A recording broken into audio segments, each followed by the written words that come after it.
That's okay. Hello, I'm Eagle Gardens 1 on Instagram, and this is fucking talking shit with Eagle, episode 792. Hopefully, you guys have had a great day. I've had a pretty good day myself, and looking forward to hanging out with these fine people right here. Of course, yeah, hopefully you guys remember them from the last good episode I had there. Of course, we have Jeff from Beachgrass Entertainment, or I messed that up. It's Beachgrass events, my there Beachgrass. You call whatever. It's just Beachgrass, brother. This is starting off badly. And of course, Chuck from CAO Craft Farms. How you doing? Good. How are you going, everyone? Angel Smiles 11. You'd probably know her as Angel Side Piece in chat. How you guys doing this evening? Doing absolutely amazing. It's definitely been a great couple of weeks for sure. You guys fare well through today's snow? It's still going. It is. But, Chuck's the driver, so it works. Well, what are you guys smoking on this evening? What have you brought to the table of discussion? Wow. I'll go first. Jeff. I'm sorry, Angel. I'm sorry. I don't know. Jeff, what needed burping on your gifting? Oh, was it the Gorilla Glue? It was the Gorilla Glue. I knew it was. Okay, so that's for later in the show. Yep. And this is another one of Jeff's wonderful crafts, but it was unnamed. So this one will go first. So that was probably one of the Weekend at Gary's varieties. It was a Weekend at Gary's crosscut. Yes, it was a mix. Okay. Oh, which one did you have mixed with that? It was the Orange Cookie Dog by Miracle 15, then the unlabeled one from before you're talking about. Uh-oh, I'm froze, guys. Yeah. So, and then I think I left some Weekend at Gary's too that was unlabeled. Yeah. I got to start labeling things better when I come see you is the moral of this story. You know, no, you don't, because the greatest part is that CAO, it's medicine. Just knowing this. So there's really no need for labels here. We're non-discriminatory. Just like to know what we're helping or assisting when we take which is a problem in today's Angel will tell you it's a problem in today's field out there, not having the proper education on which medications to take and everything, and that needs to be changed. And that's why I'm glad we got this little group going here, and maybe we can get some more followers and supporters and make some change happen instead of always, the big guys always being lobbied and taking the money, which I'll get into a little bit later in the show, not right now. But yeah, don't worry about labeling it. It's medicine. It's medicine, brother. It is. Angel, what you got over there? Well, I'm playing with the same because Chuck made sure we was rolled up tonight. And then I do also have the oil slick that we're playing in, which is super, super amazing. It's a purple punch cross. And then I also have the SLH in here. But if I'm breaking up and being skippy like you guys are, then I'm going to make Chuck scoot over and I'm going to head out there. You guys just let me know if I'm all right where I'm at or not. Yeah, so you guys are frozen again. Scoot on over, Chuck. I can hear you. I can hear and see you, Angel. I don't know if you're just froze on your end, but you seem to be good on my end. But you can freezing up. You go wherever you want to go. Wherever you want to be. I'm gonna start off with some Tropicana Cookies Mountain Cut, which is about as sativa leaning as I go. So we'll start the night there, and then actually I got some Gorilla Glue out as well, so that we can be in the same wavelength. Yeah. Right on. And Jeff, don't only go where you want to go, allow your medication to take you where you need to be. I like that. Amen, brother. Will you go write that on the wall later? Absolutely. Absolutely. You know, we carry some graffiti walls. Uh-huh. Graffiti's good, man. Yeah. We love Eagle, Eagle, what you got up there, brother? I'm smoking some Colombium that I am hoping takes me to where I need to be. I'm hoping the medicine takes care of me this evening. I've got good confidence that it will. It will. So, what is near and dear with your heart this week, guys?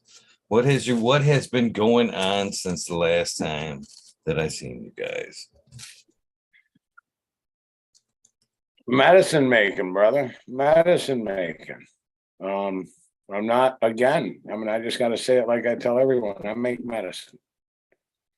I make medicine and we help patients. And that's why we appreciate this time with you, Eagle, is because it's about the power of the medicine, the knowledge of the medicine, and the caregiving in general. And I'm not going to say versus what else is available, but other than what else is available.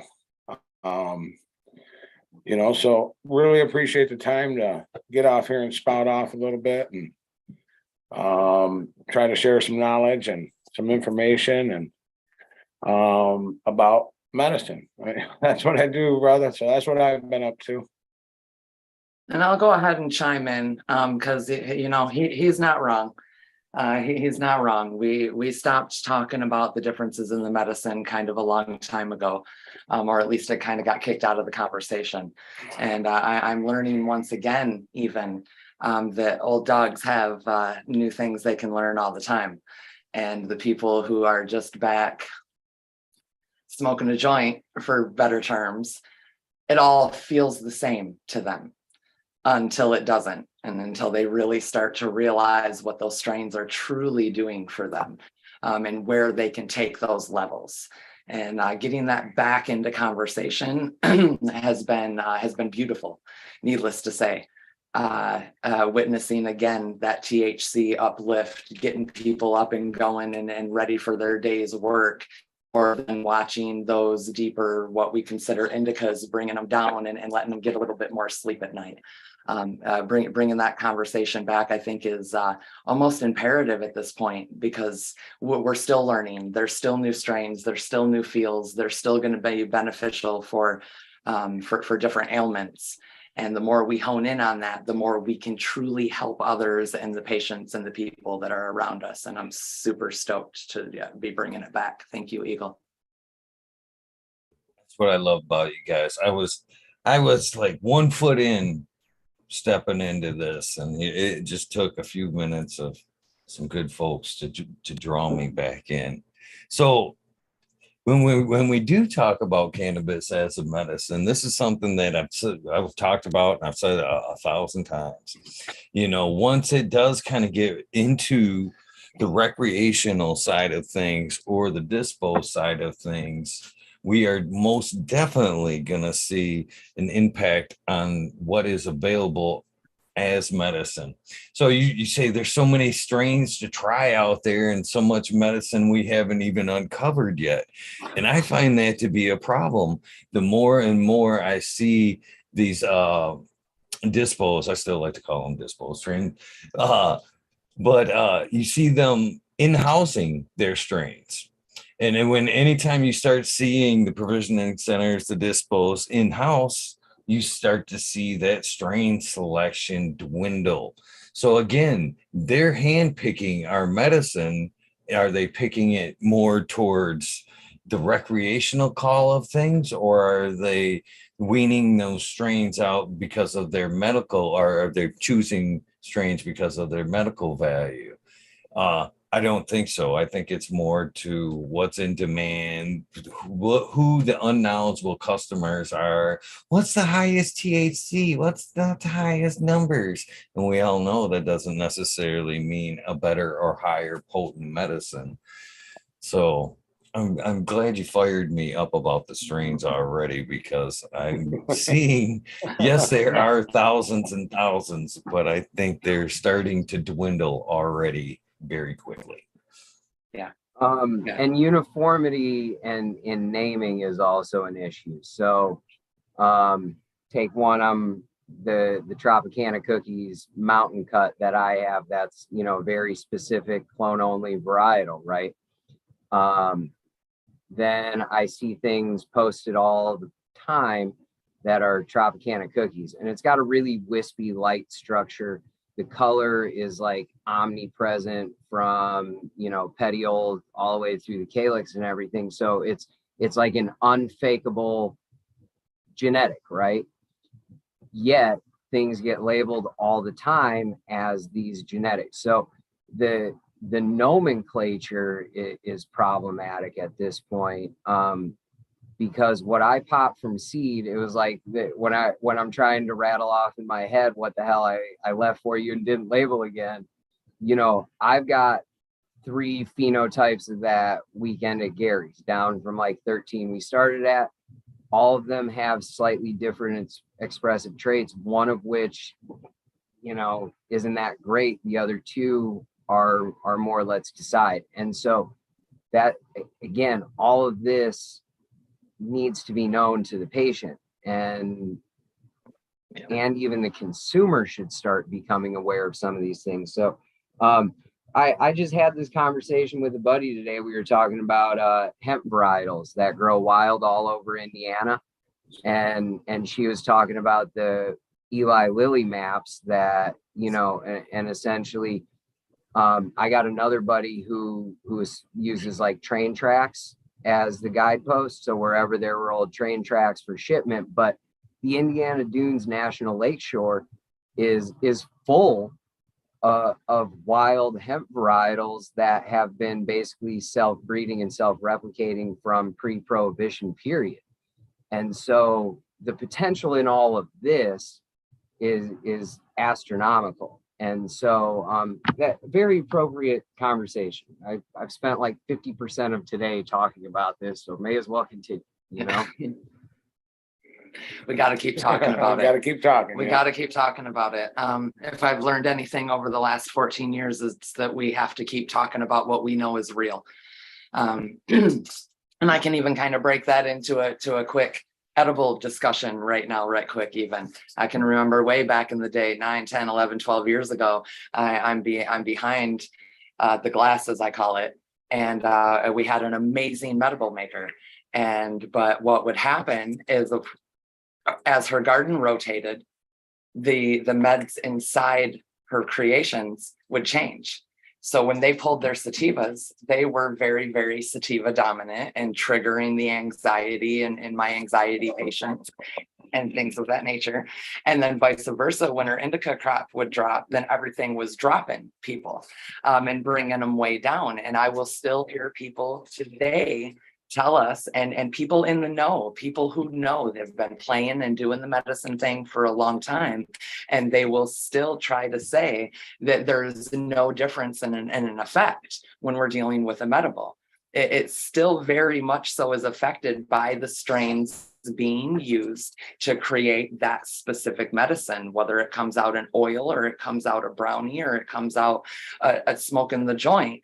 There's a difference in how that medication feels, and the more our people start to gain that own knowledge for themselves, And cures. And cures, yeah.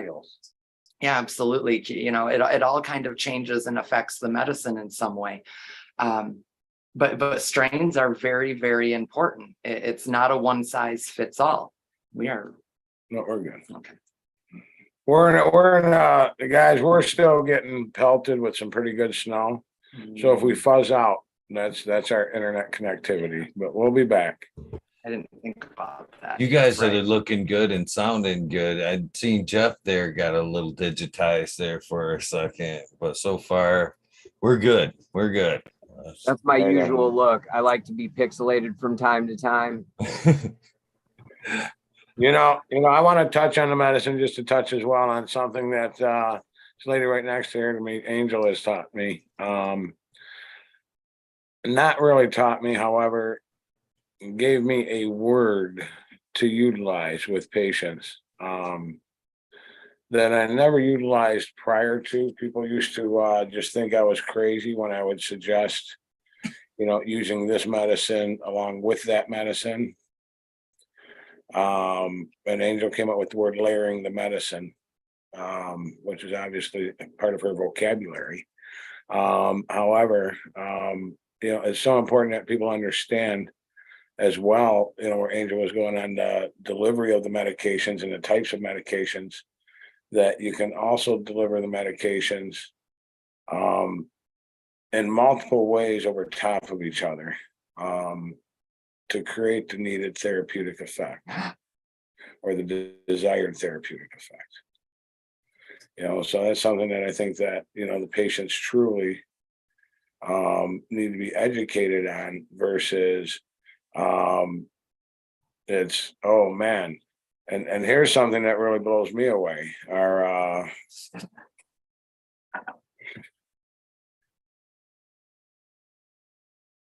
diamonds. Let's talk about it. Diamonds blows me away. Angel and I have been discussing this, and it's fact.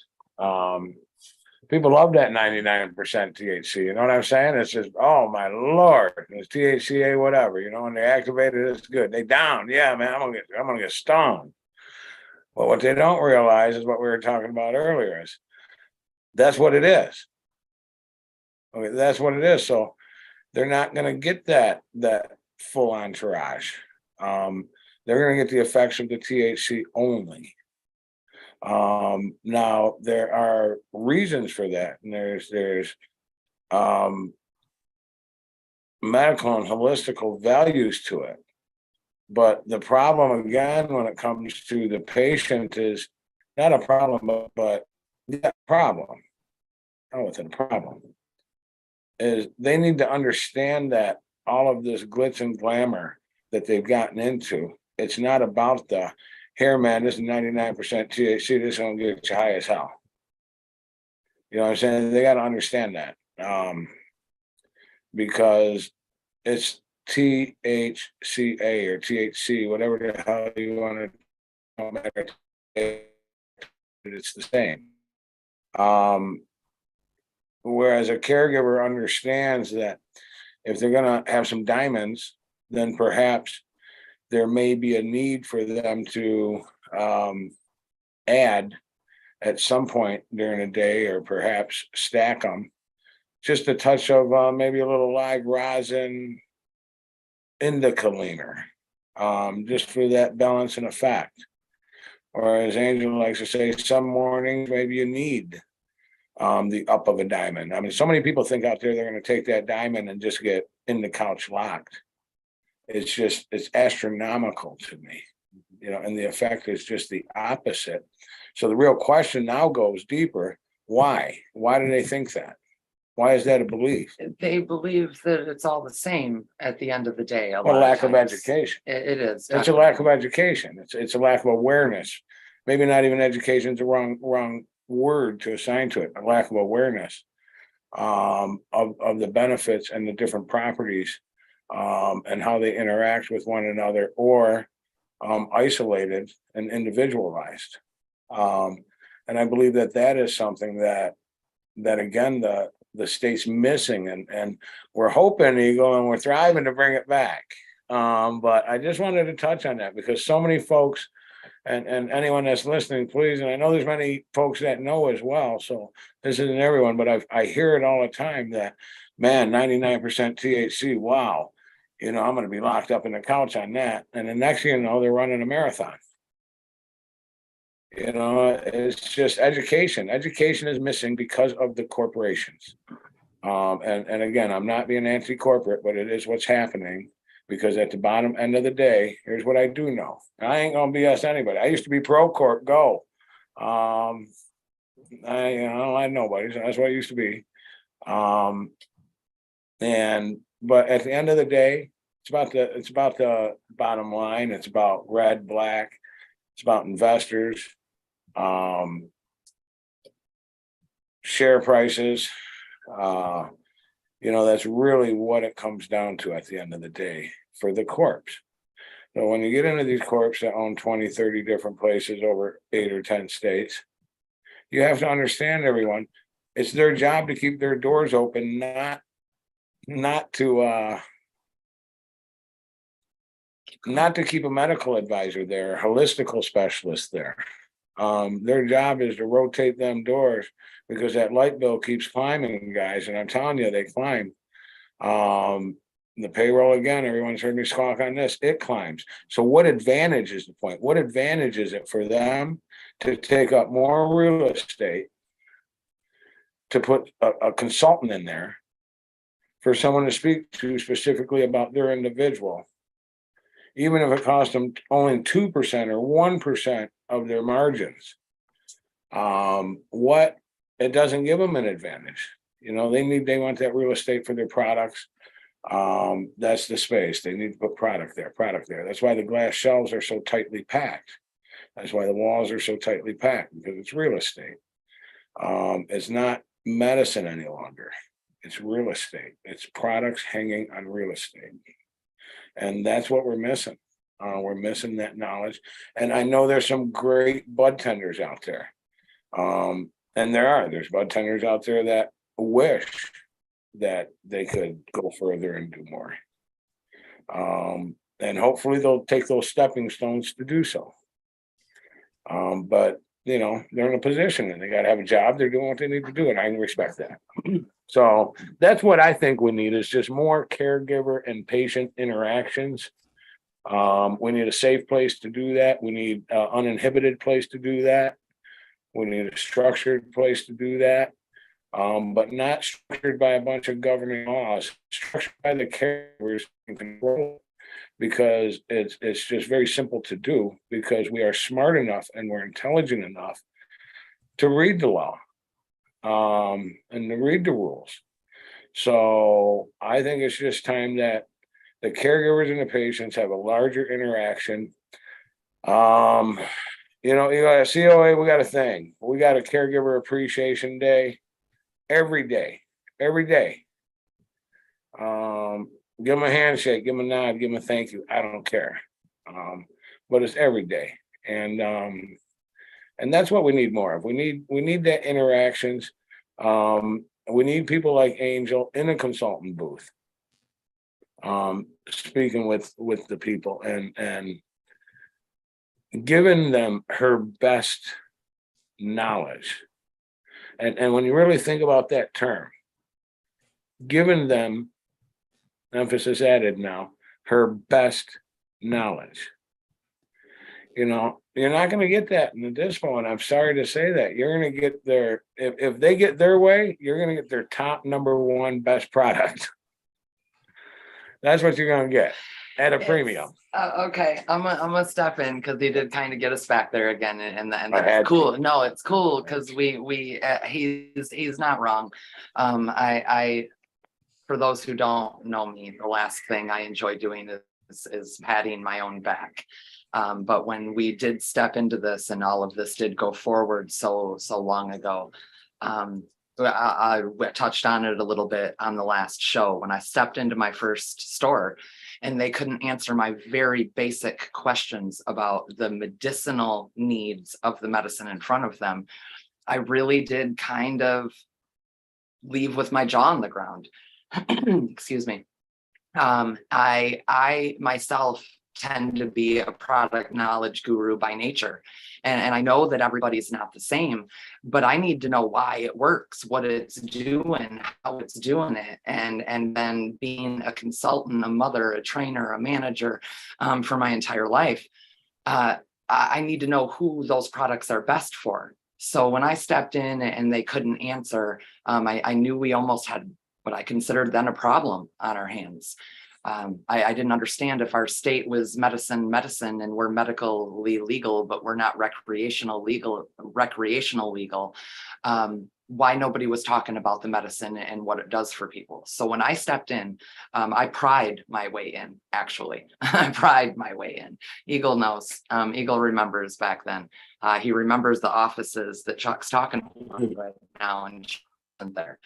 He remembers the conversations that were had inside those doors, and it was always about the needs of the ones in front of us, in front of me, helping to guide and navigate the medicine that was there, pinpointing and diving into what it was they were looking for, the effects they were looking for, or what we could have even considered then and now the side effects they were looking for. Guiding. If we are looking at it like medicine, I mean, it's side effects that some are looking for, and some enjoy that way up high and it hitting their dome and blasting them off and getting their day done, and others prefer to sit down in the couch and really mellow out. And there are two different ends of the fence. And the way I used to put it out to the people that would come in the stores as patients, because that's all they were then, patients. The higher the sativa, the more of that medicine is going to go straight to the head, giving the mind a lift off. It's going to wind the mind up, give you a little bit of energy.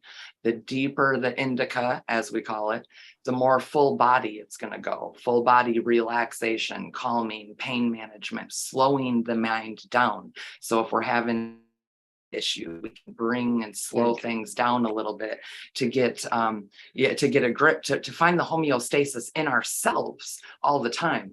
I wholeheartedly believe that that's why cannabis is here in the way that it has been. It's natural. It's a natural plant. It's a plant that grows from the ground, and then lo and behold, we do have this range in there of effects that happen, and it's all an entourage effect within the plant. It's very, very specific to that plant, hence the effects it's going to put off. Now we've graduated ourselves to levels where we can get in there and separate those cannabinoids and have them individually.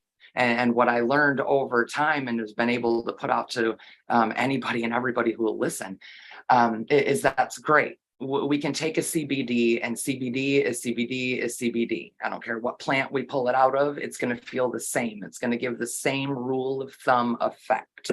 Might be different in the individual, but the effect is still the same. CBD is going to slow things down. It's going to give us some pain management. It's going to ease some anxiety.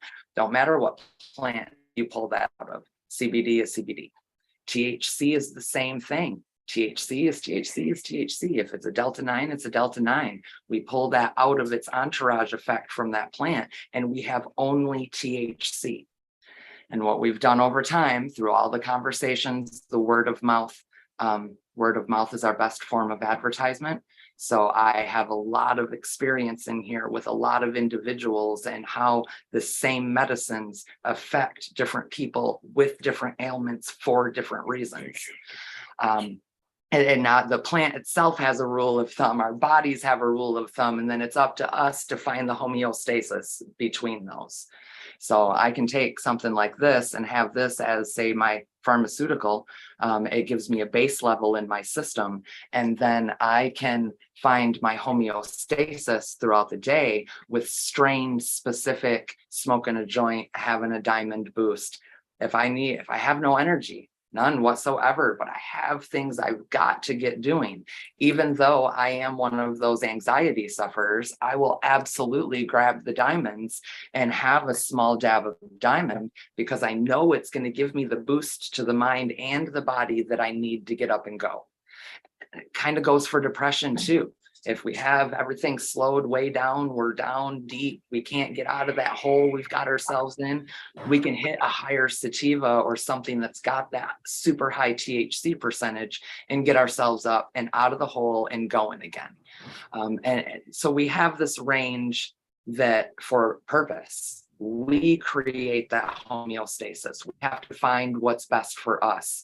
And when the people came into my office, that's the guidance that they got, was learning how to heal themselves through the knowledge that I had gained.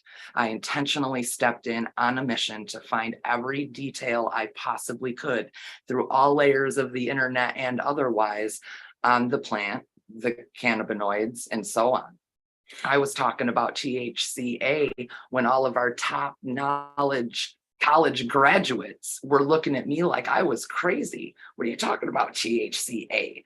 There ain't no THCA, it's Delta 9. No, there's So I intentionally found the information so that I could give it out to the people. And we have to keep talking about it. Even if I sound like a broken record, even if we sound like a broken record, there's somebody that's hearing that information on a different level this time, next time, last time. And that's how the connections start to happen and people start to learn how to heal themselves. It's all about healing themselves.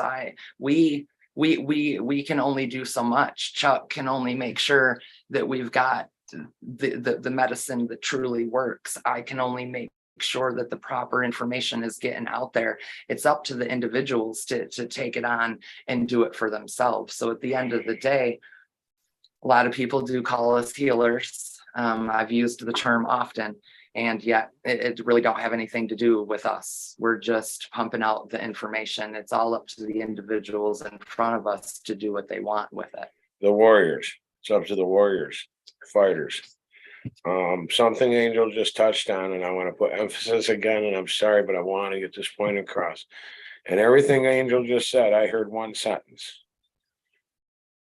I want to help you help yourself through the time, energy, and knowledge that I have gained specifically so that I can do so. That's what I just heard.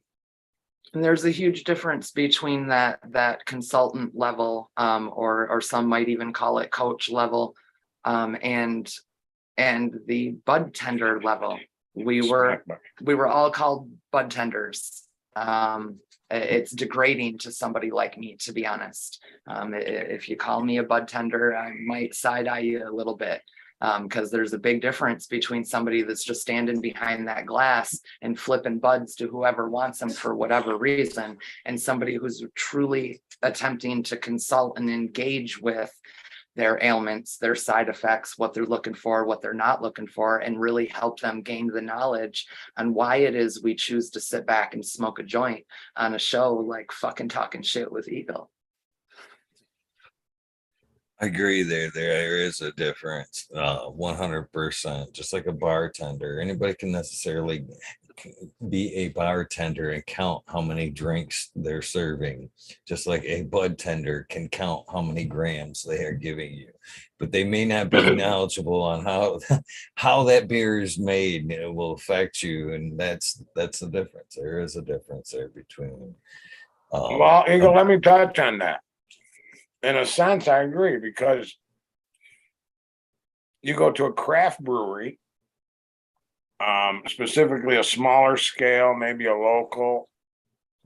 I don't know, is that the caregiver of bartending? Because I've been to some craft brewers that have a lot of information about their product.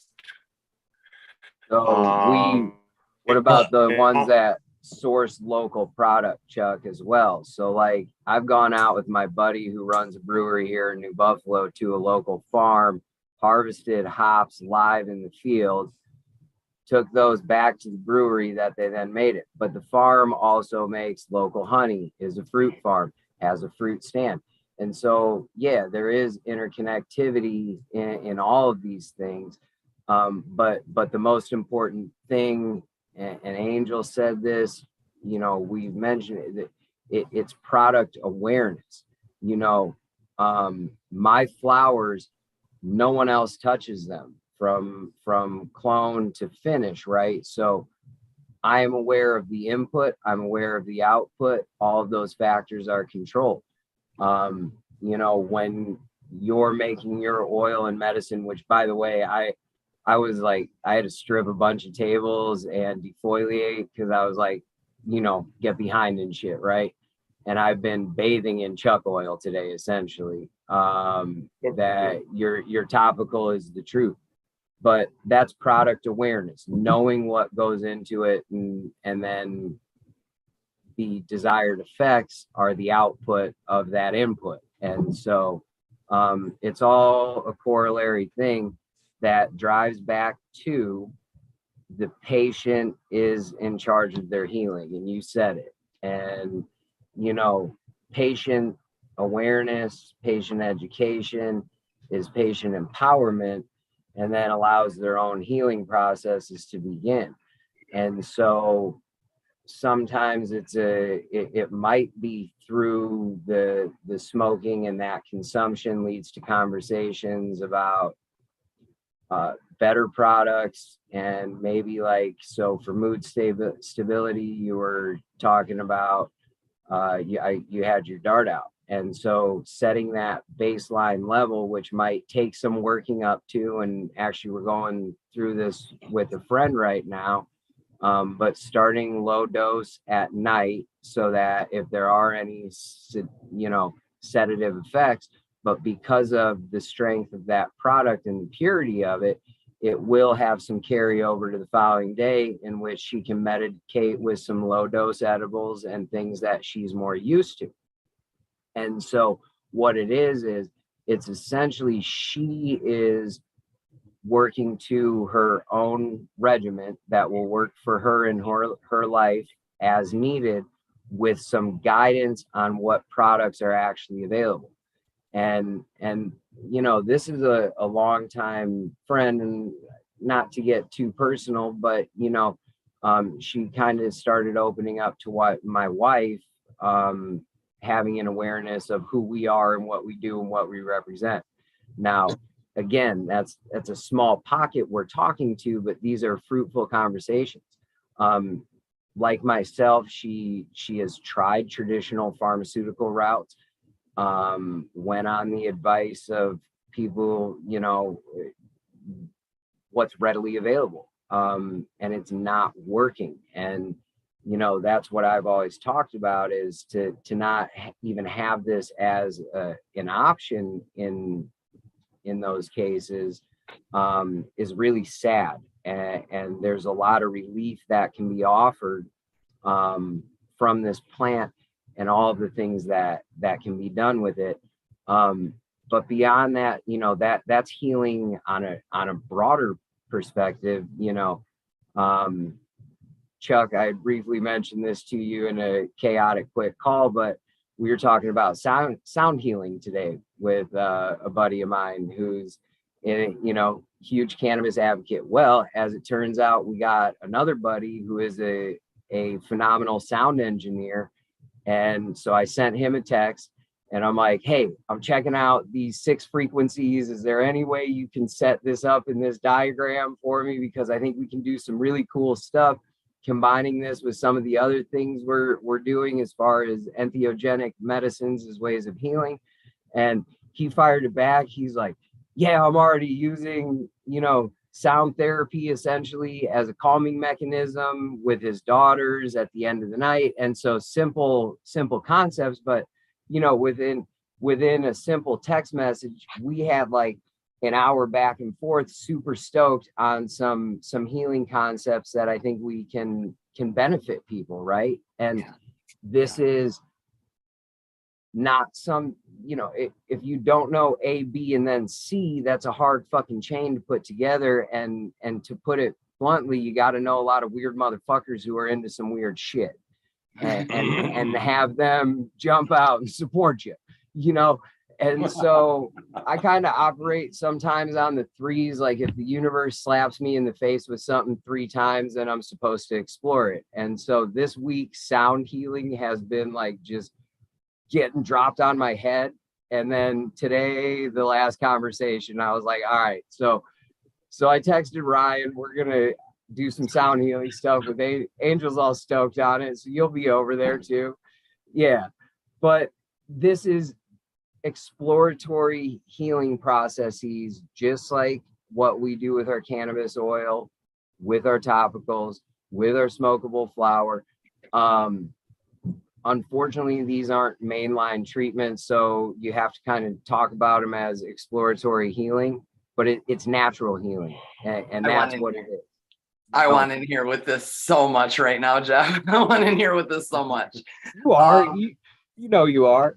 Yes, and more. Yes, yes, absolutely. All the beats, all the tones, all the stuff. It is absolutely another layer of healing. And that is kind of what I mean, whether it be cannabis, and otherwise. When we are eating the medicine, we're rubbing the medicine on our skin, we're smoking the medicine, we're layering the effects, and we're keeping that entourage effect going. When we then layer things like sound and music, it truly is another layer of healing. And you're right, this week, Chuck, like this week has been big, guys. If you if you don't know that astrologically, astrologically, this week has been really wild. We got a couple more days of really wild, so maybe just expect it. Globally, personally, interpersonally, our surroundings, that kind of thing. It's been a wild week, so it doesn't surprise me that that you started in this area per se, adding it to the situation like this week. And it truly is another layer of healing. And if we can help others understand what those sounds and beats can do for them while they sit back and smoke a joint, and otherwise, more power all day. Keep talking about it. They don't know what they don't know yet, just like we once didn't know what we didn't know. It took the right person saying the right thing at the right time, and then boom, we're off, and now we know. People don't know. Even somebody who has been smoking weed their entire life and they're 60 years old, they're going to say they know, but they don't really know that they don't even know yet. And just that one trigger can be all it takes for another person to know and learn and dive and research and study and find all this out for themselves. And it takes us talking about it. We got to talk about it. So awesome shit, Jeff. Thank you.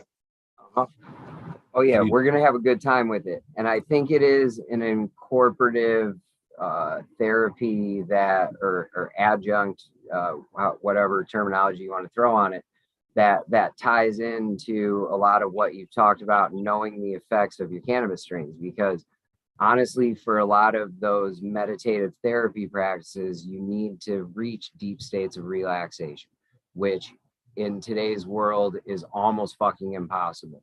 I know I wake up at 1,000,000 miles an hour, I go to sleep at 1,000,000 miles an hour, and you know, it's very like information is just ubiquitous all the time and on top of us.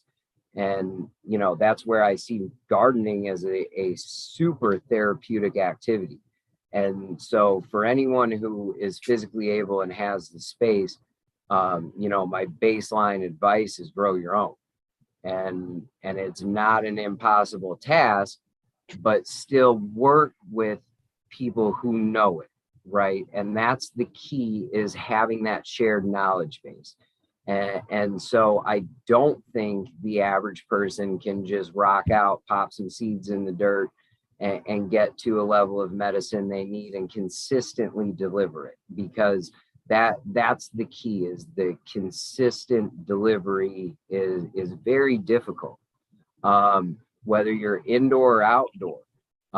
Indoor, you know, it's things like pest intrusions, and on the topic of genetics, unstable genetics, and introduce problems like climate maintenance. You know, last time we were doing the show, I had a water line pop right behind the screen, Chuck, which was like 4 feet down from where the one popped when we were at the airport. Yeah. Yes. And so, you know, whatever, I just shut it off and I tagged the RO line down after the show, and good to fill tanks again the next day. But again, delivering consistent, same quality, knowing your genetics, these are all things that take an intimate knowledge of the plant, the environment, and then, like I said, the end processes are really the most difficult thing. So your oil making and extraction and such, that's like a whole different level of expertise that not every cultivator possesses. And so that's where we end up needing this network of individuals who, up to now and including our sound engineer, which Ryan is just rad. and he understands sound in a way that most fucking humans will never be able to comprehend it. And he has the ability to physically manipulate it in ways that most people can never comprehend.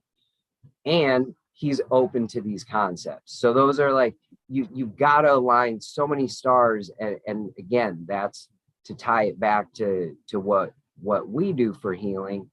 You've got to align all these stars. So you need to know cultivation, you need to know the end processes, and then you need to know who those are suitable for and in what case.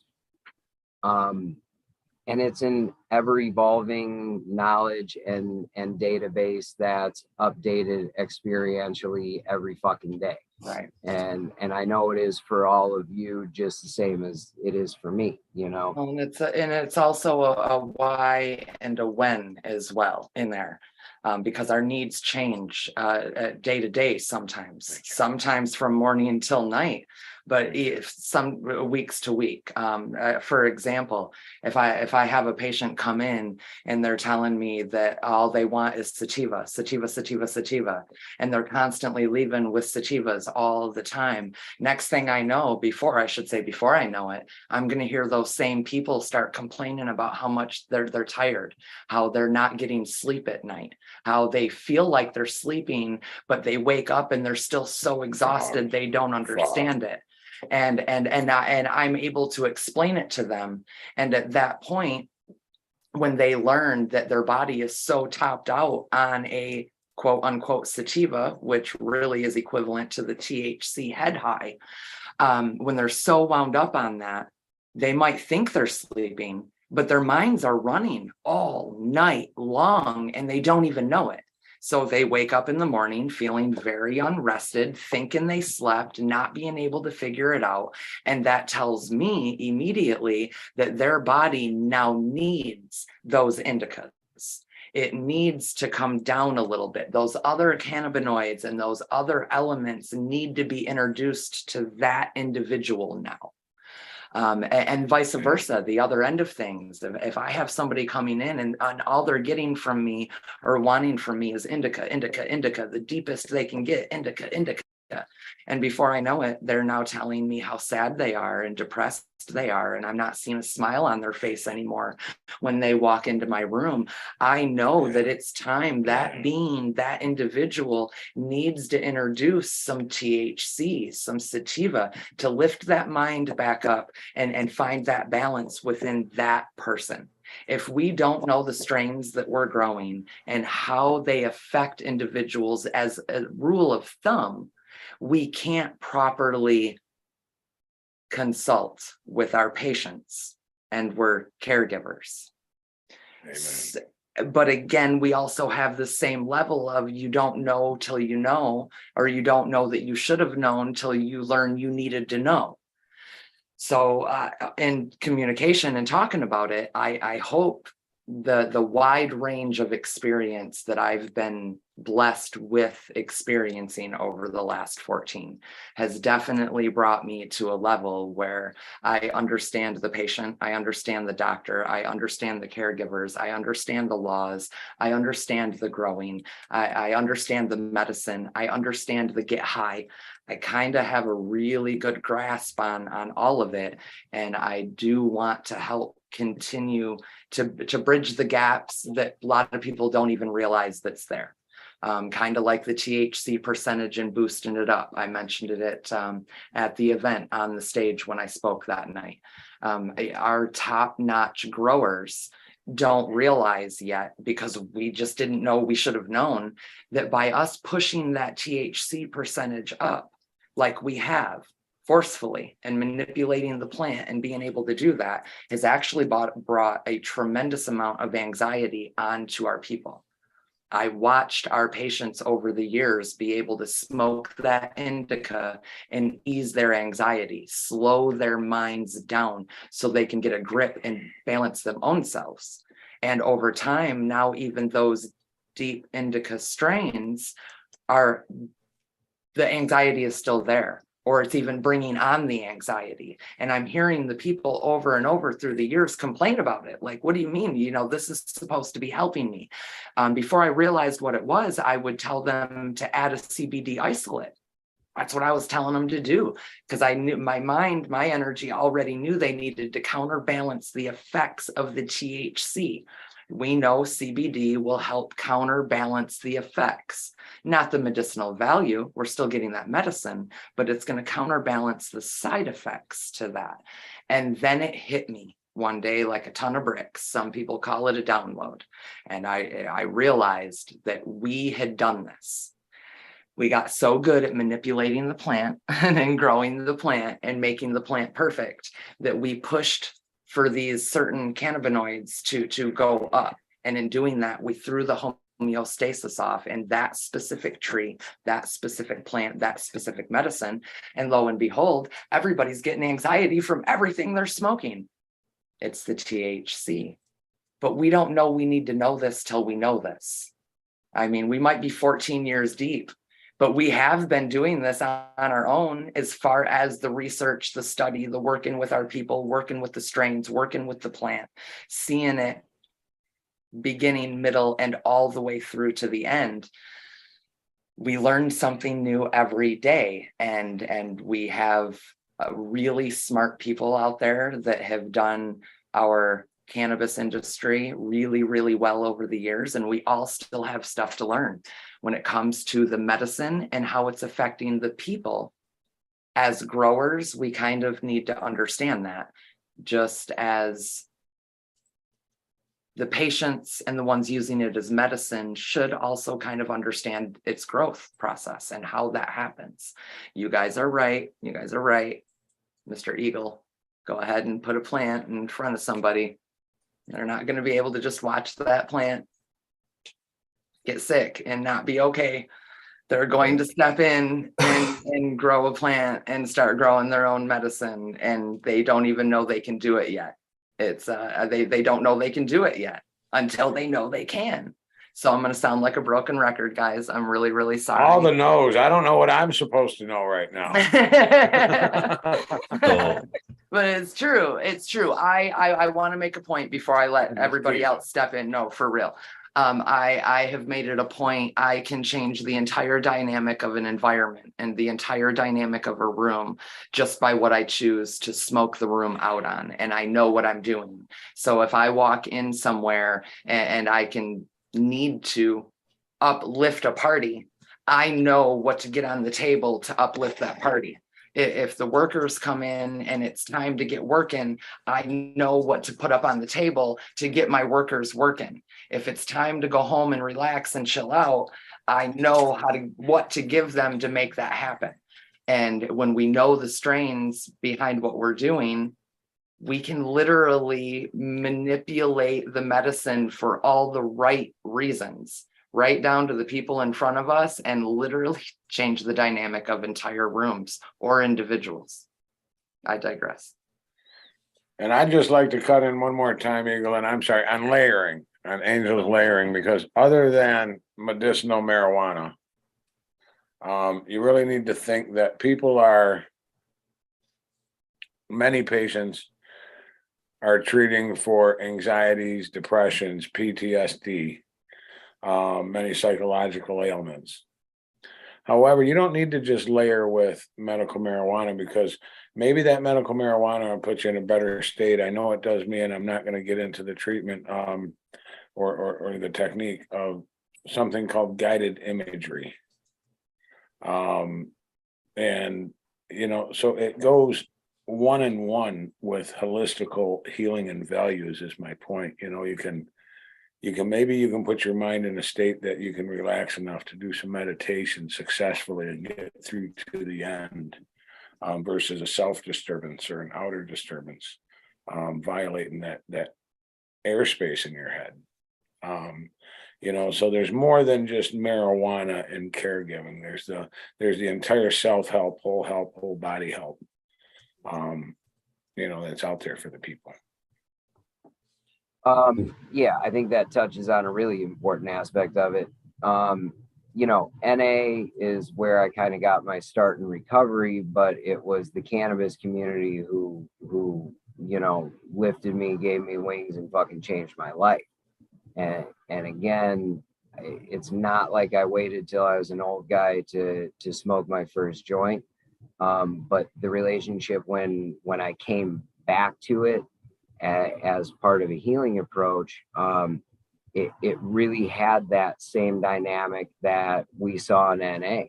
And the reason recovery was successful there was because folks who had lived it, done this shit, and been in it, then talked to this next generation of people like myself who were fucking shit in their pants, didn't know how they were going to live a day without a fucking bag of dope.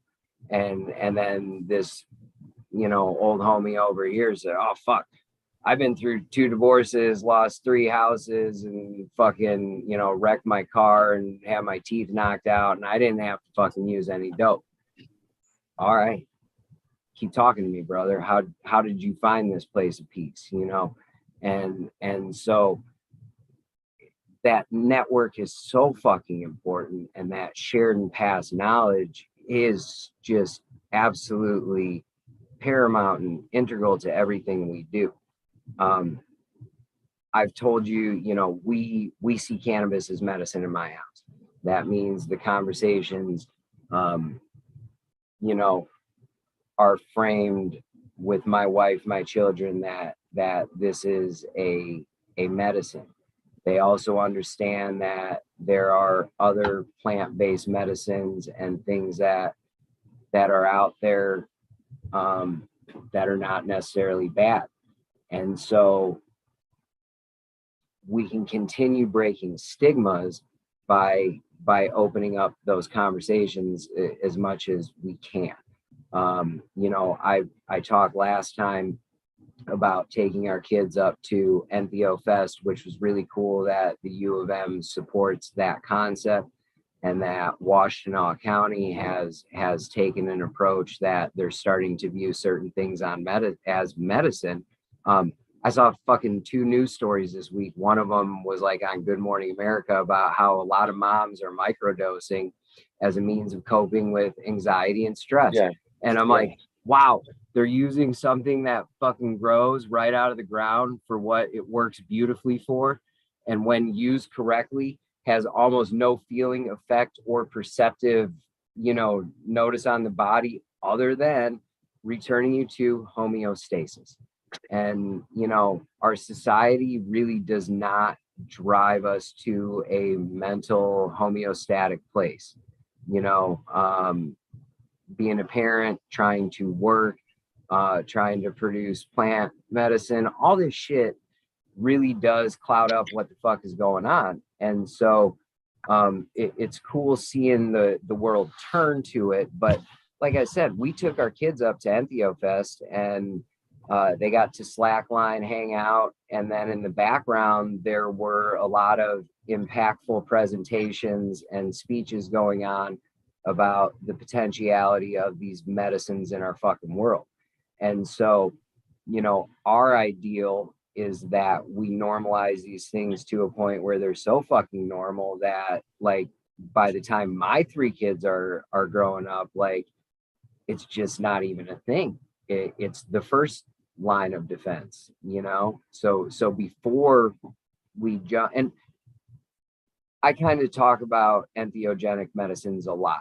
And I also understand and have friends who are practitioners of traditional medicine who save lives every fucking day in a lot of ways. And so it's more systemic problems, not necessarily the practitioners, you know what I mean? It's so, but in our house, what we have found is the path of least resistance for me in my personal situation, and the most beneficial thing has been the plant-based medicine. So I do hope that as long as we keep having these conversations and then raising our kids to not bat an eye at it, that we can get there, you know? Yeah, I'm gonna hit a bunch of talking points on this one. So I guess we start off with diamonds because that was probably the first thing introduced. I believe there is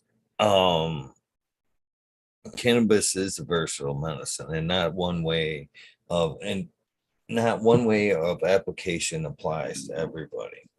At one point I kind of got down on dabbing, dabs in general. And then, I kind of didn't really consider people that needed that quick, super high. I need to, my friend in chat, red pill, you know, dad's crazy, but he needs it for his eye pain to relieve that eye pressure. He needs that high dose of THC to get him by. And you know what I mean? At that point, I really felt like an asshole because here I am preaching not, don't be dabbing, don't be dabbing. And here, this is the one way that's the best way for that in particular patient. So it isn't a one size fits all thing. And from there, I kind of want to touch on to the days of bud tenders, dispos versus provisioning center kind of type things. I didn't really care for the back rooms at first until I realized that it was very much a learning point for myself, but it was more of a caring point too. You know what I mean? You could really individualize the medicine without the embarrassment, you know what I mean, of what ailed you. I really thought that was a really nice thing. And I think that's 100% going to be lost. Even the thought of a bud tender. Out west, the bud tender isn't hardly even a thing anymore. You walk in with a fob and you walk around, look at samples, and you go boop, boop, boop, boop. And then somebody hands you a bag at the end. You know what I mean? At that one point, what are you gonna, where will be the counseling at that point?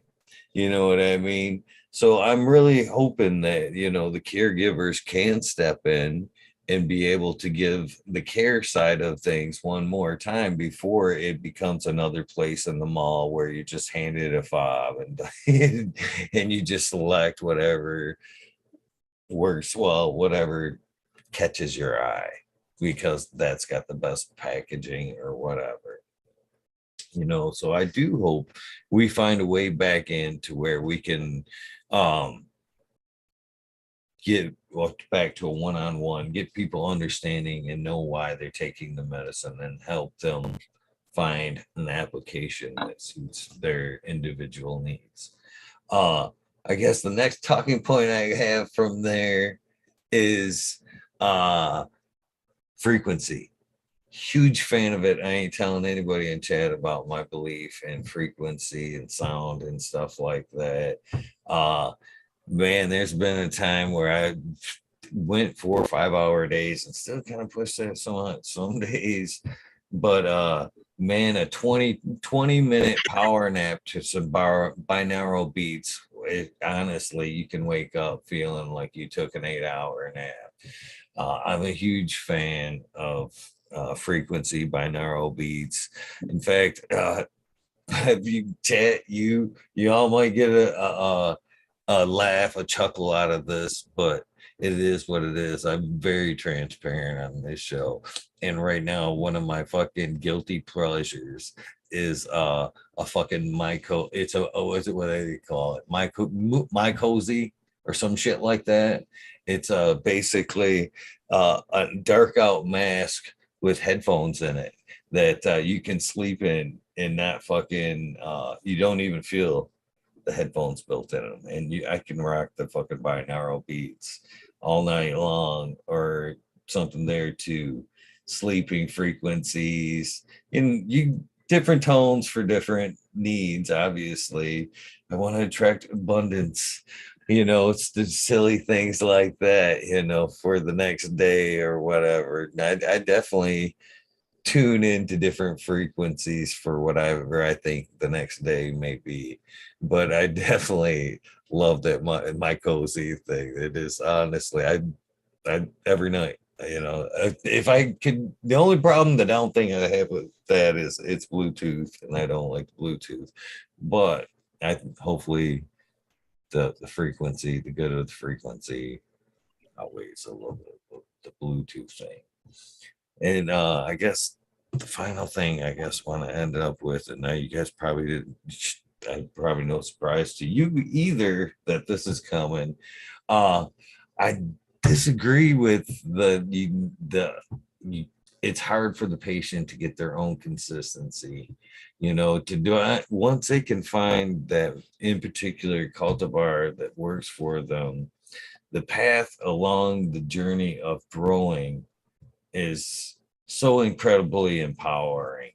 You know what I mean? Opening up the mind, getting it active, giving yourself hope. You know what I mean? I mean, every day's hope. I mean, you're opening up the books, the shows, bright-eyed, bushy-tailed. You've learned something today. Journey into the soil is huge as far as, finding yourself, period. Or maybe even coming to terms on your way out, if that's the dire need of it, because that's how powerful the knowledge of what's happening in the soil actually is. When you understand the microbes, or you want to start understanding that shit, it does kind of really give you an enlightenment kind of feeling, 100%. And then once you've kind of got that going, and then the I'm producing my own medicine, we're talking about medicine that's coming within, and cannabis at that point is falling to the backside, and you're actually healing your side from the inside out. So to take or deny that, consistency may be a factor in that. In time, it will be, but along the way, it's 100 times fold the healing medicine. So, the caregivers, I'm not discounting caregivers. We have our place 100%. Sometimes, the ailment's too far, too deep for the patient to, get into cultivating for themselves. Or it just means, they rent, they can't do it. There's definitely caregivers have their means. But if there's a will and there's a way and you can, fucking put them seeds in the dirt. It's planting. Hope is what you're doing, 100%. So other than that, I'm on track with everything else. But yeah, I really, the power of the growing, cultivating side, I've said that all through the show, is I believe it's as powerful of a medicine as the medicine on itself. Not to add to, not to take away from, but to add to. Being inside the offices and behind the glass and at the events and speaking one-on-one with as many people as I have, you may be surprised as how many people don't know. They don't know until somebody like you or somebody like me or somebody like Chuck or somebody like Jeff start saying the right things to them. And then the light bulbs start going off and they realize that they can adjust their own medicine, their intake of the medicine, their perception of the medicine, and change the way they're choosing to use cannabis.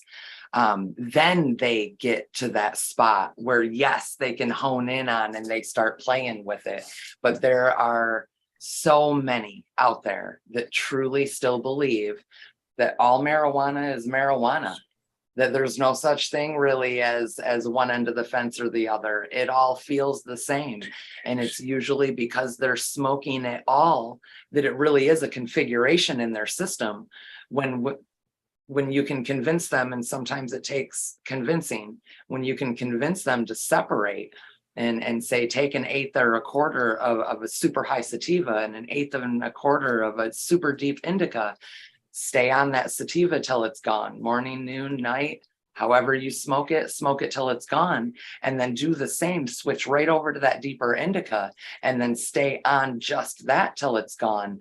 Then they go, oh, wait, that does feel different. That is different. And so yes, you're right. and there's still a starting point a lot more often than you may realize. Go ahead, Chuck. Yes, I just wanted to touch in on that as well, and probably in addition to Eagle, you're absolutely correct. I agree with you wholeheartedly. And people can treat themselves.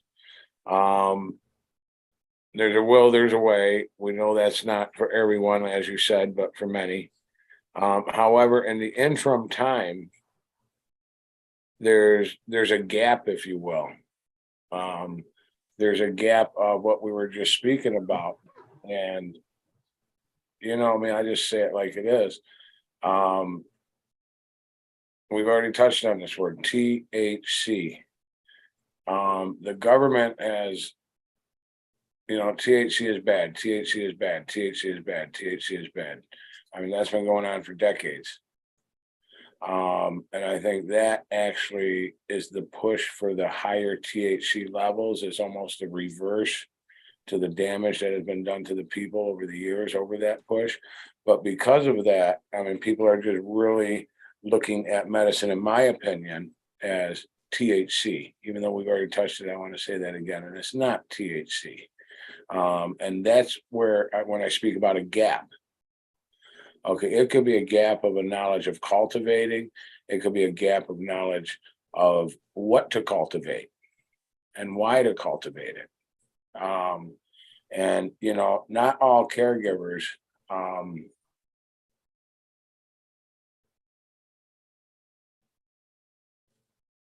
many caregivers will simply share.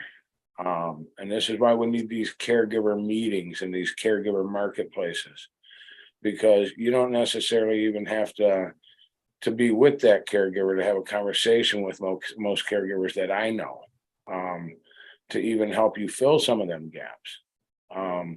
Like I said, whether it be time, cultivation, whatever. How do you find the time? I mean, I get that a lot. How can that be done? So that's even a gap for many people, just the time, and now all of a sudden they're stressed out. How can I do it? Oh, I can't do it. And now they sell themselves in a negative viewpoint. So there's so many different methods of gap, is what I'm saying. So I totally agree. Everyone can, because I know one thing, I'm no rocket scientist. So everyone can do it, guys. I mean, if I can do it, you can do it, period. The trick is to fail. Well, I really believe, the caregiver, the other need for the caregiver system still is quality. This isn't something I make up or I'm trying to put out there because I hear or I want to push a craft market. I myself have seen this, but I hear it over and over and over. The dispos, the prices that they can get cannabis and stuff all there. It's getting to the point, well, why should I do it myself? Well, they answer their own question. It smells good, it tastes good, but they're fucking high. The quality of it isn't there. And that's where the caregiver comes in. We provide, the care that goes into it. I really believe that larger kind of, I don't know, it just isn't the same. There's something missing in the retail market. Not all things are scalable, man. And I think we talked about that previously. So if you're going to have 2,000 plants, then that means you need, 20 or what. I'm not doing math right now, but that means you need like X amount of persons per X amount of plants who have a broad scope of fucking knowledge of everything. And that's like an impossibility. I mean, one, from a business metric, the owner cannot make money by employing people at a rate that they deserve who have that knowledge base. Control comes into those things, but small is okay. Small is good. Small is great that we can control some of those factors and output. And I don't think that's a quality scalable factor. You know what I mean? I just don't think you can ramp that up to a field of 20,000 plants and get anywhere near the care you need, even with technically capable individuals at the helm. It's still an impossible task to maintain using best practices. It can be done, but it can't be done using best practices all the time, because you gotta kill the mold, mildew, and shit in this whole section of the field, which is potentially 500 fucking plants, and you know what I'm saying. So whatever the factors be, I can go cut down and kill one fucking plant or even a table if needed, and at the end of the day, that's the impact. Chuck, we've been talking about genetics a lot tonight, so I think it's relevant there. And on teaching anyone to grow, this also comes in. I got these 2 tents here they're Mars Hydro. I have my HPS perpetual room behind me, but I had buddies whose parents live in a legal state and he finally was retired and wanted to get into growing some of his own cannabis. And he's like, fucking do it yourself guy. So this totally makes sense. And so I had never grown in this type of setup. So instead of giving him bad advice that would not be relevant to what they were doing, I got these, threw some seeds in, and did some starts to kind of show him the process we would go through and insexing and blah, blah, blah. And here, let's start looking for these different traits in terms of growth structure, blah, blah, blah. So, he had like one of these, maybe 2 eventually. And so, but he got some like real hands-on growing experience. But again, it all goes back to that shared knowledge, right? So I've always I was very fortunate when I moved to Michigan and needed cannabis as medicine, that through my wife's nephew, I had a phenomenal fucking caregiver basically in place when I moved here. And he, Puni is very, very diligent in making sure the genetics he has are the fucking genetics that he has. Now he's in the process of opening a micro business, and I'm really excited for him because I think he will bring craft care to the market. And that was the concept of that fucking license. And that was supposed to be a ubiquitous thing. Now, will the medicine translate? All the factors we've talked about all night, it's hard to bring that into a commercial space just because it doesn't make dollars and cents. The McDonald's model is what works. Get them in, get them out. So one, to have conversations with folks at the counter is taking up your fucking counter space that could be used for the next person behind them to buy some more shit. 2, you have to hire more employees who, like you said, if you want to have the consult at the counter, that's going to be another employee separate from what servicing. And I know initially there were some shops that, tried kind of dividing the medical side from the recreational side, but really it was just a fucking stanchion next to the counter. And I'm standing here and you're standing there. You know what I mean? And Amen. I can go jump over here and I can be this, and then I can jump over here and I can be this because I got a card for both sides. But, there was no real separation of products or things like that. And I think, again, that all relates back to profitability. It just doesn't make dollars and cents. And I fully understand all that from a business perspective. There's no questions in my mind about why that's not part of the model. But yeah, I do hope seeing some of these micro businesses pop up, you at least see some different practices being brought to a commercial space. And, I know with him coming deep from the medical market, he learned how to cultivate out in Colorado. started doing it. I mean, I don't think he's ever thought about anything else other than cultivating plants. And that's what ties him back to the genetics. He fucking searches the globe to find the right genetics from the breeders, from this and that. And he's built a network of contacts that's taken, 2 decades plus to build. And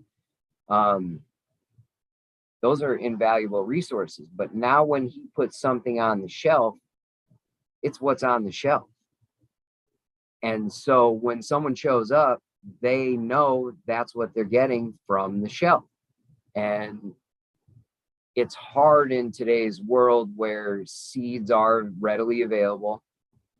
People are popping their own genetics. So when I do, seed starts or whatever, I try to find whatever their back lineage is. And so when they go out to my patients, I label my shit a lot better than when I give it to you guys. And I actually will try to put what the cross is. So let's take that, Lemonberry Candy. So that was Lemonberry Candy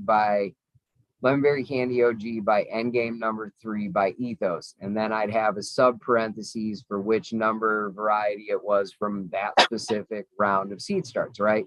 And so now the patient has the knowledge to go on to fucking Google, type in Lemonberry Candy OG by Endgame number 3 specifically, so this is getting now highly specific. Now the wild card comes in that I pop these motherfuckers from seed. So there is the phenotypic expression variable, as we like to call. And so my LBCOG by Endgame number 3 is not going to be uniformly the same as whoever else is growing it and tagging it and posting it to Instagram. And so we can get to a relative understanding of it, but how this one's going to specifically perform might be different. And so you got to watch it grow. In a world of hybrids, and this is again where our landrace strains, baseline genetics that have been unaltered will, I think, become more important than fucking ever as we actually start, looking at cannabis in this way again. And I say again, because we've done it like 55 fucking times throughout our history as civilization, but we'll get back to where we were, 2000 years ago. The purity of genetics will become the most important thing. And so there are people who are aware this is conversation that we have a lot. But the hybridization, the only thing you can do is watch it grow. And you'll see, look at that internodal length, look at the leaf structure, look at the actual flower structure. And so before it comes time to cut it down, I'm already forming a baseline understanding of what this flower is probably going to do for me and my peoples, and then we start looking at the terpene profile and the nose as it's building. It's the nose, man, and there's too many no's again. Shit, we've been saying that way too much. I'm old, man. Keep me straight. But it does. And so we're developing a relationship and understanding of this plant long before it's turned into a product, put anywhere, put into a patient's hand. And that is the personal factor that I just don't think you can fucking scale up. Amen. And let them have it. At this point, this is how I feel, because I know where this conversation is going at this point. And I want to say before it gets started, at this point, we have the whole realm of it, from the caregivers to the micros, to the state licenses, to the recreational. Let them have it. If somebody wants it. As long as they're doing it correct. Wait.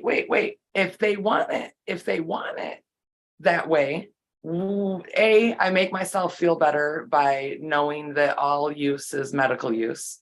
So even when they think they're getting high or they're smoking the wrong shit that they actually need for themselves, they're still pumping medicine into their system. So that's how I make myself feel better about it. And then, they're already there. There's nothing we can do about it. They're going to keep going. I wish them the best. Now leave us alone. Let us do our program. You want your micro program? Have it. Rock that micro program. You want Bang your it. state license and your big box stores and your Apple looking this and that? Rock them. I'll even send the people that want that to you. But you got to let me have my people. You got to let me build my people. You got to let me have these conversations so that patients and people looking for medicine and knowledge on medicine and how cannabis works as medicine can have these conversations just as loudly as they are. It's only fair. It's only fair. We fought for this. We're the ones that built this. We're the ones that the whole reason they even are where they are today, in such a huge part, not discounting the ones that came before us. We've lost too many in that right of things. So certainly not our people that have already lost in this war. This stretch, like the corporate level style across the board is here because we started the grassroots, standing up in the face of to make it happen. So if they can have what they want, then we should be able to have what we want. And what we want is to keep educating on how this stuff works and keep learning more about how this stuff works and keep talking to the people that want to hear it. I'm not trying to talk to the people that don't want to hear it anymore, I guess is probably the bigger point. Thanks. Probably the bigger point. I don't even want to talk to them people anymore. I'm kind of sick of wasting energy on the people that just want to sit back and get high. There will come a time when if they need to understand it as medicine, they'll know where to go because everybody else knows where to go.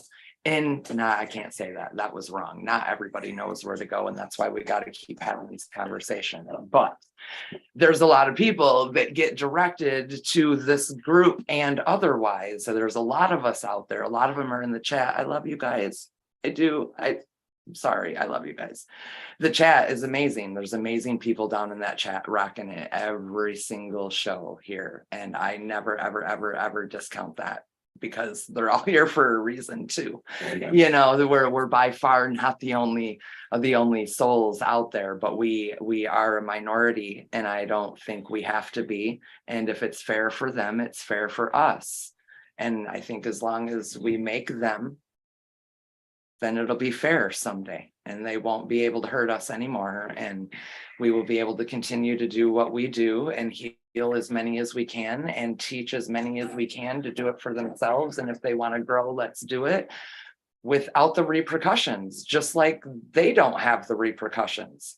They get to do this. I digress because now I'm getting pissy. Yes, and I'm going to continue this conversation before I lose my train of thought.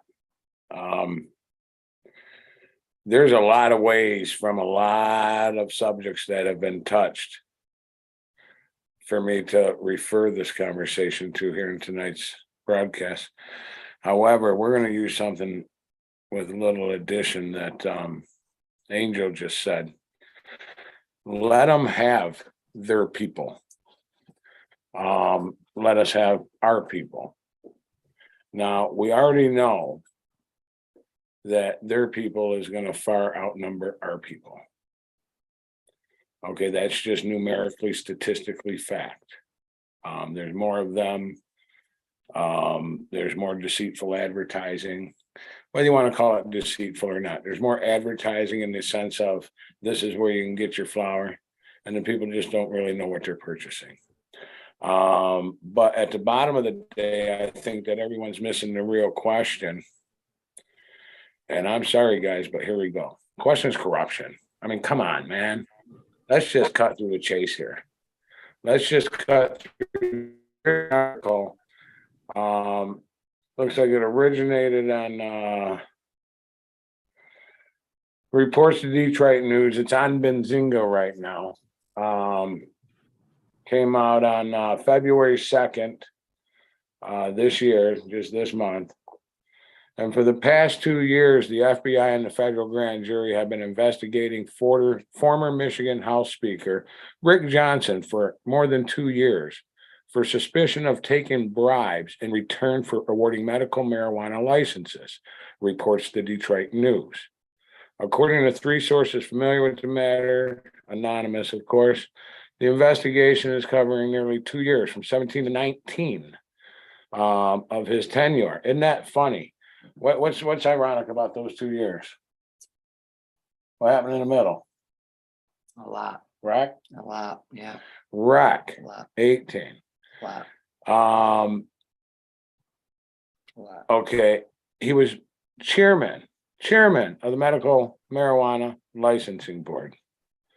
Okay, it's now being alleged, and it's being alleged to the point that the feds have so far spent 2 years with a grand jury, that $20,000 have been siphoned from a marijuana group, advocacy group, grower, business, to his campaign, to him, and it was done underhanded.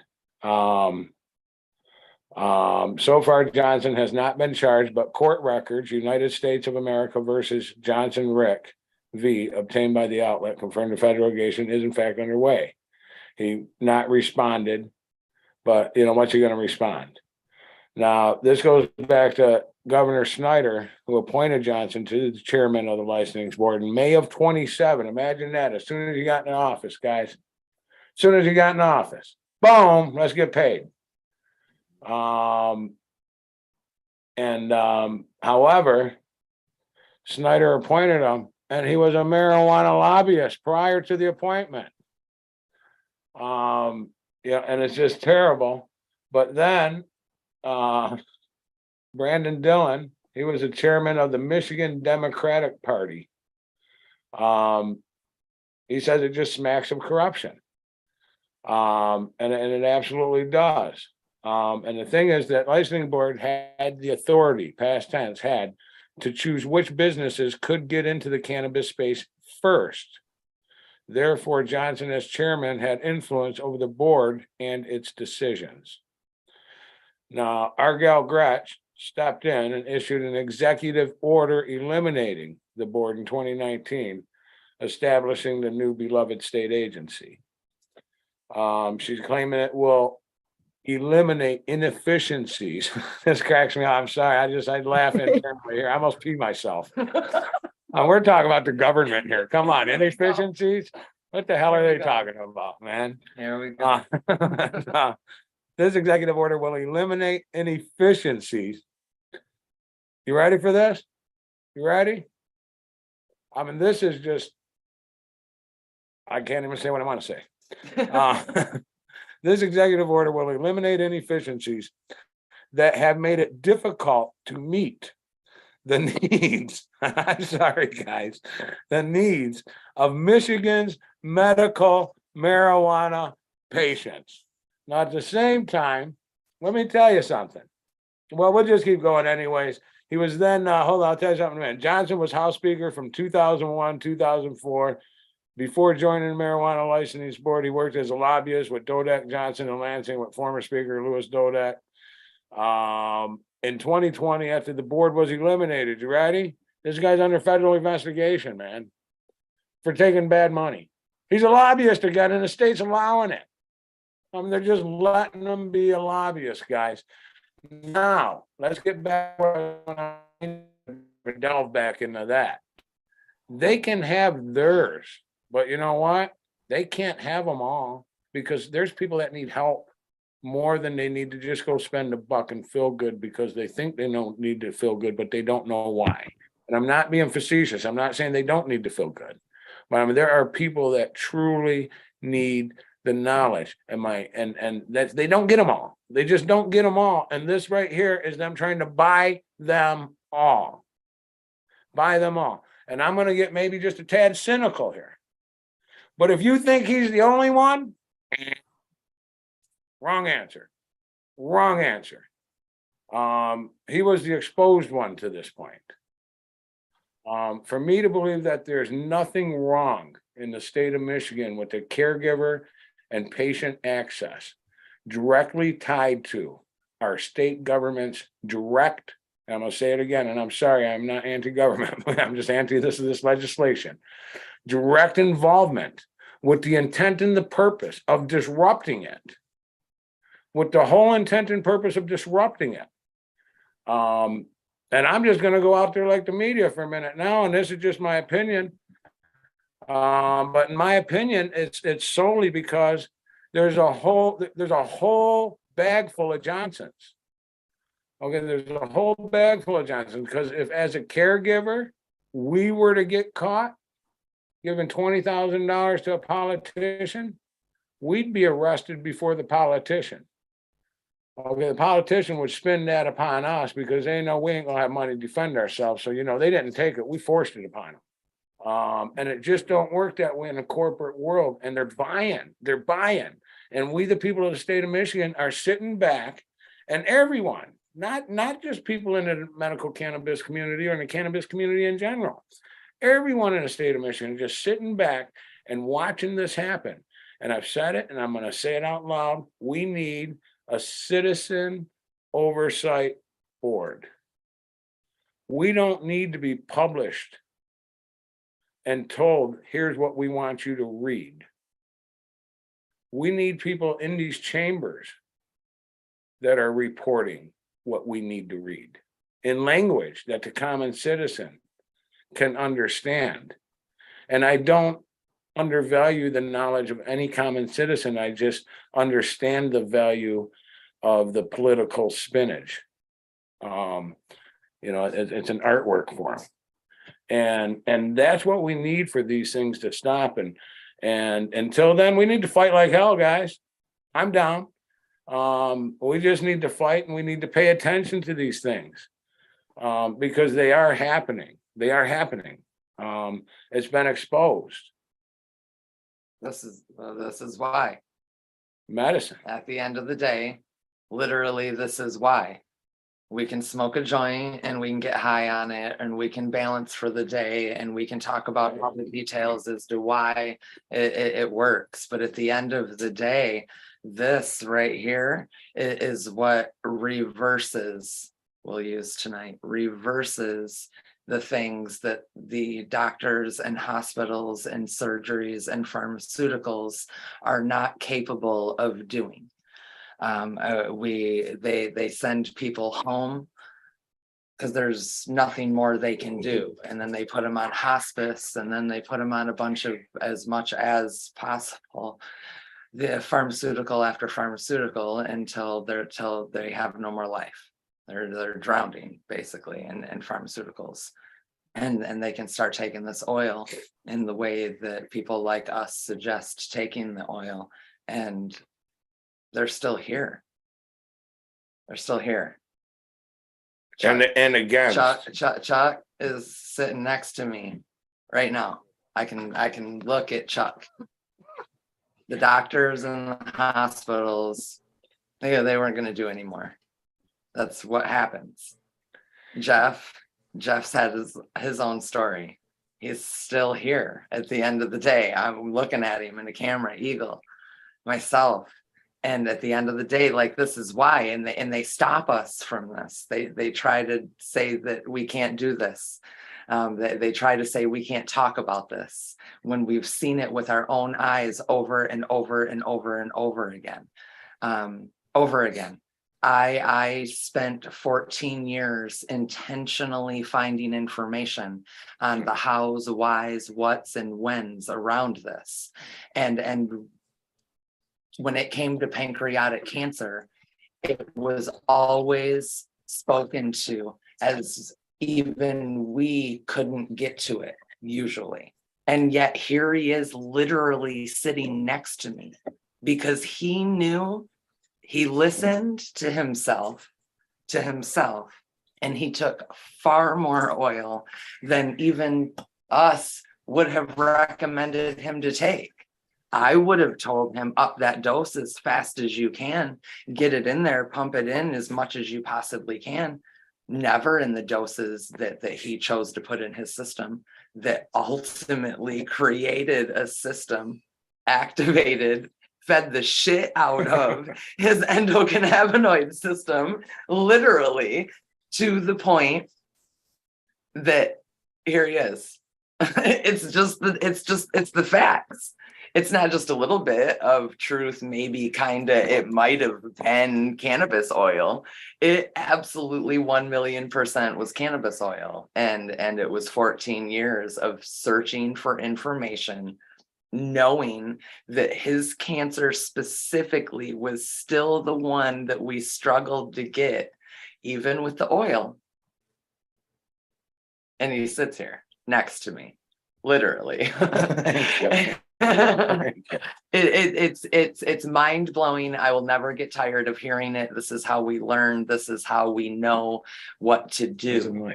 And there is, if they can talk about their world and their money and all their corporate legal regulation nonsense, we can talk about what it's all about. And at the end of the day, it's literally right here. Every single one of us should be taking this every single day. It's not just medicine when somebody has been diagnosed with something like pancreatic cancer. This is a preventative to things like not getting things like pancreatic cancer, or like I have told everybody forever, sometimes we don't even need to know what's going on in there to just go ahead and eat the oil and let the medicine work and fix it. We might not even know what's going on in there. We might not even know what's going. Sometimes we don't have to. We just know that we can eat the oil every single day in doses, just like we would eat a pharmaceutical that a doctor recommends. And whatever's going on in there is going to balance and regulate eventually, if not immediately, because sometimes it's immediate. I digress. I'm sorry. I just gotta say one more thing because I'm on the rant. We gotta talk about doctors now. Doctor recommended, she said. I disagree. I think that the doctor opens up their little book and said, oh, there's possibilities for, but I'm gonna make more money with this one. So this one. Now, do I believe that's the problem all the time? No, but I think it's the problem many of the time. I think that was proven with OxyContin. And once again, I'm going to say it even on that one, what the doctor recommends. Everyone, if you think it stopped with OxyContin, no. They just paid the price to take your eye off of it for a while the rest of them do it. That's all. It's just that simple. I'm sure this is just the guy that got sloppy here taking that 20 grand. So everyone else had to throw him to the wolves that's involved in the game. And these are all my opinions, just to put it out there. But you know what? It's filthy. It reeks filth. I mean, we're 2 years of a federal investigation on taxpayer dollars because the corporations of the state of Michigan are illegally funneling money to a politician that was just appointed to the office that was a lobbyist a month before. Come on, give me a break. Where are we at here? Where's the handcuffs? Let's get the silver bracelets out. Let's take some people. Let's put them in the penitentiary where they belong. And we knew these things then, and the people who knew talked about it, period. They tried to say so. The people knew this was going on. They tried to be the voice. They were overpowered and misled and taken down a path to trust people that they probably shouldn't have trusted. And it's just truth. And it's coming out in our today a little bit. And I'm sorry that shadows have to come to light, but when you work in the shadows, they have to come to light. It just is what it is. And we weren't wrong. The ones who have been here and know, like, some people were talking about it and they were made out to be crazy and it wasn't going on and it was drama and it wasn't to be believed and they were just trying to create separation and etc. No, we were trying to protect our people, literally, and these are the reasons why. I'm sure more will continue to come out because that's just what's going to keep happening in our world. The shadows and the ones working in the shadows are going to be brought to light. And he just proved it again tonight in an article. It's been printed in the now. by a major news organization, the Detroit News. I'm sure all the vetting is there. The Detroit News is not going to cite, that there's a federal grand jury going on. It would have been retracted already. And that just hasn't happened. And with that said, we have to give it some validity. As Angel said, although the no has been known, there we go. And now you got me doing it. The no has been known. And now it's just coming to light, guys, and everyone just needs to pay more attention. And I'm going to pounce it again. I believe we need a citizen oversight committee, not with words in the chambers, because that would violate the state constitution. We need a citizen oversight committee to be the committee to fill we the people in versus legal jargon. To fill us in on who's doing what, who's standing for what, not just legal jargon, not, who's doing what, why are they doing it? It should be that committee's job to see why this representative is so pro supporting this company. And that's what we need to get back to. I hate to say it, but I heard this in a pretty funny comedy once. Man, it was back in the 60s, shit got done. We'd chain ourselves up together and lay in front of the bus. And that's what the caregivers in the state of Michigan metaphorically need to do, because we know nowadays that bus just run our ass over. We're just a number. But guys, we have to protect the industry. And I'm going to call it an industry because it truly is, because there are specialists like Angel here. I mean, she really spent all that time, that energy, that effort. Time, as you guys heard me say before, is the one thing none of us are ever going to get back. It's a spent commodity. I mean, what I just said is gone. It's gone. That time is gone. So it's a spent commodity we can never replace. And we need to spend our time right now. Let me take it there. We need to take our time right now. And everyone that's listening, please pass the words. And again, you are appreciated. We need to spend our time informing our friends and our neighbors. And once we have them informed, we need to ask them to do the same. Because that's how we gain attention. That's how we draw attention.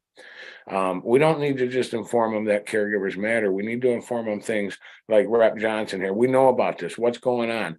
Call your legislators. Ask them, what's going on with this guy? How come he's not in handcuffs? Why is he running free after taking that money? Better yet, forget handcuffs. Why is he allowed to make money lobbying again until this is resolved? Okay, because remember, these are alleged. So until it's resolved, I mean, let's get serious here now. Are we going to let a rapist out of jail free with no conditions before trial? No. Are we going to let a suspected serial killer that we know is probably our suspect, but we just haven't nailed it down yet, walk freely without surveillance? No. We're not going to do it. There's a difference there, and those are horrendous differences. And don't get me wrong. And no, they're not, because if you're taking damn money to cheat the people, that's just as bad, in my opinion, because this country is based on we the people, period. As is our law. As is our laws, all laws. But my point is the difference is those other people, they don't have the political clout. They just don't have the clout. Or they don't have the funds to pay for the political clout, whatever it may be. And I'm not a conspiracy theorist. I'm just not ignorant. That's what it's about. If there was a caregivers association that had $100 million sitting in it, where do you think the politicians would be, guys? Where do you think they'd be till the 100 million was exhausted? They'd be right up our rear ends. But if we ran out of money, it's going to flip back the other way again. And it's just that simple. It's just political clout in this game at this point to me. It's no longer about fairness. It's got to be about fight. It's got to be about fight. We have to, and I hate to, I'm just gonna, an old song, fight for the right. We just got to fight for the right to have a caregiver party. That's all. That's all. And a patient party, because caregivers that are knowledgeable, they know what the hell they're doing, and they're competent enough to make mistakes and correct them. They're competent enough to accept their mistakes, make them and correct them. It's the patients we worry about. So let's have a patient party. Let's get the patients together as well, not just the caregivers. Let's get the patients involved in calling and saying, you know what? I agree. I need a more one-on-one, and you guys took that away from me with this executive action and pulling all these meds out. And at first it went from really great, I'm gonna use the word again, concierge services, to a dispo with a medical display over there and a rec display over here. And the same bud tender running up and back between the glasses too. And people just have to make that known. They have to get involved. They have to, they got to make the calls. They got to send the emails. They got to let them know what the hell is going on. How did this go from medical marijuana to recreation? Why isn't it two? Why don't we have medical marijuana separate from recreation? You spoke of that. You've already spoke of that, because they seen that shit early on. Medical cannabis opened the door for consumption in the United States, flat out, long time ago, with few select patients. And then it slowly opened the doors as it passed. But the sad thing about it was they thought it was a joke. It would never go. It would never catch on. People would never take it seriously. And then when people actually started using it as a medicine, the pharmaceutical companies went, oh, fuck, it is really working. It is a medicine. What can we do to fucking avoid them not taking our fucking garbage, our waste, our fucking petroleum waste in a lot of cases? we can't do this. We can't let this happen. What can we do? Oh, sleight of hand. We're not even going to pay attention to medical anymore. We're going to call it recreational. In fact, today in Grand Rapids, as I was driving through Grand Rapids today, I seen a beautiful billboard. Beautiful. One of those new fucking bright, almost like New York fucking side of the building, fucking LED, pop, pop, pop. Cannabis to couch, with some lady sitting on the couch just like this. And I thought, I hear this. That's not even, you know what I mean? It's recreational. They're not, where's the, the power of the medicine there? You don't even think about it. It's not even being associated to the plan anymore, and that's, at that point, they win. Nobody's thinking about fucking it as a medicine anymore. They're going on, they're taking their medicine, whatever their doctor tells me, and they know best, because medical cannabis was just a joke. It opened the door for recreational cannabis, and they got just what they wanted.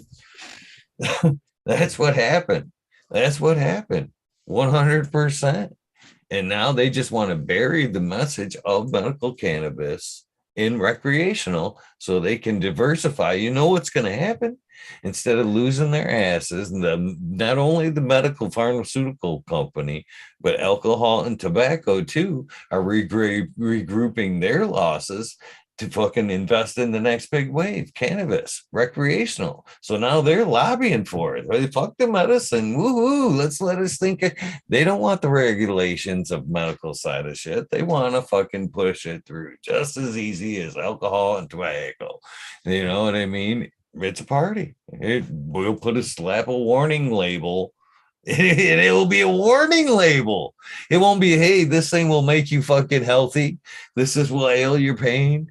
It will be like, warning, this is known to cause cancer in fucking outer space.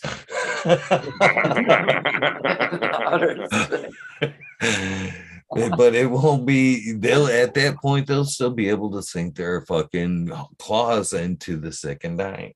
They'll win win.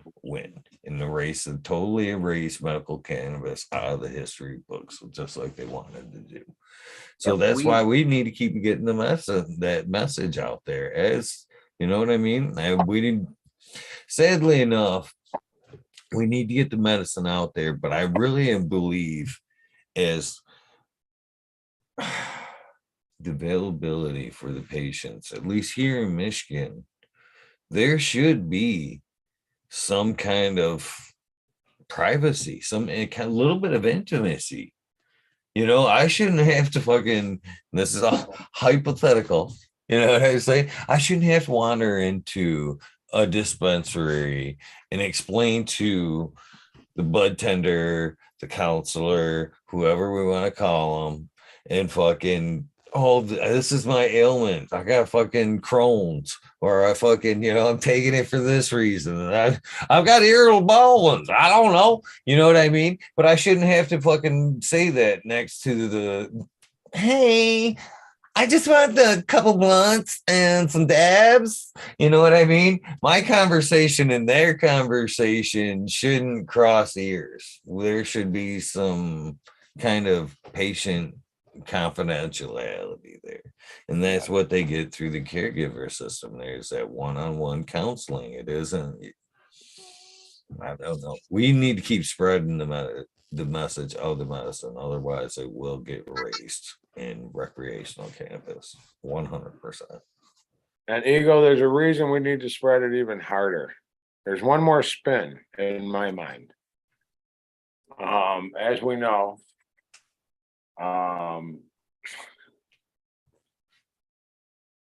well, the man in the president's office has signed that executive order allowing R&D to 100 select companies.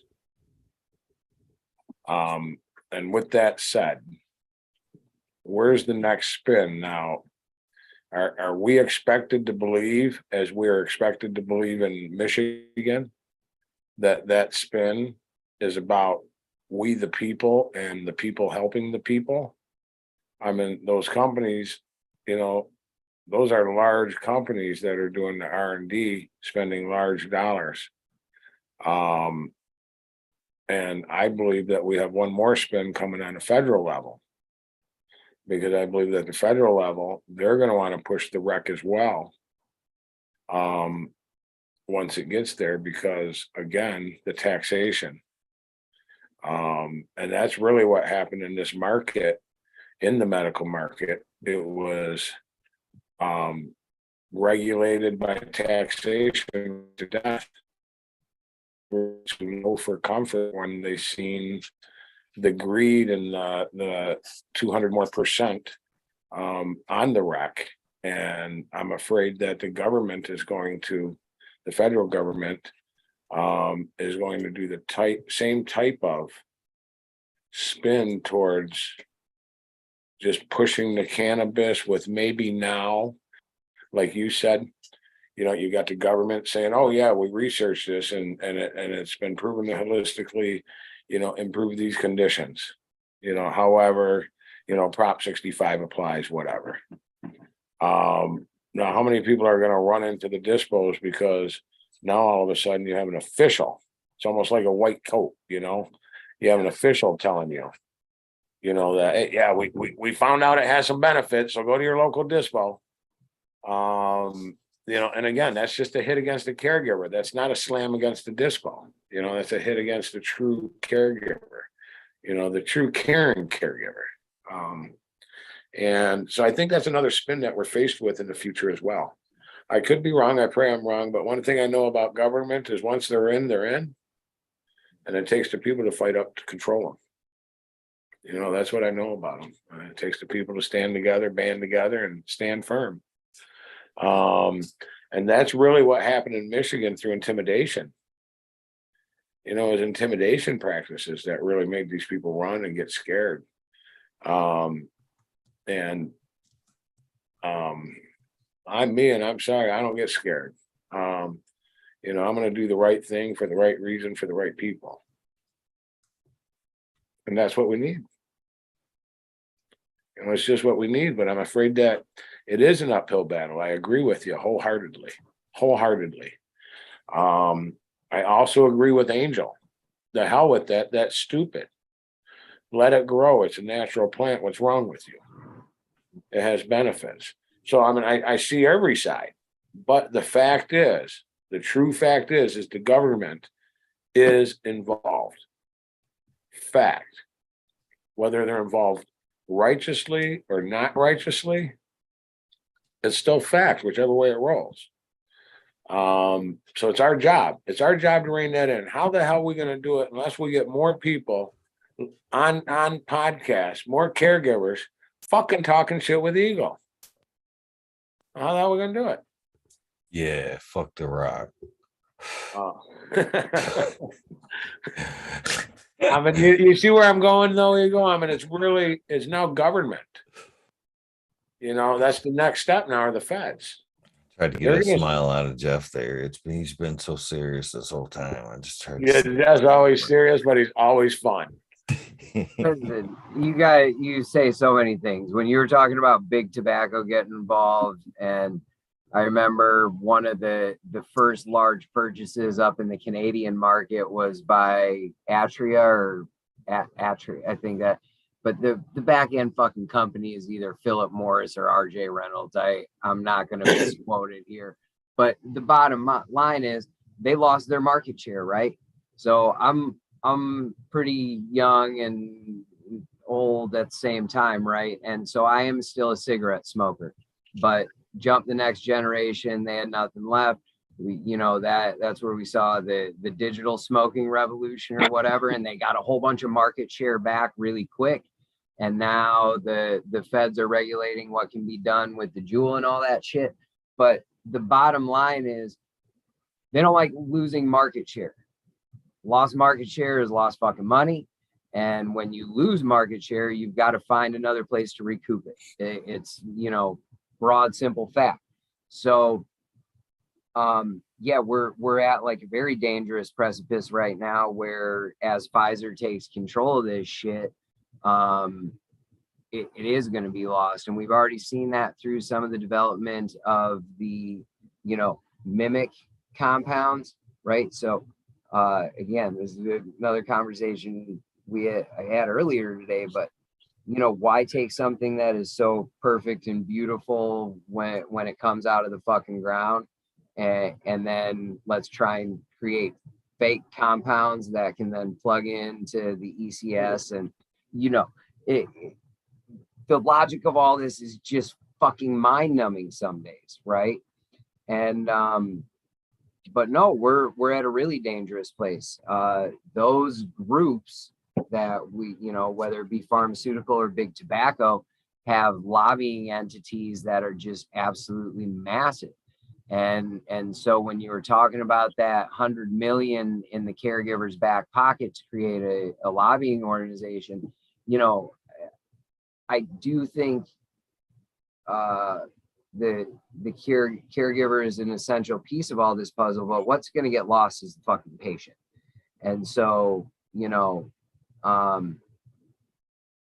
as caregivers are gone, that's a lost resource for the patient.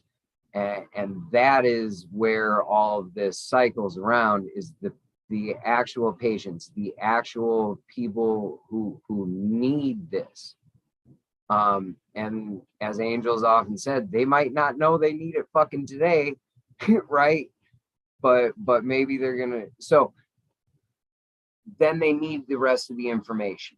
And every time we lose pieces of that gained, passed on, shared knowledge is a blow to what the end results is going to be. And monetization and commoditization of anything fucks it up, because if there's profits involved, purity can't be in place. And it's that simple. When money becomes the absolute motive, care is not part of it, because the only things you can prioritize at that moment is fucking time, because that's the only resource that's a direct, money and time are direct function of each other, I guess is how I'm trying to say it. And so that's what all of this relates back to. A monetized, and it is a commodity now. So, I mean, that's what it's become. Once it's labeled as a medicine, and we've talked about that. So let's, talk about the restructuring of the regulatory approach from the federal government. So now the scheduling changes of it, what's that going to mean for all of us as caregivers? Do I now need like fucking FDA approved facilities, and what structure does that put us in? So the frontiers are broad, unknown at this point, and still need a lot of direction and guidance. You know what I mean? And again, I was fortunate to have a lot of things passed down to me, just like all of you were. And we need to continue passing that on and building the spider web, Right on. Precisely. Spider web. Exactly. Absolutely. Absolutely. There was a time it was talked about all the time. It really was. And it was snowballing, and more people were passing along the message, and then the message was lost along the way. Some of us went kicking and screaming and kept doing what we could, literally. And I think it's time to not shut up about it now. And for people to understand that it is two different worlds that have to intermix somewhere along the way. We didn't hold the ground on the MMA like we were supposed to. They were able to come in, and now they have their way and they've got their stuff, and we have ours, and it's still there. It didn't go anywhere just because they were able to infiltrate and come on in. We can still do what we can do, and we can still make moves within what we do, but we have to have more voices again that can trust the system that was put into play and know how to hold the ground. And even the message on what the MMA represents has been manipulated in a sense over time, and the whole message has been lost. We have to keep reminding people, I believe, that it was we the people. We tried to ask for permission. They didn't want to give us permission. We had to fight for permission. And the people said, yes, let's do this. Okay, government didn't expect it to do what it did, but it did. And if they can do what they're doing, damn it, we can do what we're doing. They can't censor us. There's got to be a point where we hold some ground and intermix at the same time, because they're not going anywhere. We know this. Government's not going anywhere. Laws, rules, regulations to some degree are not going anywhere, but not just cannabis. We have to turn the tide somewhere back to the people. We have to, in my humble opinion. And I agree. I wholeheartedly agree. There's things that we're not going to be able to turn the tide on, whether it's on cannabis or any other government related issue that has gotten so deep. And on monetary deception, that they're not going to let go. They won't let go, period. Because even if, like this instance with this alleged backdoor donation, it hasn't stopped because the money's there, so they're not going to let go. That's it. The business is expanding too fast for it to have stopped. And what really irks me, and I'm sorry, I got to go back to that again. What really irks me is the spin that our state wants to put on it. We got things like what I read happening with the backdoor, donations, alleged. And at the same time, those people, they're not donating that kind of money so that they can grow 12, 24, 36, or 72 plants for their patients. You know, they're donating that kind of money so that they can mass grow and get their license, just like this investigation is all about. You know, might have been some hurdles jumped, a little bit of influence there. 20 grand is a lot of money, especially coming in dark. The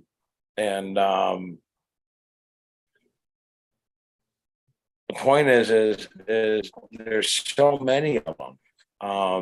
And there's so many twists and turns in the laws when it comes to lobbying that allows them to get the money to them in so many different ways and methods.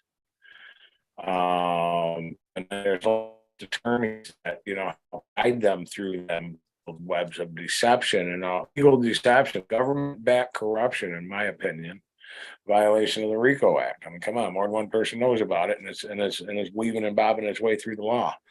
You know, I mean, come on.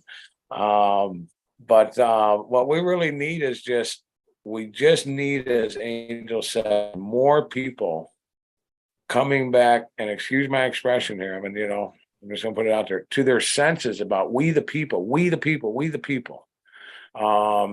What I'm really confused about, and I'm digging into it, when I get some more clarity, I'll certainly report on it. Is like a 2019 executive order. 2019 executive order eliminated an agency. Agency was created on we the people's votes. Okay, so our governor just creates an executive order because this guy gets pinched. He gets pinched. So does she create the executive order to create problems for we the people? Or does she create the executive order to get rid of the problem that got pinched for PR? I mean, that's really what got shut down. Let's look at it. And more control to the state and less control to the people. But what concerns me about that is they're taking that kind of money for these massive grows.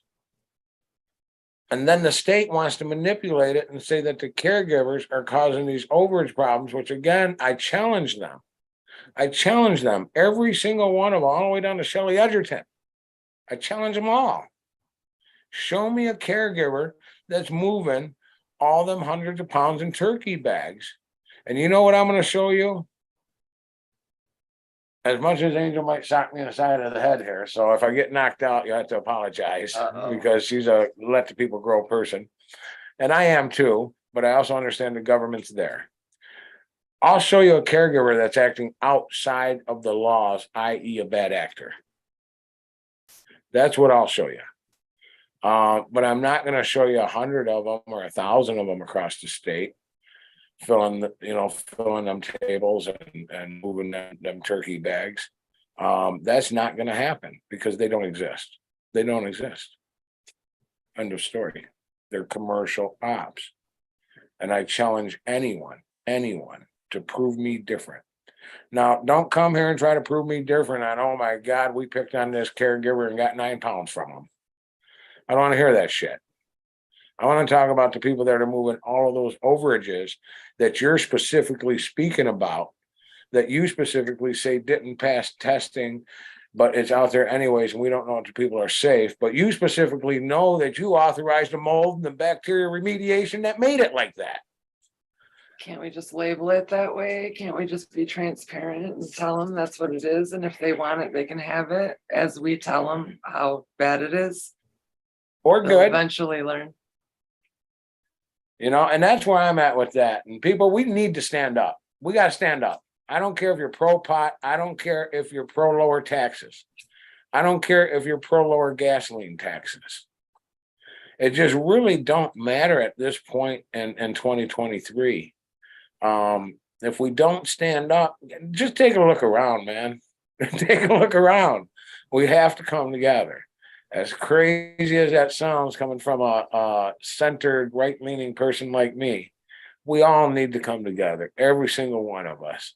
And you know what? It don't bother me if my neighbor comes home and drinks a 12-pack of beer at night, as long as it don't affect me. You know, as long as he's not down here doing Brody's in my driveway. It don't bother me. And that's where I think that if more people would just take that into consideration, that, it don't need to bother you what someone else is doing, because if that's the case, aren't we really insecure with ourselves?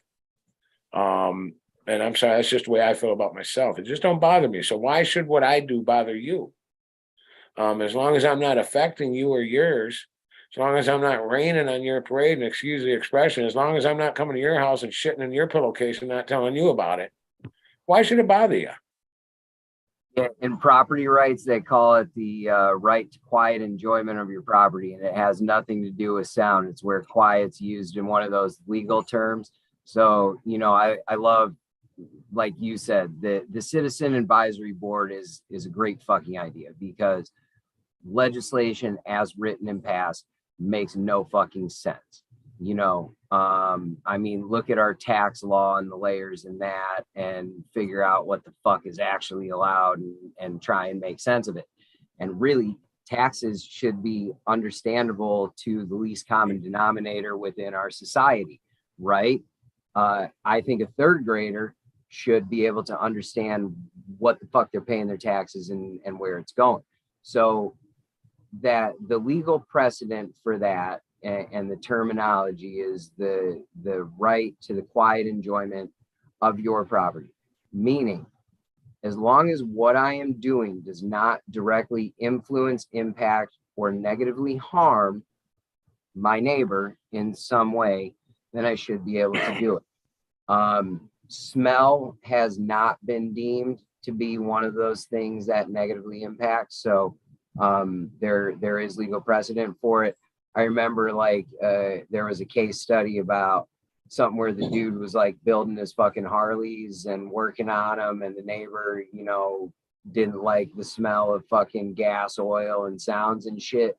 And again, it was not something that actually negatively impacts. So that legal precedent becomes really important in those cases. The problem is, though, and this is the big problem, legal issues can be dealt with in court.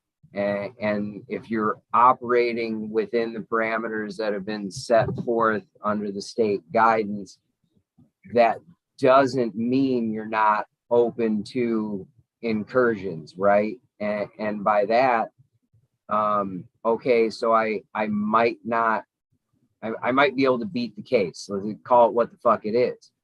But I still have to be impacted in a way that gets to that point. And so that's where, the quiet right to the enjoyment of my property includes me producing my fucking medicine. And not only for me, for my patients, which is the law as it was, set up and passed by the people, right? And without that access being granted to me at the time I needed it from my caregiver, and so that's, this cycle needs to not be broken. We're not at a point where the chain links can be fucking dropped and everything's good to go. Because the baseline understanding of this plant as medicine is just not there. What's being understood is that it's a taxable commodity and can be moved into markets as such. The fight now is to preserve the message of the medicine within that framework and construct. I'm an old Indiana boy, and they're talking about legislation over there for whatever, the 6th year, and who knows, maybe. But the construct in which it's going to sell is the money. So it will be passed maybe medically as a tacit allowance for them to set up a statewide structure and framework for regulation, because that model is a lot easier to control than just going, all in on a recreational market. And so odds are that's the way they'll approach it. But we know all that will be with the anticipation of moving that all over to a recreational market. And so that's where, I'm a big like motives guy. Like what's the reasoning you are doing something? Why are you doing it? And you know, you should understand all those things. The bigger picture scope of that is what the fuck are the motives going on in the back end of all of this stuff happening? As Chuck touched on, you know, there's been some wild stuff being asserted in Michigan that various lobbying organizations were involved in things, you know, allegedly. Some of those same organizations also had a very, very heavy hand in dropping the legislation that was directly targeted at dismantling and restructuring the caregiver and medical cannabis system as it's laid out in Michigan. You know, from changing patient allowances to where you could, so you could still have your patients, but you could only grow on certain types of property now. So no, that shit shouldn't be allowed when the dollars are, you know, trickling down from lobbying organizations, not from all of us. You know, I said I was hot and heavy on the phone calling our legislators and making sure they understood what my position was. And now we have a newly carved out district here. So and so far our new representative has been very approachable, to sitting down with me prior to, you know, while he was running and formulating his campaign, and had an understanding of you know, what this means to me, but not only me, to a lot of other fucking people. And so any opportunity we have to be an individual mouthpiece for the many, we need to be, you know. Do I think he'll be influencing any legislative processes in his first term in a newly carved out district? Absolutely not. But he's a young guy who's going to potentially have longevity within our political system here in Michigan. And so getting to him early as we can is, you know, that needs to be the conversations. You know, again, I don't think we can influence who gets elected because there just aren't enough of us anymore, but maybe we can influence some of the conversations that are being had in the build up to these things. So,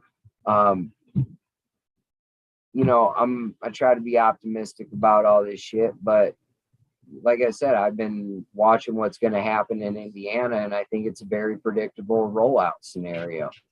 And that rollout scenario is to an end means that isn't very altruistic. You know what I mean?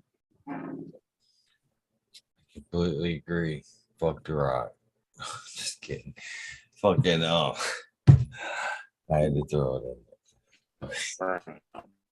It's a running joke. It's a running joke. It's bad. It's a running joke. What do we do when they use those conversations that we're willing to have with them so openly against us? What do we do when they use our community to get voted in because they know damn good and well that the cannabis community can get them voted in? It's a known thing in our state. Like, it's known. That's how do you, once you see it, you can't unsee it, and it keeps happening, and stop them from being able to do that. I agree. Do you think that's half the battle, though? Seriously, is that we can't trust the candidates out there? They just using it as a gathering point, a good talking point for them, and we can't necessarily believe. It's almost like a bill, and we're attaching a nasty rider to it. You know what I mean? By voting with it, just because they believe in the one thing, don't mean necessarily in the long term we're going to see eye to eye with that particular candidate. And the people that have paid attention I hate to keep saying it that way, but it's true. We have to live very, very busy lives, and it's designed that way so that people can't pay attention. They don't have time to pay attention. We're raising kids, we're going to work, et cetera, et cetera. So I don't mean it disrespectfully at all. But I learned very early on that it takes a lot of time, effort, and intent to know what's going on out there. And with the discussion about the lobbyists tonight, it's been a problem in our state right up until the now. They get on the steps of the Capitol at our rallies and they literally announce, just keep the lobby checks rolling. But they don't know a damn thing about the medicine or why it works or how it works. Or why they're even standing there other than to get that next lobby check. And they're willing to say so to the people in front of the people with smiles on their face. And now we get articles and breaking news in our now that is exactly what's happening in the negative. It's not, again, working to our favor. And they literally tell us what they're doing. They tell them exactly what they're doing. And they keep supporting and they keep holding them up and they keep getting them on the stairs because they'll smoke a joint, not because they know the medicine or understand the medicine or can pass along the information about the medicine. I'll say it again. When it comes to the level of the money, let them do what they need to do. It's their market. It's their people. Their people will go to them just like our people will come to us. It's just the day and the age of that period.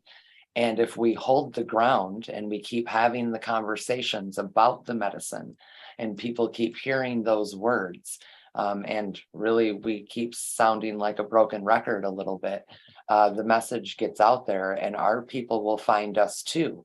If we don't let them waver us in what it is that we're doing, because logically, realistically, they should have never been able to begin with.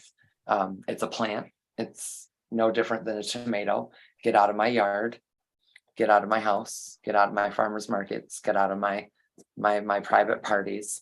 You guys do your corporate thing and your hundreds of thousands of dollars. I'm not asking for hundreds of thousands of dollars for what I'm doing. I never have, I never will. It's not what we do when we're true caregivers.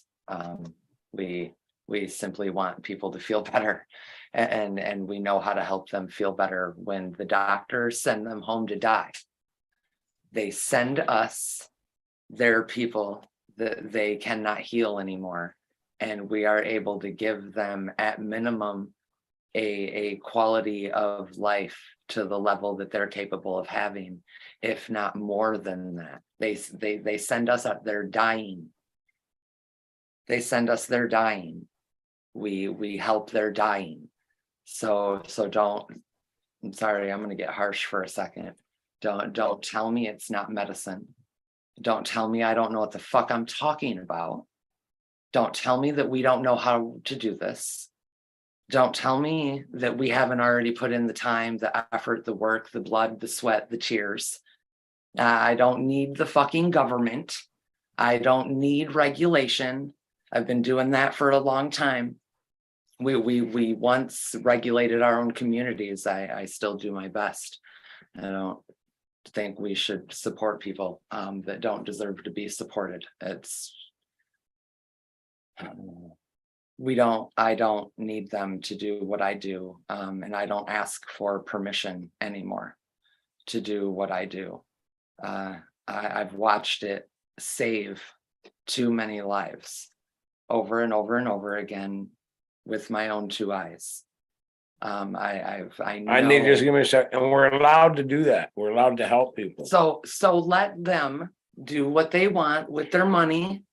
I want to even support them. I want to send them the people that want them. If that's what they want, But I want to be able to do what we've been doing since 2008 in the state of Michigan. And I want to work on changing that a little bit for the better, not for the worse, so that we can still interact with them with tools, with all kinds of different things. We could work with the corporate levels on if they would simply let us do what we do without the repercussion, just like them. There should be, we have to be able to hold that boundary somewhere. If we let them infiltrate and play their mind games and not hold true to their word, this is where we are 14 years later. Right. This is where we are 14 years later. I'm sick of, I don't want to do that part. I just want to help. I want to grow a plant and I want to make medicine and I want to pass along the word, and we should be able to fucking do that, period. Where's the people? Because there's a lot of people out there that I know they're there. I've heard them. I know they're there, and they get sick of it too. They get sick of this back and forth crazy game that gets played. People get hurt. There's more stress. Stress is the number one killer. No. I'm not going to ask permission anymore is where they go. We need them to talk. We need their voices. We need them forward. They don't fucking trust it anymore. They shouldn't trust it anymore. I can't tell them to trust it. I want to tell them to trust it, but then they can trust me and they know they can trust me when I say something. So if I'm supporting somebody that then backstabs us, uses our words against us at the end of the day, like I've witnessed so many times, I'm not trusted anymore. And I can't have that. There's a reason that people always flow in and out and want to come back and want to learn and want to know more. And it's not because I've stood behind things that are not supportable. And the politics of it have not been supportable since the beginning. And our very own people have pushed and helped it along. And I hate having this conversation, this part, but it's true. It's true. Our very own people have been the ones to lead the people to these areas that have done more harm than good and made it so we can't work with the corporate and the licenses, etc. And it's all been done intentionally. It was written in the books before 2008. It's literally playing out in the now, literally, quite literally, every step of the way. And we just need our people back. We need them to be able to trust that when they speak their voices, they're heard, and they're not shut down and ignored and made to be something that they're not when they're factual. Find me a conspiracy theory that hasn't came true yet. I digress.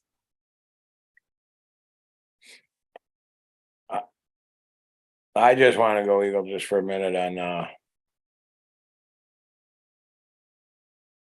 we the people being involved.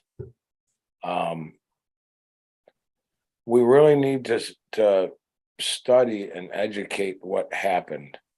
Angel brought up in the past about the 4:20 a.m. bill passage back in 2012. We then, from there, we go fast forward, other changes, but we fast forward to the wreck, and I want to keep bringing that up because that is what ultimately the dollars and the cents around the large corporations is what has changed the vision of what the caregiver thought was the vision. But we never knew until it was happening that it was the vision. Initially, I believe we thought that, okay, this is new legislation. Oh my Lord, look at all the people that signed up for cards. They need time. They asked for time to fix this registry problem. Let's give them the time. And I think we were hoodwinked in a sort of that way. But what I really think happened was they said, wow, look at all these people. Look at all these numbers. And so being hoodwinked like that, all the way from the beginning, just the people should just really stand up. And I'm not saying shout from your rooftops. That's not what I'm saying, although I may be that passionate about it. I'll do the shouting from the rooftop if I can get my butt up there. But a simple call, guys, I'm going to keep repeating that. A simple call to an elected official. A simple call. Speak to their aides. One call. Do that one time a month. Leave your name, leave your number, see if they call you back. Those who call you back are the people that you should continue to call, because those are the people that are either want to continue their role in representing the people, or they're concerned about their role on the next vote. Okay, so those are the ones where you have their ear. So stay in it. Don't let up. Don't let up. And again, if you got something else other than what we're discussing that bothers you, that's a legislative issue, call them for that as well. That's their job, guys. I hate to disappoint everyone. My father used to remind every civil servant, you work for me. You don't work for the person that's writing your paycheck, because they wouldn't have the money to write it if us taxpayers didn't fund it. And you know what? He was absolutely correct. Because if the taxpayers didn't fund it, they wouldn't have the money to run it.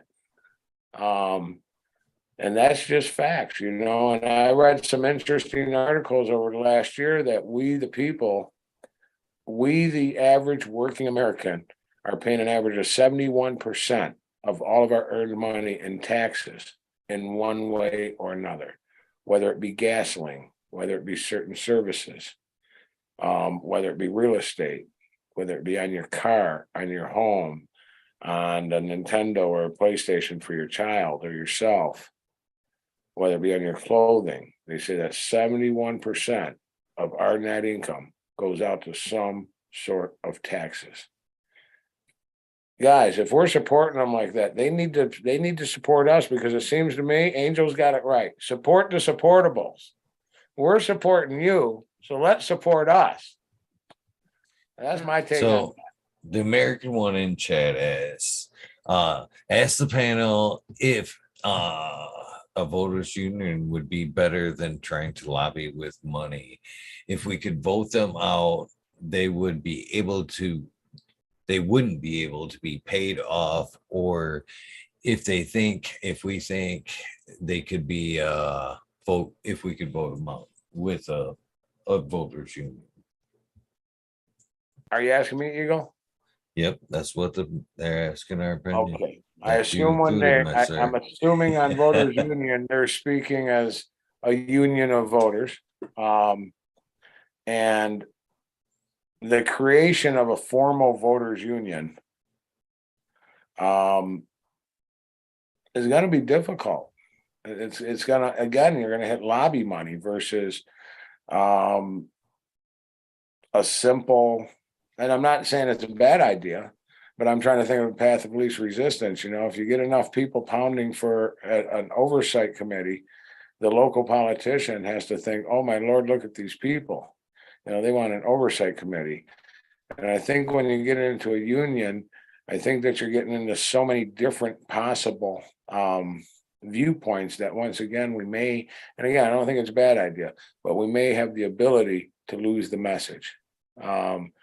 If you get into too many viewpoints. I mean, I'm just talking about a little, and this is just my idea. So again, I mean, throw things at the wall, everyone, please. I'm just talking about maybe a little 11-person committee with 3 backups. So maybe 14 people in the entire state of Michigan. Every time they have a meeting, those 11 people have a seat. And again, their job is not to speak, not to interfere, not to disrupt. Their job is simply to oversight and to report to the people who's speaking about what, who they're speaking of. If they're speaking of a certain corporation in particular, because that's always a good indicator. And who's speaking about what, And does it benefit the people in the committee's opinion, or does it disadvantage the people in the committee's opinion? And I think that if you were to take that and put it on 1 page or 2 pages and issue that to the people instead of all that legal jargon about bill submitted, bill as read, bill as changed, bill as considered. I think you need to get rid of those thousands of pages, because I think that's the trickery. I think the trickery is, look, the devil's always in the details. Okay, but you know what? I never hear? I never hear a politician stand on stage and say, I support the Medical Marijuana Act because, and then read through the legislation. I hear him say, I support the Medical Marijuana Act because, and as Angel here said, because in his mind, her mind, man, this is a big group of voters, because I support you. And then once they get voted, again, it's all about handlers. It's all about the next election cycle. And it's all about money. How do you get reelected? Come on, they talk about it on the news all the time, that political war chest. And again, that's where I think the advisory committee would come in. I'm in union. However we can get it done, it really doesn't matter. Let's just get it done. Let's just get it done. Everybody send an email, send a letter, do something. Do something, protect yourselves. If forget the caregivers. We'll be okay. Listen, until my breath stops or my body stops, I'll never stop what I'm doing. Or my mind. And it may have already. But so they'll never affect me. But there's a lot of people out there that didn't have the experience that I had, the enlightening. And they don't want to have that fight because they feel like they're alone. So they don't want to go against a congressman. They don't want to go against a state rep. They don't want to do this because they feel like, man, I don't want to call that office. I'm just a little guy. But you know what? We're all little guys in a big ocean. And if all of us little guys just create a school, that ocean won't seem so big. We'll have some comrades around us. And that's all we're asking for at this point is actually asking for 2 things. We're asking for some support for the patients and the caregivers. And guys, we're asking you to listen to the Eagle as well more often, because he is our voice and he's a great voice to have. His passion is real and his care is real. And we are asking that as well. 100%. I think so on like voting folks out, those are difficult measures when they're voted in. So the simplest answer is to not vote them in. What needs to happen is transparency. And so this is not a unique problem to the cannabis industry, but election finances and funding of our politicians is fucked. And it's that simple. No one group of people should be influencing what is then affecting the larger group of people, right? I mean, if you take baseline principles of democracy, that's not how it's supposed to work. Unfortunately, the way of the world is slightly different. And so transparency makes it a little harder for these folks to then maneuver behind the scenes. And so we are seeing some of this coming out. Again, you feel less and less crazy every day when you read any bit of information that comes out into this world, because you're shit. I was right about that one, and we're seeing that in regards to lobbying organizations, licensing, proposed legislation, things like that. That's big influence, Now it affects us as a small subset of the population of Michiganders. And so the relevance in my house is a hell of a lot different from, my neighbor who's like a 73-year-old retired preschool teacher. So I can't say that she's going to be like calling the reps every day and banging down doors. But we need to, you know what I mean? That's for damn sure, to echo what Chuck's saying. But transparency creates getting people out of office, because then we know what's happening on the back end. And the more we see of what's happening on the back end, the less you support those things. So it all comes down to transparency. 100% comes down to, we need to know who's funding what at this point, because with some of the things that have come to light, there was a lot of truth to dollars driving legislation that would have negatively impacted a pretty large subset of the population of Michigan, ourselves included. And that's pretty messed up. You know what I mean? So transparency, brother, that's what I think. Whether that comes through Citizens Advisory Council, a voters union, I mean, you put a different title on it, but eyeballs need to be present when these things are happening. And it needs to be a representative group that then has the ability to report back to people. As soon as, fuckery stops and crazy shit stops happening, then we don't need the oversights. But I think at this point, there's enough evidentiary findings that support cause for concern of what's been going on. And it's that simple, And I think if that support for the cause and concern of what's going on has been there, then I personally believe that the thought and the consideration of oversight is both logical, or all three: logical, reasonable, and rational, in consideration of some of the things that are coming to light and how they're coming to light. I know from working with the people as long as I have, that trust is definitely a huge factor as to why the everyday us don't come forward like we do. Jeff's right. Like, we have to be the voice for those people that really can't get out there and do what we're capable of doing. At the same time, transparency is exactly the ticket to that. They're not going to come forward as easily as they once would have. They're sick of this 14 years later. The people who give a shit, like we give a shit, don't give a shit anymore.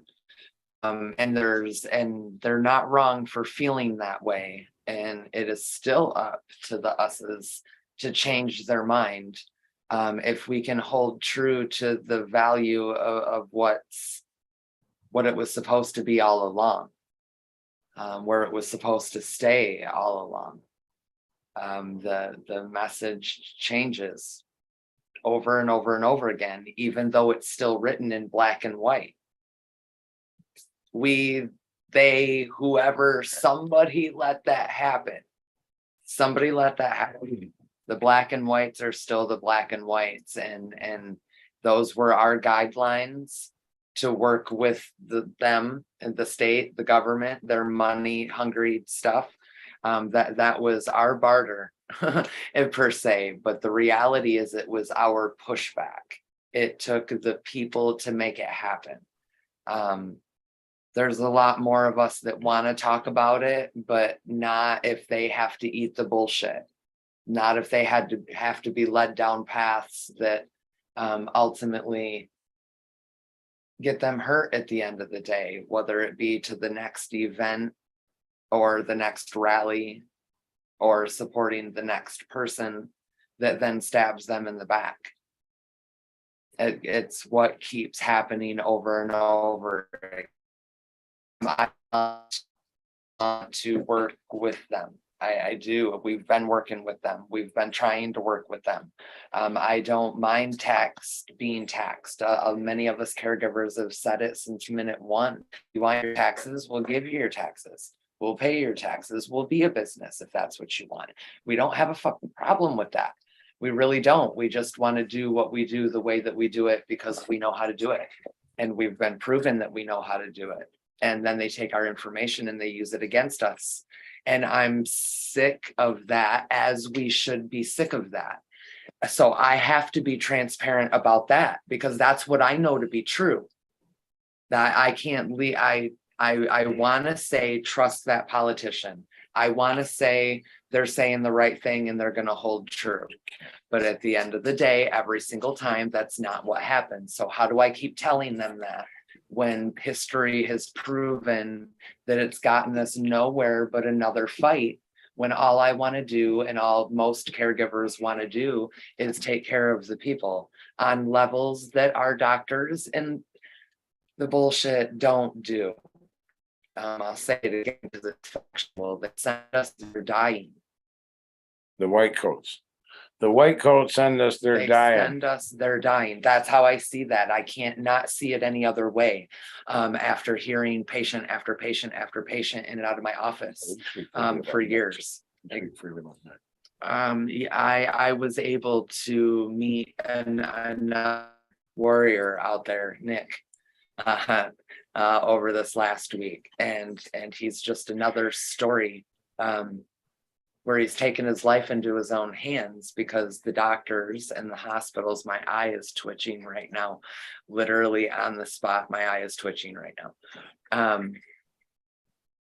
He's had to take his life into his own hands because the doctors, surgeries, pharmaceuticals, hospitals, we'll say it like it is, gave up on him. There was nothing more they could do. They sent him home. Bye-bye. To die. Bye-bye. Send him home. Send him home. You just go do whatever you can do. And the universe works in mysterious ways. And Chuck and Nick were able to stumble upon each other. And Nick is still here with us today in ways that he should not be. His life should have been over, according to them, a long time ago. And they tell our patients this. Let me get upset again for a minute because it's true. And it's a kind of angel right here. Watch this one. It's a topic of conversation this week because it's real and I'm sick of it. Are people who pay lots of money to have degrees and say they're doctors and work in these places where they're guiding the sick, who are already struggling because they're sick, and then they put things in their heads like there's nothing else that can be done. You're going to die. You're going to die in 2 to 6 weeks. We just heard that this week. How dare you? How dare you? How dare you? How dare I hope there are doctors and nurses alike out there that spread it far and wide. How dare you put that into somebody's mind? It should be against the law. Why isn't it against the law? Why do we have laws against us? But you can embed something like that into somebody's psyche, that they have no other options, that they're going to die in 2 to 6 weeks, when we have proven over and over and over and over again that that is untrue, that there's options out there and we know about them and what to do with them to get them there. Your pink ribbon, your cancer institutes, Susan and her pink ribbon that was hijacked. That was literally another grassroots effort, hijacked, message that was hijacked and then changed. They still want to cure cancer, guys. They still want money for research to cure cancer. Cancer cells been around for a long time. We've proven over and over and over again that cannabis forces cancer cells to commit suicide as they should. It doesn't just cure cancer. It doesn't just make cancer die off. It literally makes them bitches commit suicide. They eat themselves. It's different. It's different because it's supposed to be. It's supposed to be what we're doing. And they tell us we're wrong. And it does that while protecting and boosting the rest of your systems. So the whole functionality of the ECS and tying that into like whole body healing, which is something we talk about a lot and shit, is exactly what you're talking about. And you know, once you get that flow and functionality and homeostasis reestablished, start protecting your body, then healing can begin. Until then, it can't. And the problem with healed people is healed people are not profitable, and it's that simple. You know, return customers make you a hell of a lot more money, and when you're tagging those return customers for like millions of dollars between what you're billing the individual and the insurance company, actual, like, you know, healing's not great. And that has to stop.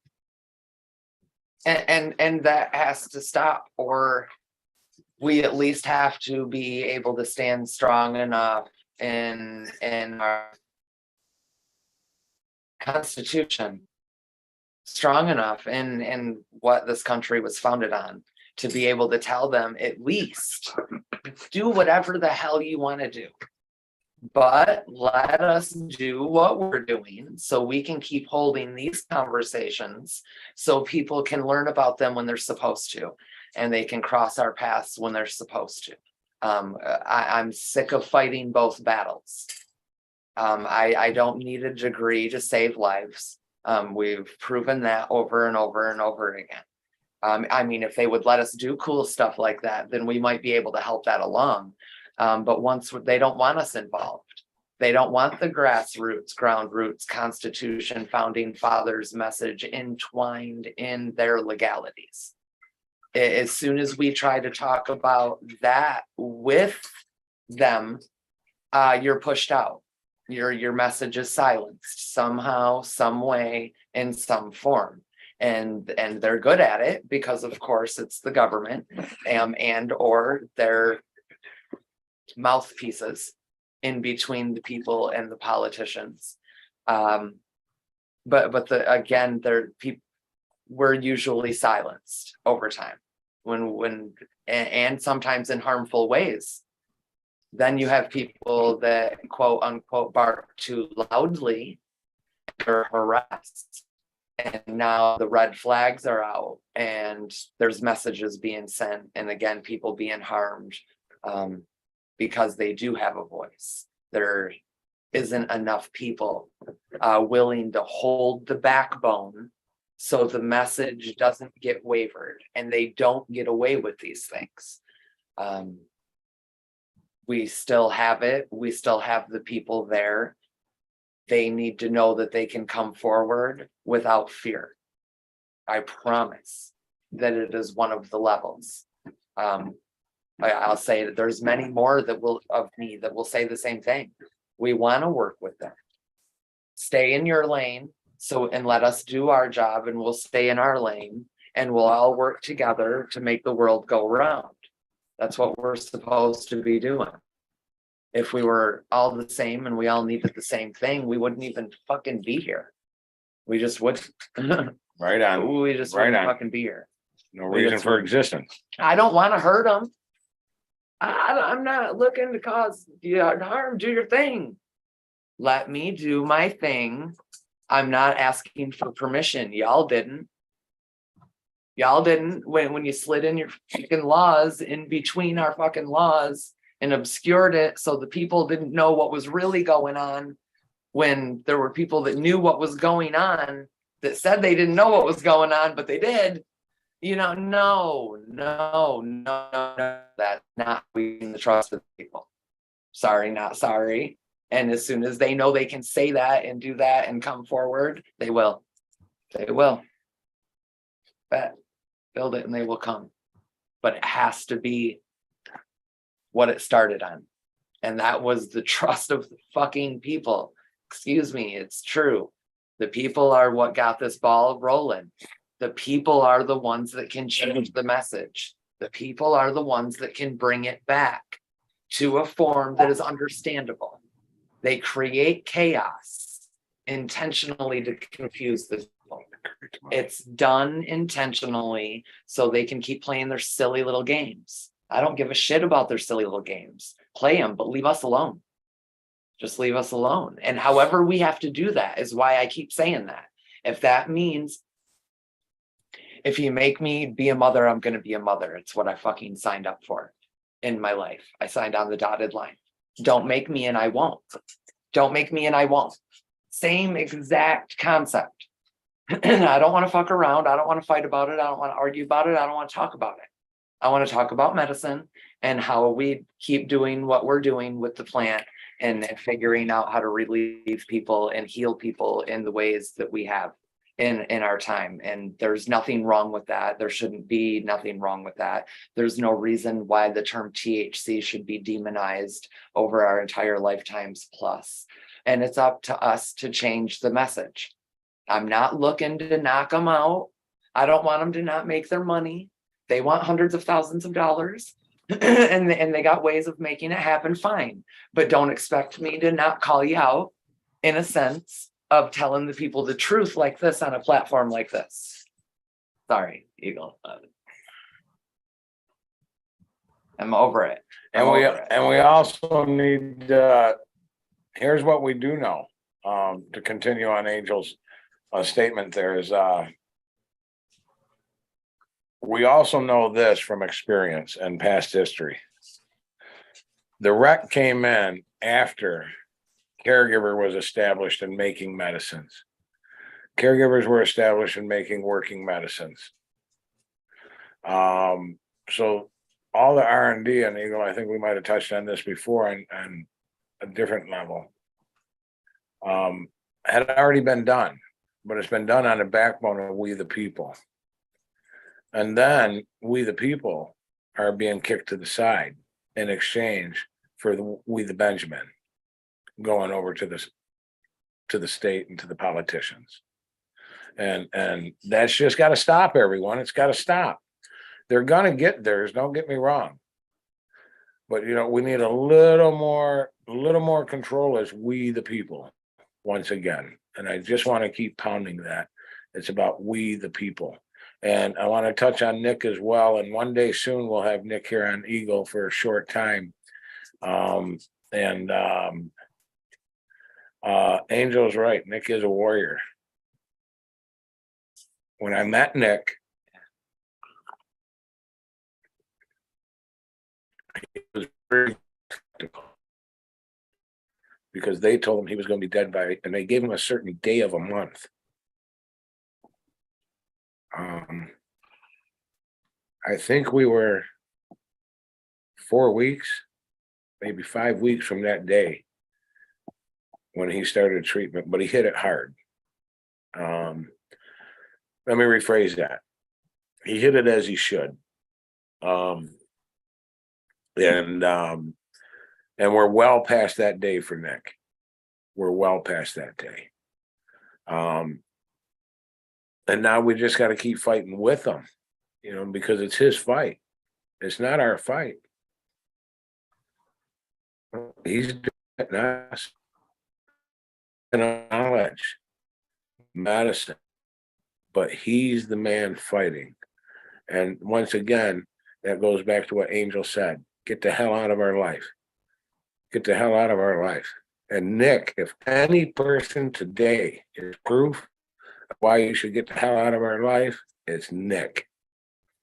And I'm done. That's what I got to say about that. It is. You know, we can have a good time with it. We can have events with it. We can add music. We can add all the healing elements that we want, because that is all healing element. I will kick back and get stoned with the best of them. Got my rig sitting right here. Got the diamonds ready to go. You know, I don't want to lose that focus either. And that's the reality of why we do what we do. If it didn't react to our systems in the way that it does, we wouldn't be getting high off of it. We wouldn't be having sessions. We wouldn't be having healing medicine to have this conversation to begin with. I've said it before, I'll say it again. When people eat their pharmaceuticals, there's a certain level of enjoyment that they're getting when they eat their Vicodin, or they eat their Xanax, or they eat their Oxycontin. They like the high. I'm not going to discredit enjoying our medicine. It's great that we can. I have to keep doing it because he's right fucking here tonight. Sorry. That we can do what we do and heal the people, heal their dying. And yet also be able to sit around a sesh table and have amazing energy and smoke joints and pass along seeds and information and have an environment, Relax and smile and have a good time. enjoy Enjoy life. absolutely Blow enjoy the stress. So I don't want to discredit that, because again, all use is medical use, even when they don't realize it is. Period. I know it is, you know it is, we know it is. They don't know yet. They'll find out when they're supposed to, maybe. If not, they're still pumping the medicine in their system. We know that. I've found amazing patients through them just thinking they were there to get their next joint to get high. Everybody learns when they're supposed to learn, and it hits when it's supposed to hit. I've gained the young. I've been able to influence the very young, my own. I mean, again, my 9-year-old could hold this conversation at 9 years old. That she just could. You know, she understood it. It's not wrong. And then when these 18, 21-year-olds were able to get their cards, you know, I'd get them through the process, and I'd immediately start dropping those seeds about this or that or whatever. And they grab it and they realize, and they start connecting their own dots in something that they simply thought they were getting high on.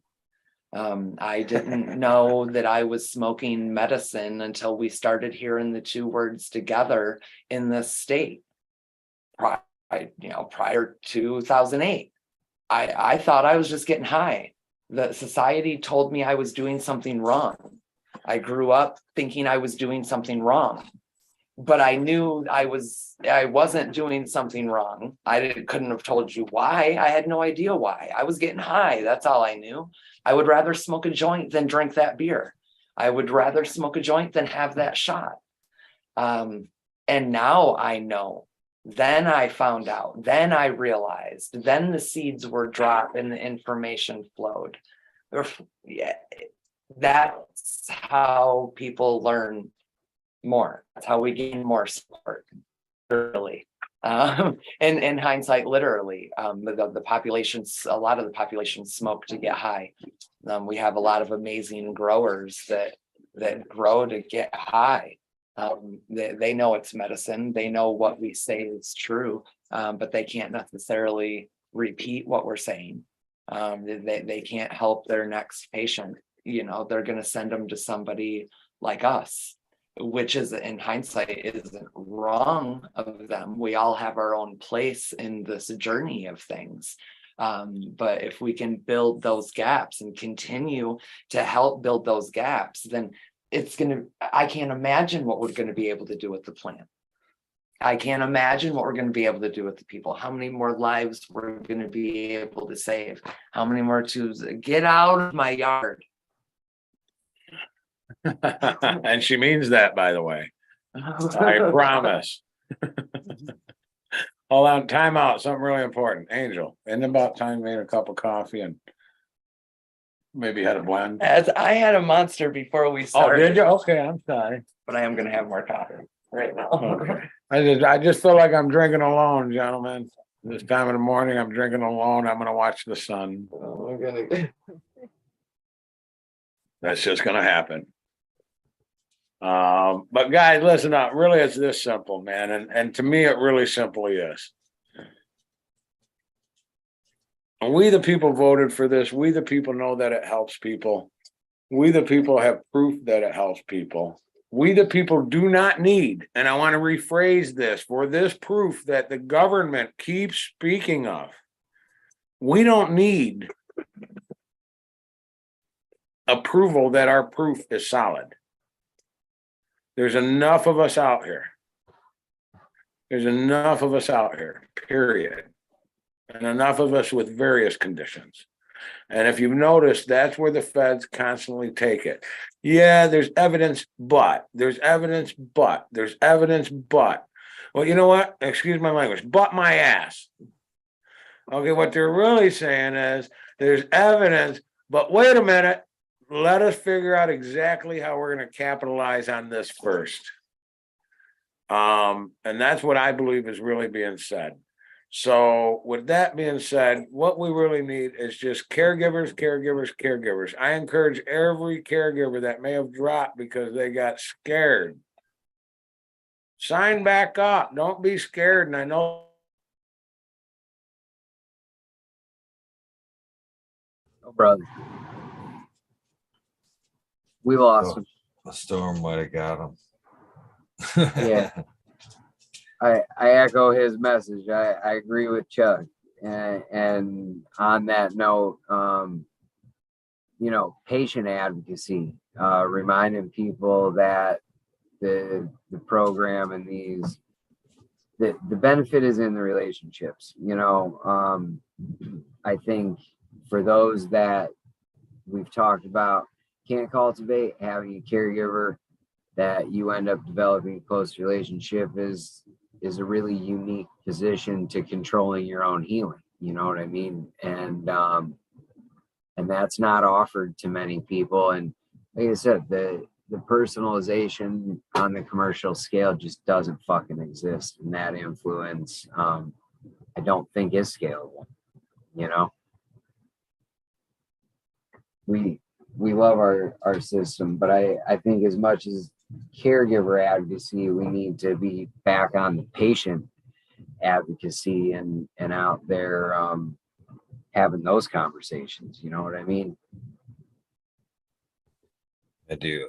I think moreover, I think as we talked about earlier, unlocking so many of the genetics that's out there and all the ones that are coming. We can't, the corporation won't do that. The caregivers will crack and keep finding shit that is beautiful and works well.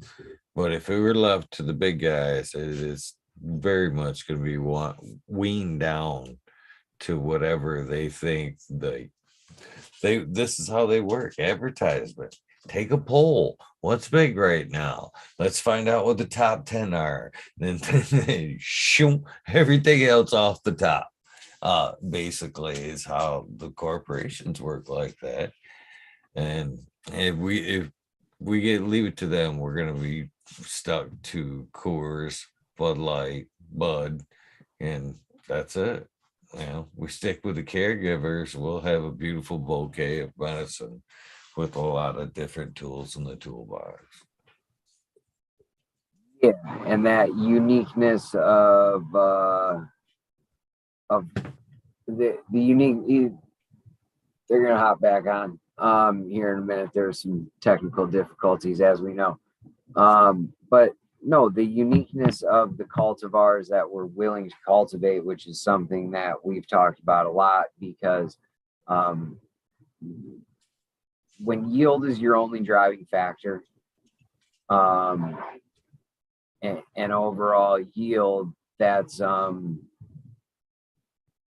it limits in what you're looking for, right? So there's one driving factor that at a commercial level, any cultivars that are not high in production are basically omitted from the rotation.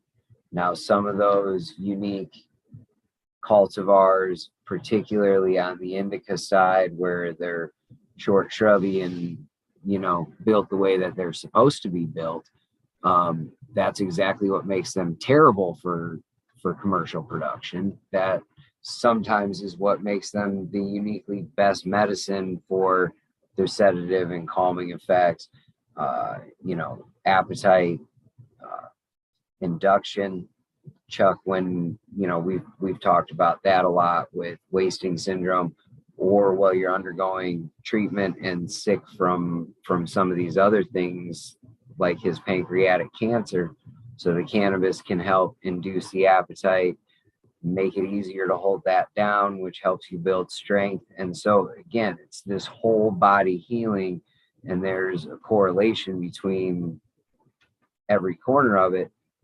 But that comes from knowing your cultivars, knowing what you're producing, knowing your genetics, and then knowing how to get the most out of those genetics. I think that's another unique aspect of what we do. I take it deeply personal because I am producing medicine for myself as well as other people, you know what I mean? And so that's a unique spin on things. That's an investment in what you're doing that the big boys don't have,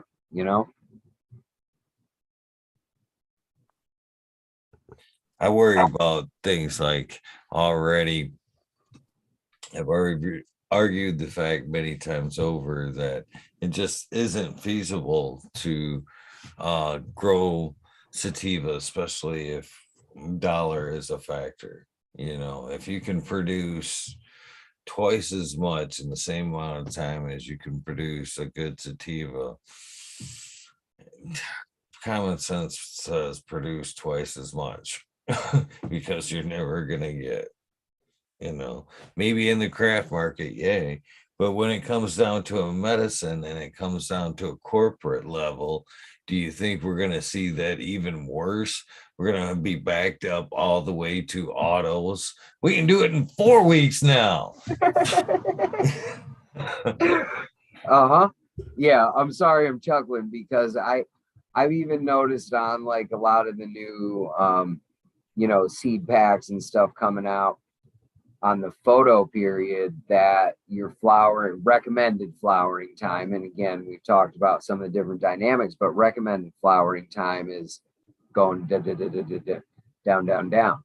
And so that's again breeding for these very specific traits, which are yield and time, which are not necessarily a function of medicine. You know what I mean? And so yeah, I'm with you on that, brother. And the long sativas, no, you can't take that floor space. So having to let them run long cycle just doesn't happen. And then with large commercial outdoor cultivation setups, even though the time might be present, they have to do things in swaths or chunks to get it done because you're now at the commercial level. Whereas, small craft farmer with their outdoor patch, you can go pick a plant when it's ready to be harvested and take it, and you can throw tarps on one that needs to run long and fight off the frost and get out with fucking leaf blowers in the morning and all the stupid shit to provide the actual care that it needs to get its full cycle within our geoclimactic region or whatever phrase you want to put on it, you know what I mean? So I'm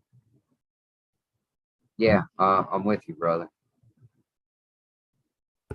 I think the long-term flower sativa-ish, it stinks that we're really getting to the point now where we're like have to be super choosy in the words we're describing. Is it thin leaf, wide leaf sativa, no more sativa? That's politically incorrect. No more indica. So long flowering, I think it will be the long flower cannabis that will actually bring back the craft market again, because the big guys won't put the time into the electricity, the double, And I think the craft guys, that'll be their crutch to open the door back up. You know, try this. What's this? This is good weed. This is what you never had before because, you know, whatever reason. You got to grow it that long. Yeah. And time is money, and floor space is, you know, again, all that stuff we talked about. Same thing as not keeping people at your counter too long. Don't keep plants in the fucking grow too long. And yeah, I like that spin on it. Hey, we're back. Welcome. I make medicine, man. I don't run Max. That computer run out of coffee or what? This one did.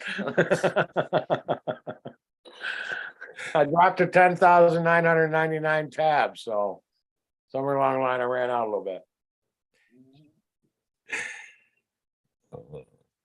Speaking of coffee, I don't know. I'm a very long-term coffee drinker. I mean, from like 8th grade on, coffee drinking. Actually, at one point had a coffee maker in my home, but I Cheers. have Leo. always steered away from like flavored coffees. You know, with the oils, I just haven't enjoyed them. But the other day, Chad's probably like, again, I stopped and had some blueberry coffee with a little bit of cream and sugar. And it was the best coffee I've ever had, to be honest with you. I thought too, blueberry, and I'm that kind of, I'll try anything once kind of. I'm like, yeah, blueberry? Yeah, what the fuck? And I tried it. And it was absolutely the best coffee. And yeah, if you get a chance and you come across the blueberry coffee, do try the blueberry coffee. That. You go, you know the best topping for coffee, don't you? What's that? 2 drops. Really? Yeah. 2 drops, mix it in, kind of flows, but goes down nice and smooth. Helps initiate your day. I know a few people that use coconut oil. Mhm. They mix it in with the coconut oil and then add it to their coffee like that. Yeah. They say it makes for a good morning. Yeah. No, people seem to love it. They seem to love it. And it seems to I think it's great because I think it's just an initial start of rejuvenating the medication in your body for the day. Typically early in the morning. You know, I think it's just a great idea. Yeah, we got a buddy who does he's big into holistic, like he does mushroom tinctures, blends of, you know, turkey tail, chagas, lion's mane, but it's called his cognition blend. So I forget what mushrooms specifically are in it, but it's it's a coffee that he small batch roasts in a small town where we all grew up in Indiana here. And then he adds his own mushroom blends and stuff. But I call it the thinking coffee. And like any day my wife makes that shit in the morning, she makes my coffee every day. I know it's like she does the same ratios every fucking day. And it never, whatever. So No, I'll be like, so great, Jeff. That's I'll be amazing. like, you made that thinking coffee and shit today. I swear to God, I'm gonna go found like 4 companies, Cheers. host a couple fucking festivals. I don't know.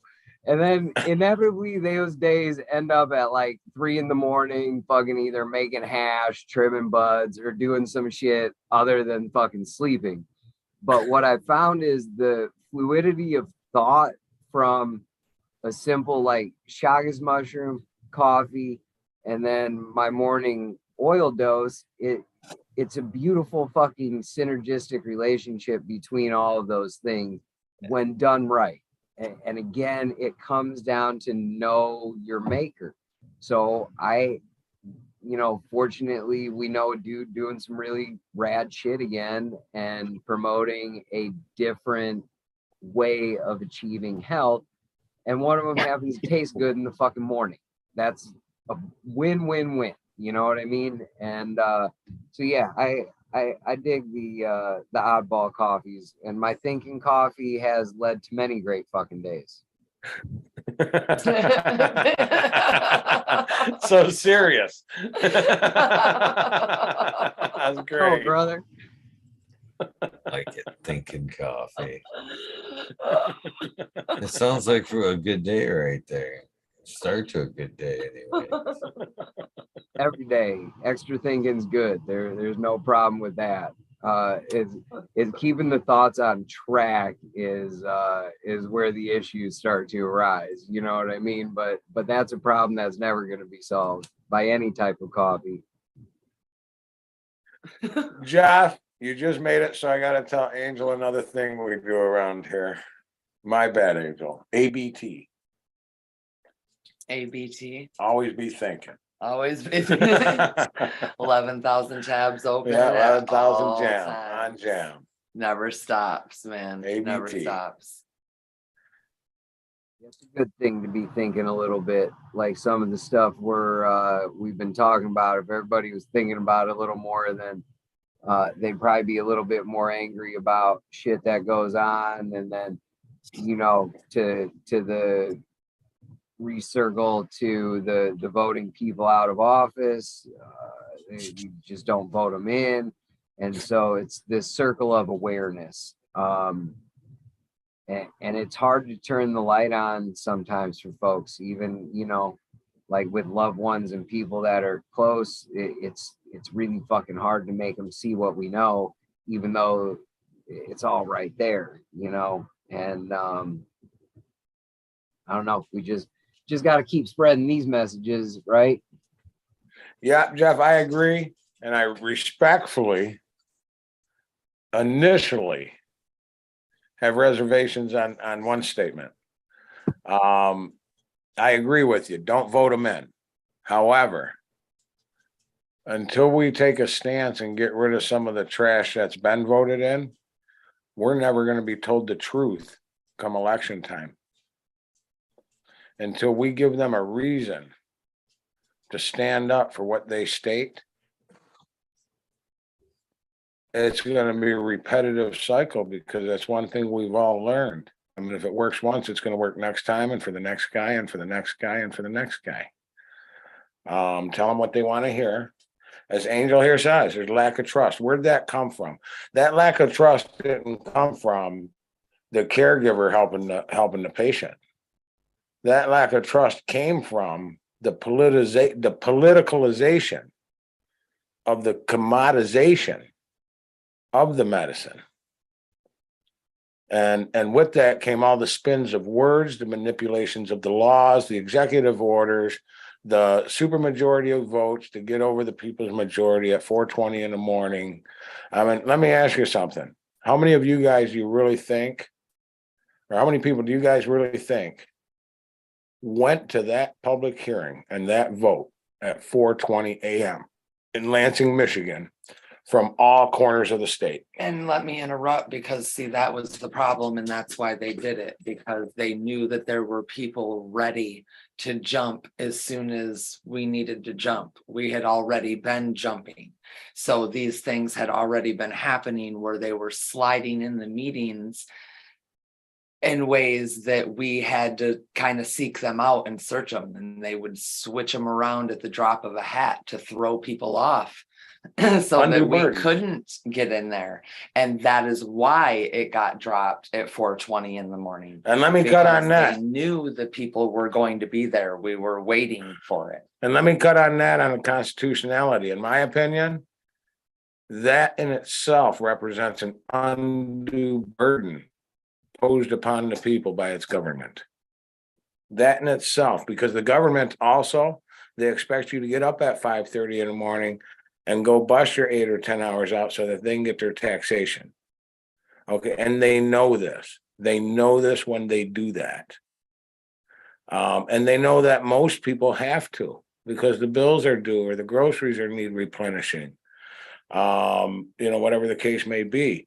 So with that being said, it's done with intent, in my personal opinion. It's not done because it's convenient for the lawmakers to be away from home at 4:20 in the morning. I mean, if anyone at all, it just heard me. That alone is reason enough to make a phone call, send an email, because it's done with intent, people. And the intent is to trick you, to trick me, to trick us, to get things through with the path of least resistance. And you know what? That's a big saying of mine. But guess what? I am not the US government working for the people. Okay, the idea of the government is and was and always has been resistance. The people regulate the government. The government don't regulate the people. That's in Michigan, that's to the Pacific coast, that's the Canadian border, to the Mexican border, to the Gulf, and to the Atlantic. Out in Hawaii too, and it's my understanding it falls the same in Guam, Puerto Rico, U.S. Virgin Islands.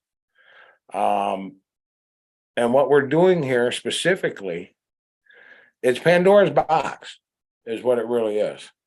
And I've said it before. Where's it going to stop? Where's it going to stop? As long as there's money, where's it going to stop? When's it going to stop? How is it going to stop? Okay, I can't tell you where, and as long as there's money, I can't tell you when. But I know how. And how is we the people. We the people brought it, man. We brought it. Let's take it. Let's just take it. Not by force, by legislation, by practice, by action. Let's just take it. Stop. I've had enough. That's what it boils down to. I personally had enough. Too much suffering. And I wholeheartedly just believe that it almost has to start with not allowing the people to believe smoke screens any longer. Being willing to stand up to the establishment, as they say, and say without things, fear, without fear, and say the things that need to be said. Things need to be said without fear, so that the people who have been a detriment, the people who are a detriment to the message of saving lives with a plant, herbal medicine in general, like Jeff's already stated. I mean, he listed off a laundry list of mushrooms that we know are extremely good in healing our sick and preventing us from getting sick. Like, we can't forget that it's all a preventative as well. We can't let them stop us from doing that. Not when we've already fought tooth and nail in the ways that we have. Michigan began as quote unquote the most robust marijuana laws in the country. There's a reason for that. We put a lot of time, effort, blood, sweat, tear, and grit to make that happen. And then we had people come in and act like they were one of us and slowly change the message while gaining the following. While they insisted on being they were at every event for a reason. They implanted themselves at every spot in every position for a reason, and they gained the following behind their changing of the message. And now here we are, and we are the only ones that can bring the message back into play. I'm willing to play the playing field different. We are 14 years later. It is where it is. I'm not looking to exclude anyone. I understand that everybody needs it on a different level. I just want to be able to speak the message freely, do what we do without fear, speak it without fear, and not worry about our neighbor or somebody standing in our face claiming that they're our friend, turning around and running that message and causing damage, because that's what they're there for. We've witnessed it time and time and time again. A lot of people are still in play, literally, and it's very hard to continue to fight the message, knowing that our own people won't stand up to our own people. Our own people won't self-govern our own people so that we can get over these ridiculous humps that make no sense, that just cause stress, chaos, anxiety, when all we're looking to do is heal the people with herbal medicine, because we can, and we've proven it, and we don't need all the crazy attached. It's not that fucking complicated. It's not that complicated. Dare I say it again? It's not that complicated. The man put himself through hell to get there, but it was still the oil, the plant that brought him there. He wouldn't have been able to do what he did had he not had something as simple as a plant that grows out of the ground. They silence that message, and that's why the message left. Let me interrupt right now. Go for it. And Angel just said something about herbal medicine. And I hope everyone can pick this message up. I personally take vitamins every morning. Now, there are two things in common when you're in the store at the vitamin aisle. The first thing is all of your normal daily supplements, B's, C's, D's, E's, etc. They're all placed there. Now, they're also all placed there in alphabetical order, typically, with your ginger root. Let me say that out loud one more time. Ginger root. Or whatever, really. Niacin. I mean, you can run right down the list. About cinnamon. Cinnamon. But here's my point. And if we have to be cognizant of this, everyone needs to be cognizant of this. We want to get back to R&D, right? On the plant, on our plant, the plant we cherish. Why are these medicine bottles on these shelves and nothing on their label is approved by the FDA yet they're allowed to be sold in the tunes of billions and billions of dollars a year? Why? One reason, guys, I got to say it again, because they've been lobbied, they've been paid, it's bought. Okay. Marijuana has not been FDA approved. That's why it's such a terrible, terrible thing that saves lives. Helps people get through their days, reduces anxiety, might save someone from committing suicide. God forbid. But these other things that are not FDA approved are not on the same schedule, but they're openly sold in front of our children, not FDA approved. I say bullshit and I call it out. That's what I say. Yeah. I mean, just yes. Herbal medicine, Yes. man. Herbal medicine, not FDA approved, being pumped out the shelves at your grocery store. Just yes. At your grocery store. Just yes. No caregiver. Just go pick your 9 combinations, and maybe they'll work together and maybe they won't. And by the way, the FDA, we ain't approving of any of this. Take it at your own risk. That's the thing too much in different combinations of different vitamins can hurt you. Sure, but look at the television commercials. Take this one, take that one, take this one, take that one. Normally it's a white coat. Normally you got a white coat on these supplement commercials. Take it, take it, take it, take it, take it, take it. People believe it. Come on, you know where it's at. It's in that subliminal messaging, man. So they're going to take it. And I say every caregiver should get a green coat, damn it. Maybe we'll be looked at with a little more respect. You just reminded Put on my me. sweater tonight to try and garner more respect and look a little fancier. I won't stand up again so you don't see my sweatpants because I'm trying to be a little comfortable. But I'm with you. The respect garnered from a jacket has given rise to a multi-billion fucking dollar insane supplement market, and has people literally taking I let vitamin D is the one fucking blows my mind. Vitamin D is like a precursor hormone if actually broken down to what it essentially is from my novice understanding of how shit works. vitamin D is best naturally built within our bodies. Okay. That interaction happens from the sun. So, you know, working an outdoor patch, you're now doing some physical shit. You're out in the sun. There's, you know, that whole synergistic relationship of creating a better body is fucking happening from all this elemental influence, right? But again, this is advice that's not freely given. Look what the fuck happened at the beginning of the pandemic. They were telling people like stay indoors and shit. Don't even go out and like hike with people, go out in boats with people. And I'm like, I got 3 little kids. We hiked every fucking trail that you can imagine. And you better believe I wasn't taking them like, I'm not gonna go out on the lake one kid at a fucking time or anything like that. We're going out there enjoying your shit. And you know what?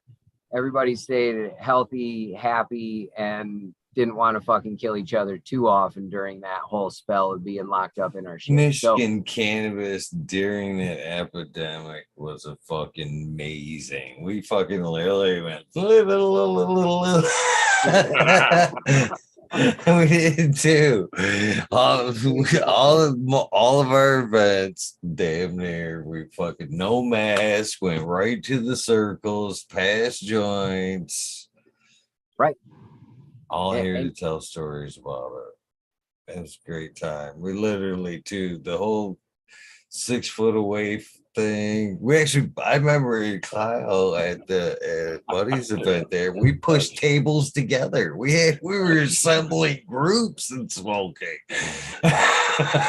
They had to force us to shut our doors. They definitely had to force us to shut our doors. Birthday party with people from all over the country, December 31st.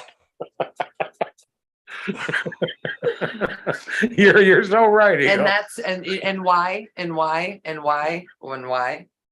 Because of the endocannabinoid system. End of story.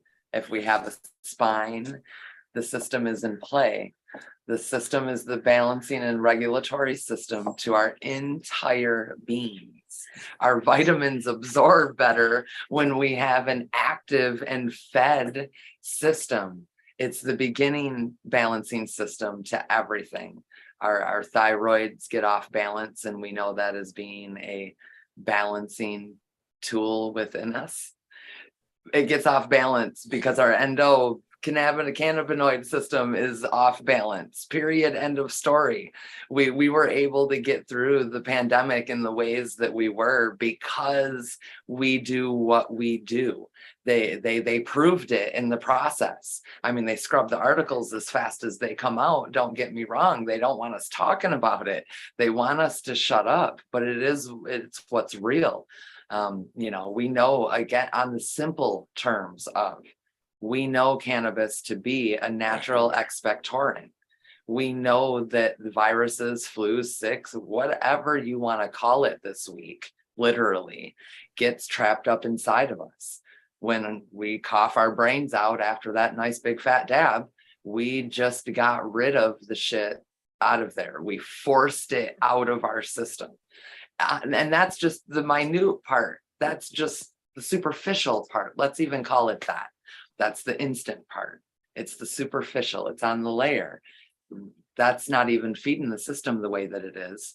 But let's get back to this, because this is what feeds the system. This is what feeds the system. This is the instant stuff. This doesn't hold with us the way we need it to hold with us to cure cancer. And I'm going to say it because it is what it is. Fuck them people. Cure cancer. You can't just smoke a dab or smoke a joint and cure cancer and reverse shit. Like, we reverse shit with this. We make it go away. It goes bye-bye. Sayonara. See you later. Miracles happen. Miracles happen. Literally. Over and over and over and over again. It starts with this. This is the vitamin. This is the vitamin. This should be everybody's vitamin every single solitary day. Literally. I'm not joking. It's funny, but I said that on this show. Yeah, The government should supplement everyone at the age of 18 with a 30-day supply for nighttime. it is our world would be a much better place if we could get more and more people to understand that it literally does start with this. It's fun to make edibles. It's fun to make, for lack of a better term, novelty Fun to make products. fun. Put it in our food, have it at our parties in a lot of fun, crazy ways.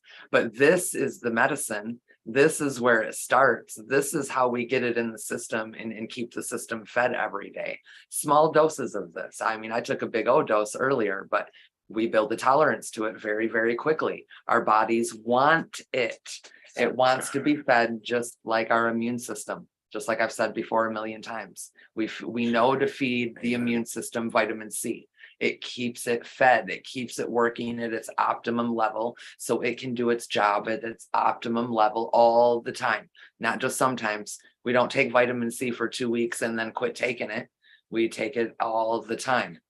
Take it all the time so the system functions all the time. It balances and regulates. It makes cancer cells eat them own selves, commit suicide, and beyond. I've literally seen with my own 2 eyes thyroid surgery be canceled in less than 2 weeks off of a grain size amount every day. That's all she was taking, a grain size in the morning, and they canceled her surgery, not being able to understand why her levels were all of a sudden normal. There was no reason for them to do the surgery. It had taken me months to talk her into even trying it, literally. She was inside buying her weed every single day. I was talking to her about the oil every single day. It took surgery being scheduled for her to panic, and me to go, here, take this. I don't want nothing. I don't want nothing for this. Take this grain size amount every day and see what happens. Boom. Less than 2 weeks later, goes in for pre-op. Pre-op is cancel surgery. It starts with this. If we can get people to understand that it starts here. If my 9-year-old can understand that it starts right here, because this is how we do what they say it can do.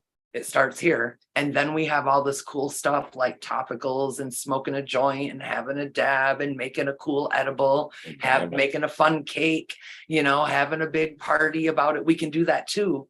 But if we can get this, then more people will want to support the message.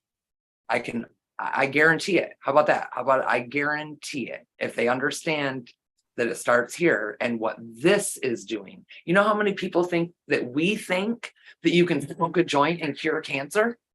Mm-hmm. That's what they think we think. Because that's what they're told, because this isn't talked about enough. The edibles, the brownies, the cakes, the etc. are what's talked about. This isn't talked about enough. And it is fun, and we can have parties and we can have a good time, but it still starts with this, curing things like pancreatic cancer, 15, 25 grams at a time. Uninterrupted supply. I could not have supplied this man's medicine on 72 fucking plants. Get out of my yard. It's not up to you. He knew what he needed. He knew.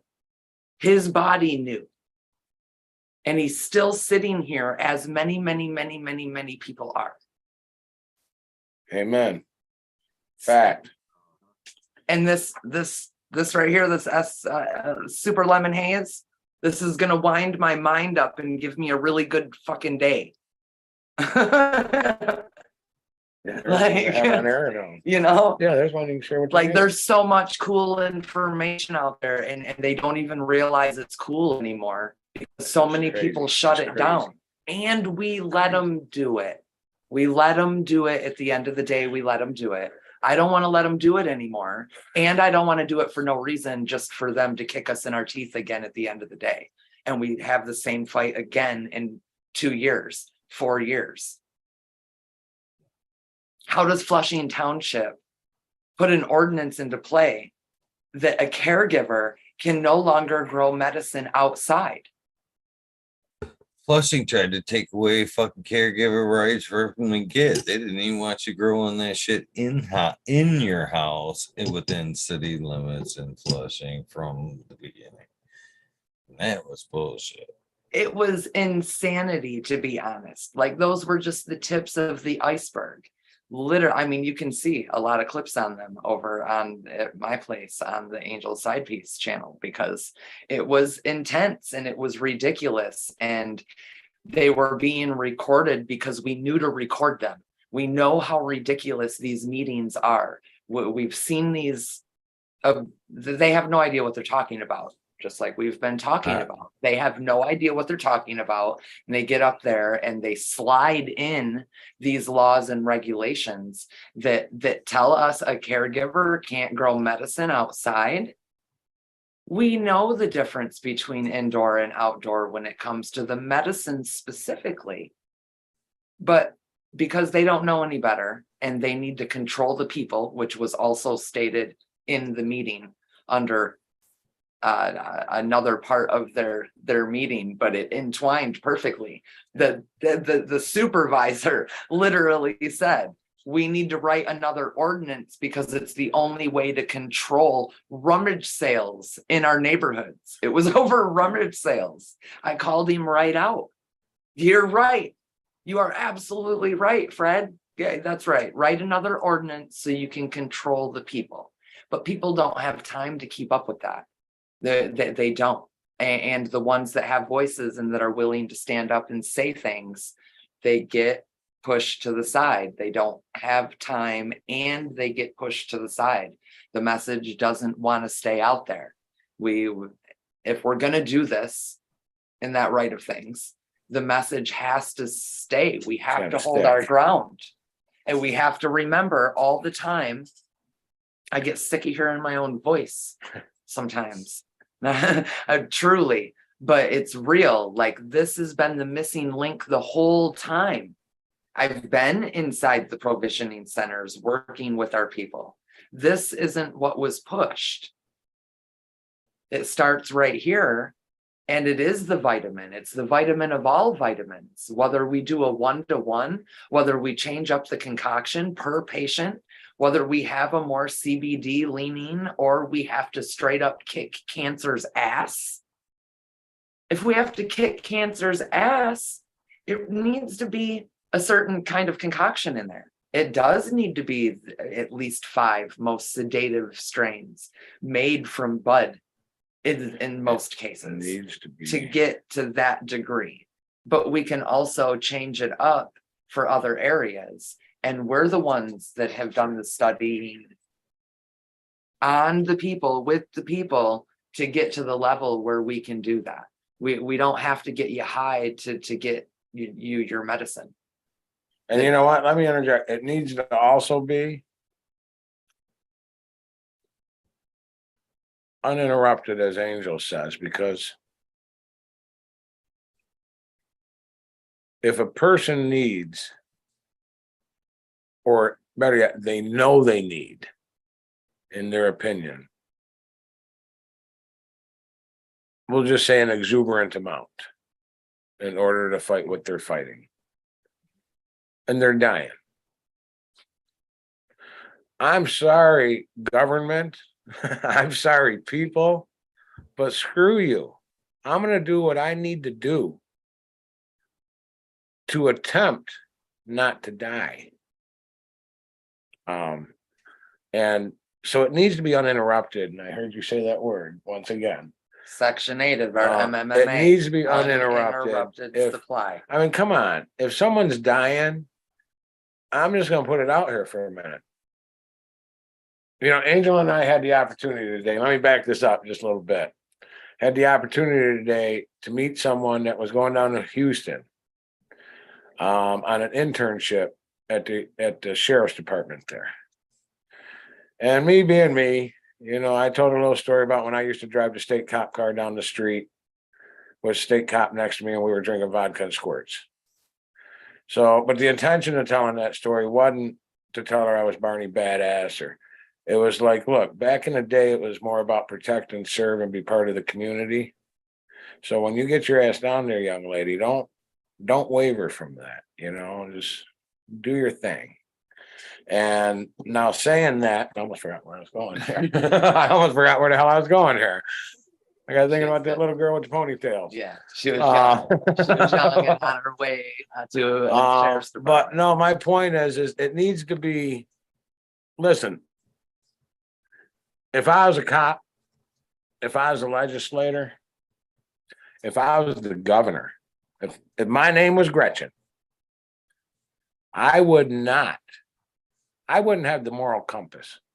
I wouldn't have the guts. I wouldn't have the gall. I wouldn't have the tenacity to interfere with anyone that has taken a natural plant while they're dying in an attempt to preserve their life. I call bullshit. Talk about the same lady that adjusted the COVID rules so she could fucking travel. I mean, come on. Well, I mean, anyone, man. I call bullshit. Leave it alone. And here's another reason, leave it alone. Ready? Here's a whole nother reason. They passed this rec law, right? Oh, we're gonna pass this rec law. Biden tried to make it seem like, and Jeff brought this up, that it was just horrendous and it released 6,000 people or something, or did so few numbers nationwide. It was ridiculous, but it was great for the headlines. But get this one. They say that they're doing it, well, now it's legal and we don't want to spend the money, et cetera, et cetera, et cetera. Well, go screw with the patient that's without the medicine is going to be dead in 2 months and spend all that money for him to die anyways. Now, if people can't see through that it has nothing to do with the patient, nothing to do with the caregiver, there's something wrong.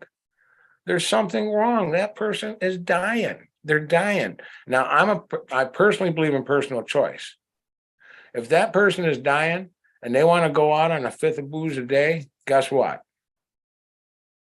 As much as I disagree with their choice, it is their choice. It's their choice. But if that person is dying and they want to go out and fight, damn it, you better get the hell out of their way. Let them do their thing. And then when we save their lives, we're gonna have a whole bunch of dabs and smoke a whole bunch of joints and laugh and smile and listen to music and have a really great time because you sent us your dying people and we saved their life and we should be able to do that. Right. Fuck you. Right. I can't. Or thank you. Let's work together. Yeah, I mean, I don't want. We don't There's have two to ways. say fuck you.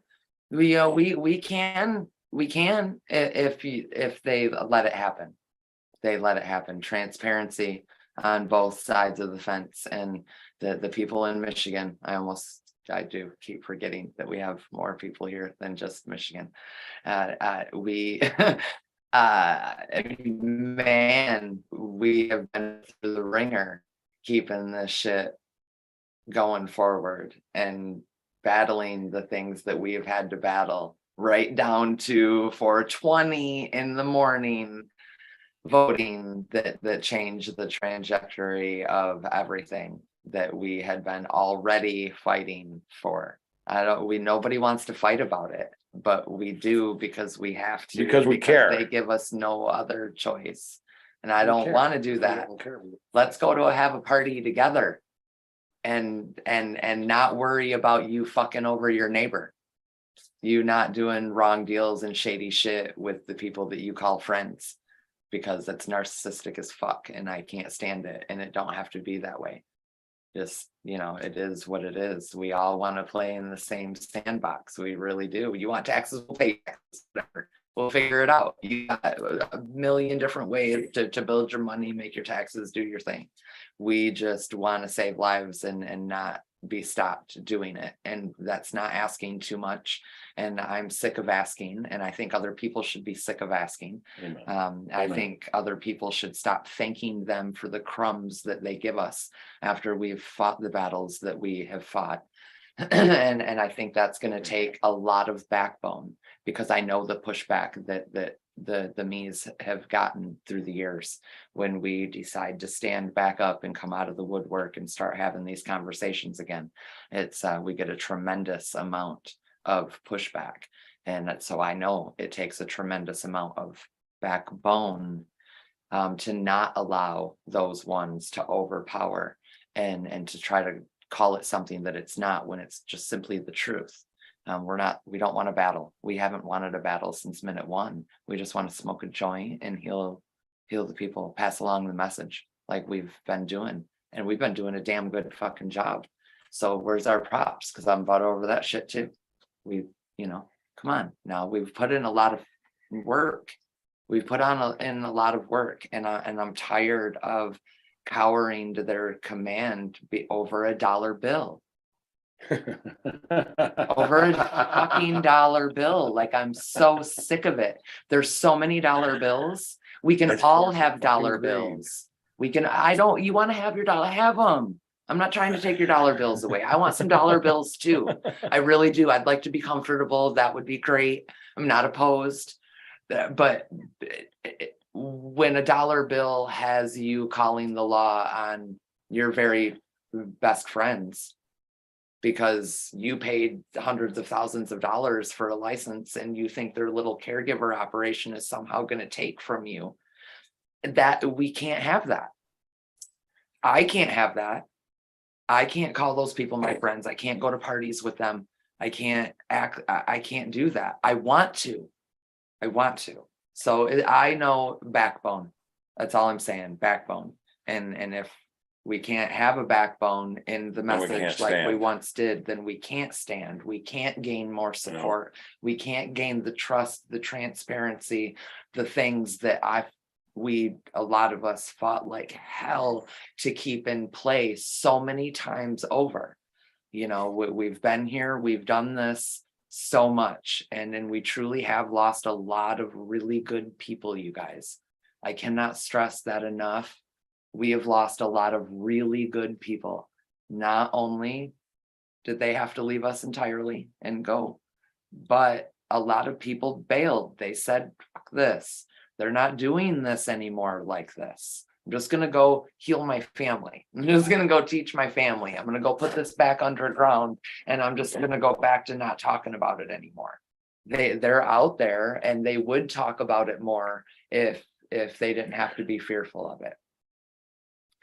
And it's fearful of our own people.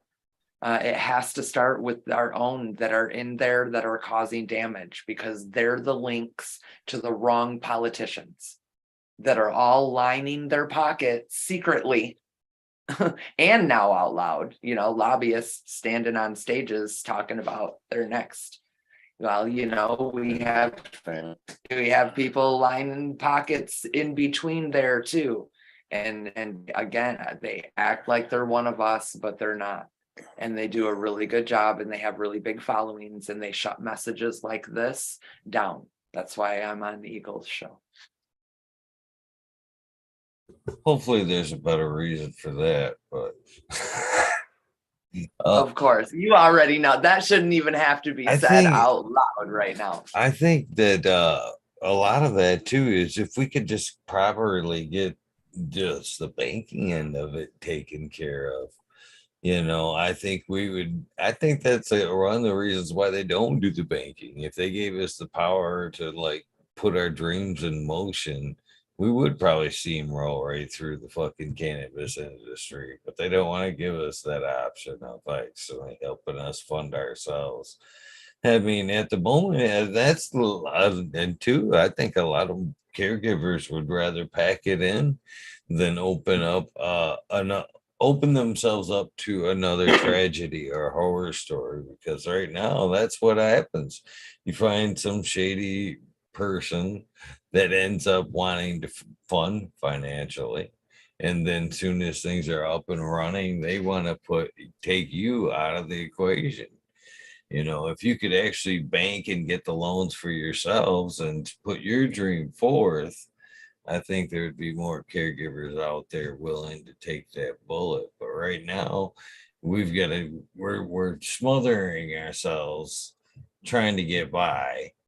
And if we could actually get over that hurdle, we would be so much better off. But there's too much risk in right now taking that hurdle, I guess. If we could just go get a loan, deal with the system, I think a lot more people would be willing to take a chance or bet on cannabis.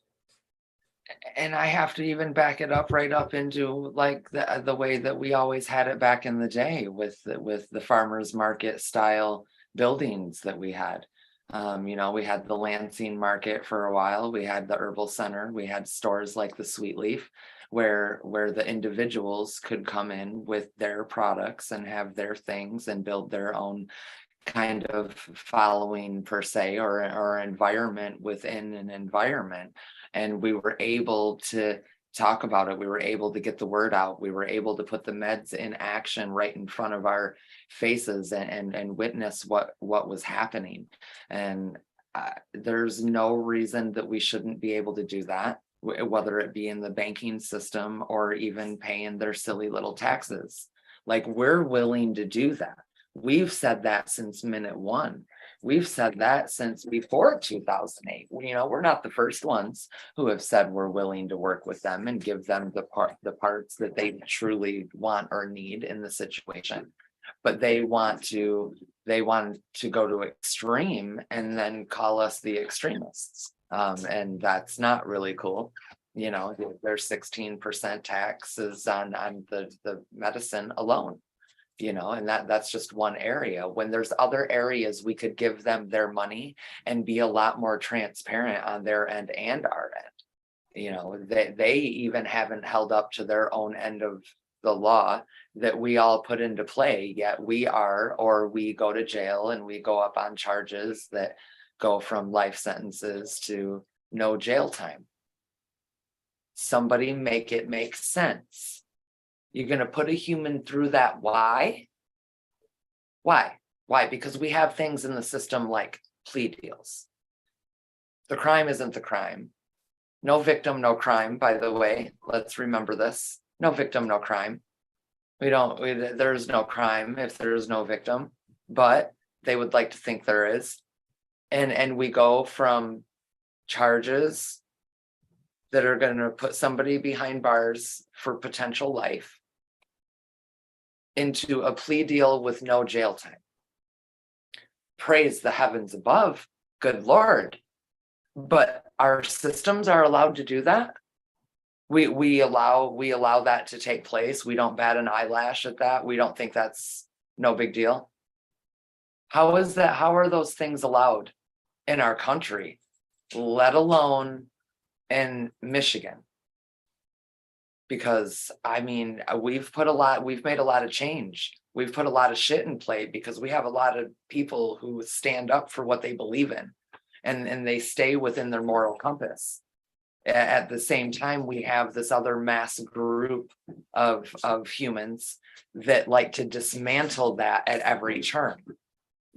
When we're all here, we've been willing to work with them. We'll pay your taxes. We'll do your banking fees. We'll pay the financial gain. We're not opposed to doing that. We just want them to leave us alone. And they want to act like it's too much to ask. They want us to keep taking their crumbs and thanking them for the little bit that they're willing to give us when they weren't willing to give us anything. I can't, it's unacceptable when we're talking about healing things that they are not capable of healing, when they say, listen to us, give us your money, give us your money, give us your money, give us your money. We'll heal your cancer at the Cancer Institute. What?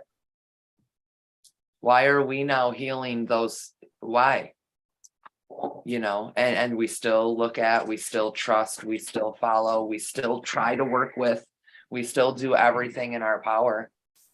You know, I think for many, the fear is it takes hope away for the pharmaceutical companies. I think the fear is that if hope is taken away, it's going to affect the bottom lines. Hope is always the last to die for anyone. Right to your last breath. And I think that's the answer. I think that if you put it right down into a nutshell, this right here affects the hope of people, or changes the guide of hope of people. And if it's allowed to do that, if it's allowed to change the guide of hope to people, that means they can't say on X day of X month of X year, you're expected to be expired by. Because now the people would know they have hope. Let me try this, because you know what? You steered me away from that for some reason, and now you're telling me you can't help me. I mean, it's just, to me, it's elementary, but you know, everyone's path and road is different. But it's elementary to me. It's I'm gonna put it right out there. Here it is. You ready? To me, if you don't want to die, you find 90 days to go damn sideways. And you pump as much damn oil as your system can handle. And then you throw it up and you do it again, man. And that's what you do. And eventually what happens is you stop throwing it up. And when you stop throwing it up, you're going to start finding a pretty good level there. And you're going to go sideways. You know, people are going to be steering you around through public and helping you stand all the time and setting you down all the time. But then you're going to find your level, man, because you're dying anyway. So what the hell do you want to care? I mean, if you're dying, go out smiling.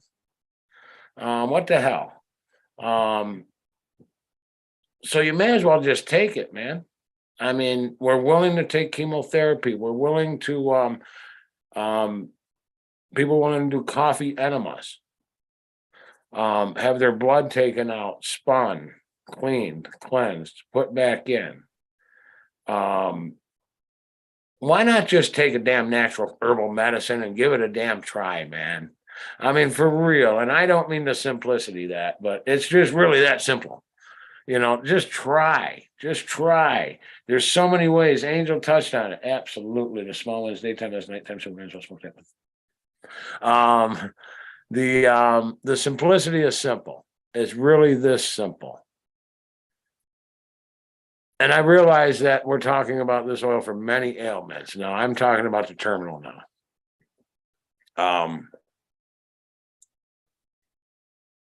What the hell do you got to lose? You're dying. And I'm not even making light of that. I'm being very, very serious and genuine. What the hell do you have to lose? What do you got to lose? You want to go out on Norcos, Percocets, and MS Contin? Not knowing who you're with, having hospice, just increase that dose every visit until finally your organs slow down to where the disease just shuts it down? Hell no. You got 2 hands, you got 2 feet, kick, fight, scream, yell. But take your damn medicine, man. And just repeat. Just repeat and see what happens. I tell everyone, take 100 grams, take 105 grams over 30 days. As Angel told you, it can be taken to where the effects, if you're a non-partaker, talk to a caregiver. Talk to a caregiver. Here's why. We'll show you how to take it with zero euphoria and get full benefit. Speak with a caregiver. There don't need to be euphoria. There's a way to blast the system. There's a way to I can put 5 grams in your system every day and you'll never feel it. Every single day of your life. Can I? 5 grams, 5 grams. I can go 10. You want 10? We'll go 10. Let's get to medicine. Let's stop being scared. I talked to so many, oh man, I don't know about that. You know, and then I explained to them the different methods of intake. You know, you don't need euphoric reaction. If you're worried about being all bashed in front of your child, stop it. You're dying. You're dying and you just told me you're worried about being high in front of your child. If you don't do something, you're not going to be here for that damn child. Let's just take the medicine and figure out a way. Angel's big on layering. I'm big on layering. I used a different term until Angel, but layering is a great term. I used to call it stacking.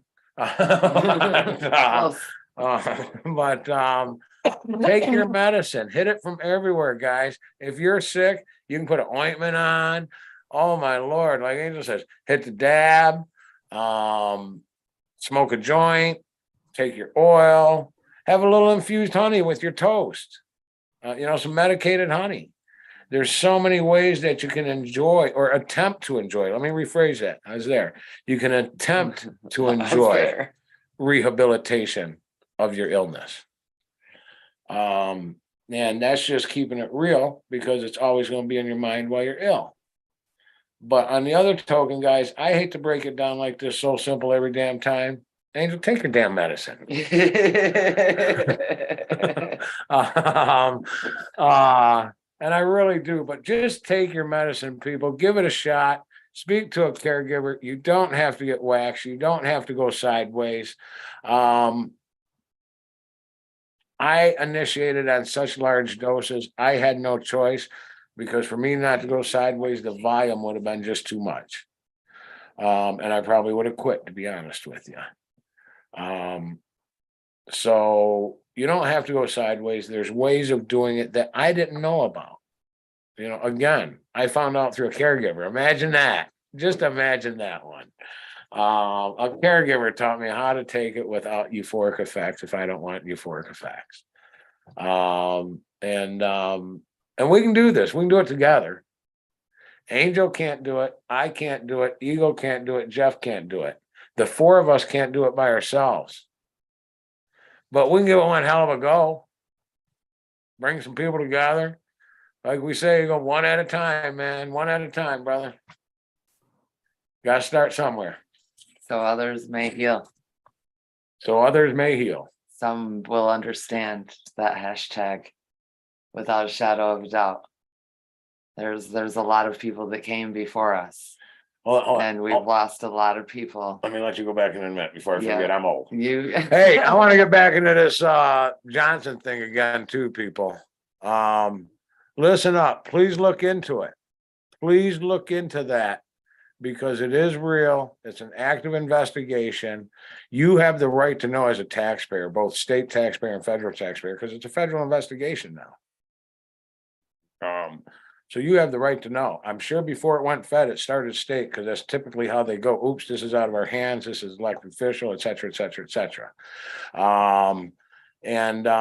But there's another one too, guys. If you'll just look at that, maybe we'll get more people following the money, because I think the money is the answer to correction. I think the money is the answer to the redirection, which is going to give us protection and correction. Write that one on the wall too, man. But you're right. It's straight up, transparency is the fucking answer. And that's what we've been saying all night. You know, the bottom line is, as long as lobbying interests are taking the voice of a very small minority, trying to represent it as the voice of the populace, and taking a check and going out to dinner for their efforts for that, it just can't happen anymore. And there is a lot at stake, you know, like everything we've been talking about here, representation of the medicine, RSO, FICO, CAO. It's a labor intensive process. There's a lot of loss of material. So again, this is not, it's not commercially the best fucking idea, right? But it's medicine. That's where the power is. Full spectrum, whole plant, you know, that's, and beyond terminal stuff too, because I think that's important, is the emergency situations, I think, are some of the most impactful stories of what this can really do. You know, it's like when you get to see a thoroughbred horse actually just fucking run, or like, you know, my dog, right? So unleashing this beast on cancer is getting to see its awesome potential. But then there are some really cool little pockets too in day-to-day applications that we've touched on, and that's important. Is this should be made an option to everything. And you know, whether people are treating anxiety, depression, you know, a whole host of things, up to and including the things we commonly hear about, seizures and some of the more commonly, you know, publicized stuff. There's a whole range of things that all benefit from the FICO, from the properly extracted and crafted oil of the cannabis plant. And there's a lot of fucking knowledge that goes into producing that from flower to finish, man. And then the administration. So no, you two are usually on point, and you are tonight, but it's the medicine. The medicine's the oil, you know. It's the baseline, Jeff, in my opinion, and I think Angel hit that on the nail once again. You know, we can all sit here and have a joint. We can all sit here, not me, but have a dab. I mean, I'll eat a dab, and I found other ways, but you know,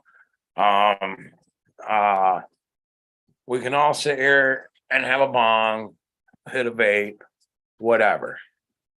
But I think at the end of the day, every single one of us needs to have a balance within our system that is supporting our system, not necessarily making us high, but it's a continuing support of our overall health at a basic, just a basic backdrop level, so that when someone wants to chillax because they're just so stressed out, they got their babies to bed, they didn't tell or the wife just got the babies to bed, now they got to tell the wife here pretty soon that they're going to get laid off next week, and they need to just take something just to calm down for a minute. You know what I'm saying? I mean, it's just, that's a medicine too. I mean, it's just, but now because you've got that baseline in your system, this medicine is more responsive, more reactive to you. And where people don't really consider things like that is, we all know how much a good high quality fresh live hash rosin costs. But if you had that little bit of baseline, you can also help your pocketbook in the long run, if this old man knows anything at all of what he's talking about right now. I used to use those exact words inside my office regularly, just saying. If I know and anything I at all. never said that to him. Never. Because you need a baseline, period. Said that to him. You guys seen me partaking a little bit here, but I can partake all day long. Because my baseline is at such a level, it just don't matter, because I'm not going to equal my baseline. But that's me. You know, that's my journey, my life. But without that baseline, guys, what you're doing is this. Here's what you're doing.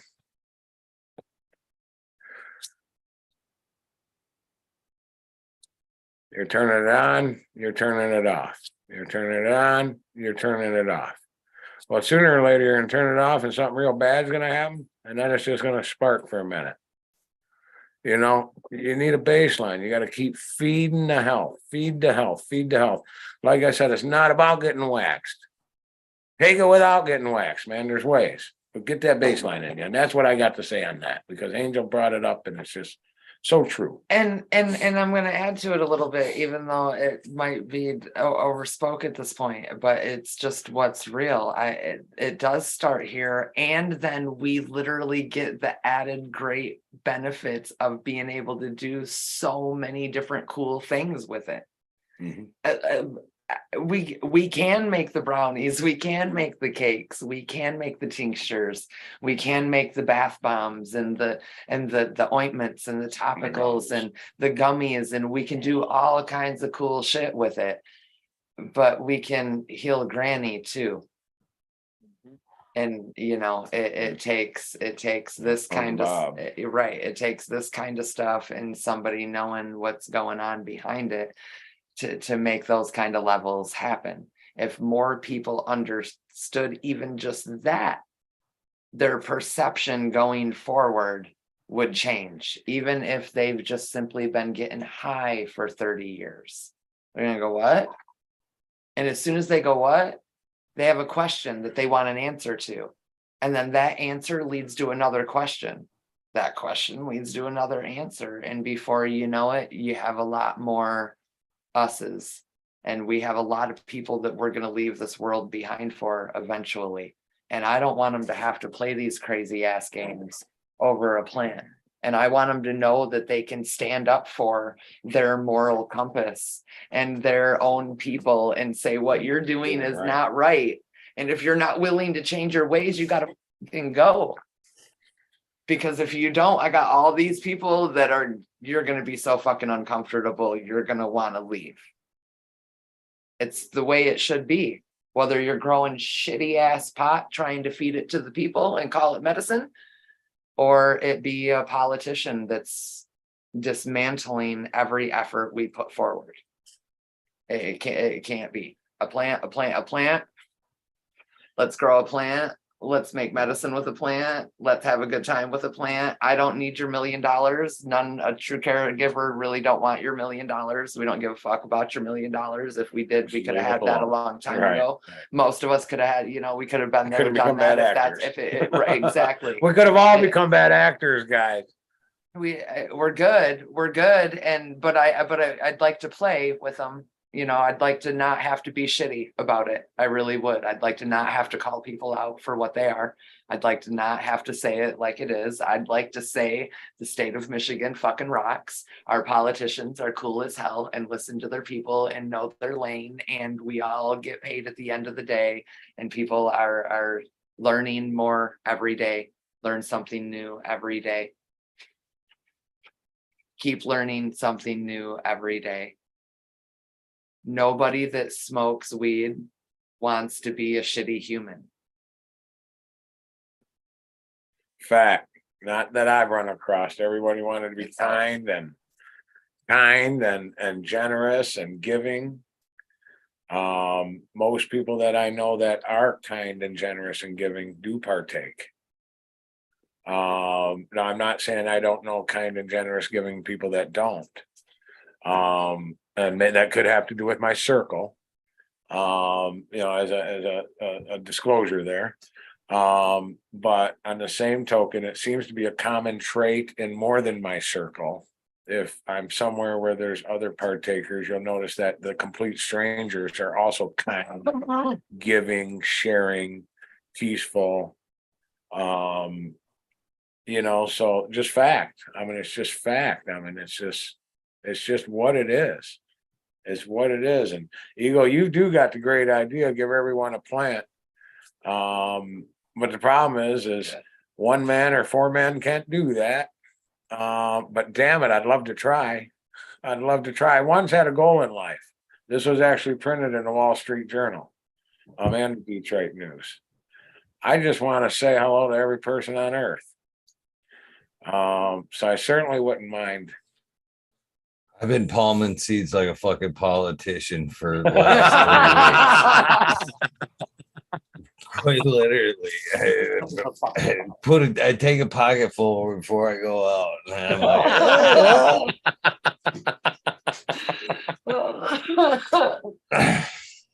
I'm I support your platform right there. A seed for every fucking pocket out of your pocket. That is fucking brilliant. And having the bag there, you got the beans to back it up, brother. That's action, not talking, man. I dig it. I do. I have been at the gas station, the auto parts store, Walmart. There's yet to be a place I have yet to palm a pack of seeds of lately. And I always open it up. I'm like, I know this is a terrible place to bring this up, especially I know this is a place of your business, but it is totally legal in our state. And I don't know if you indulge or not.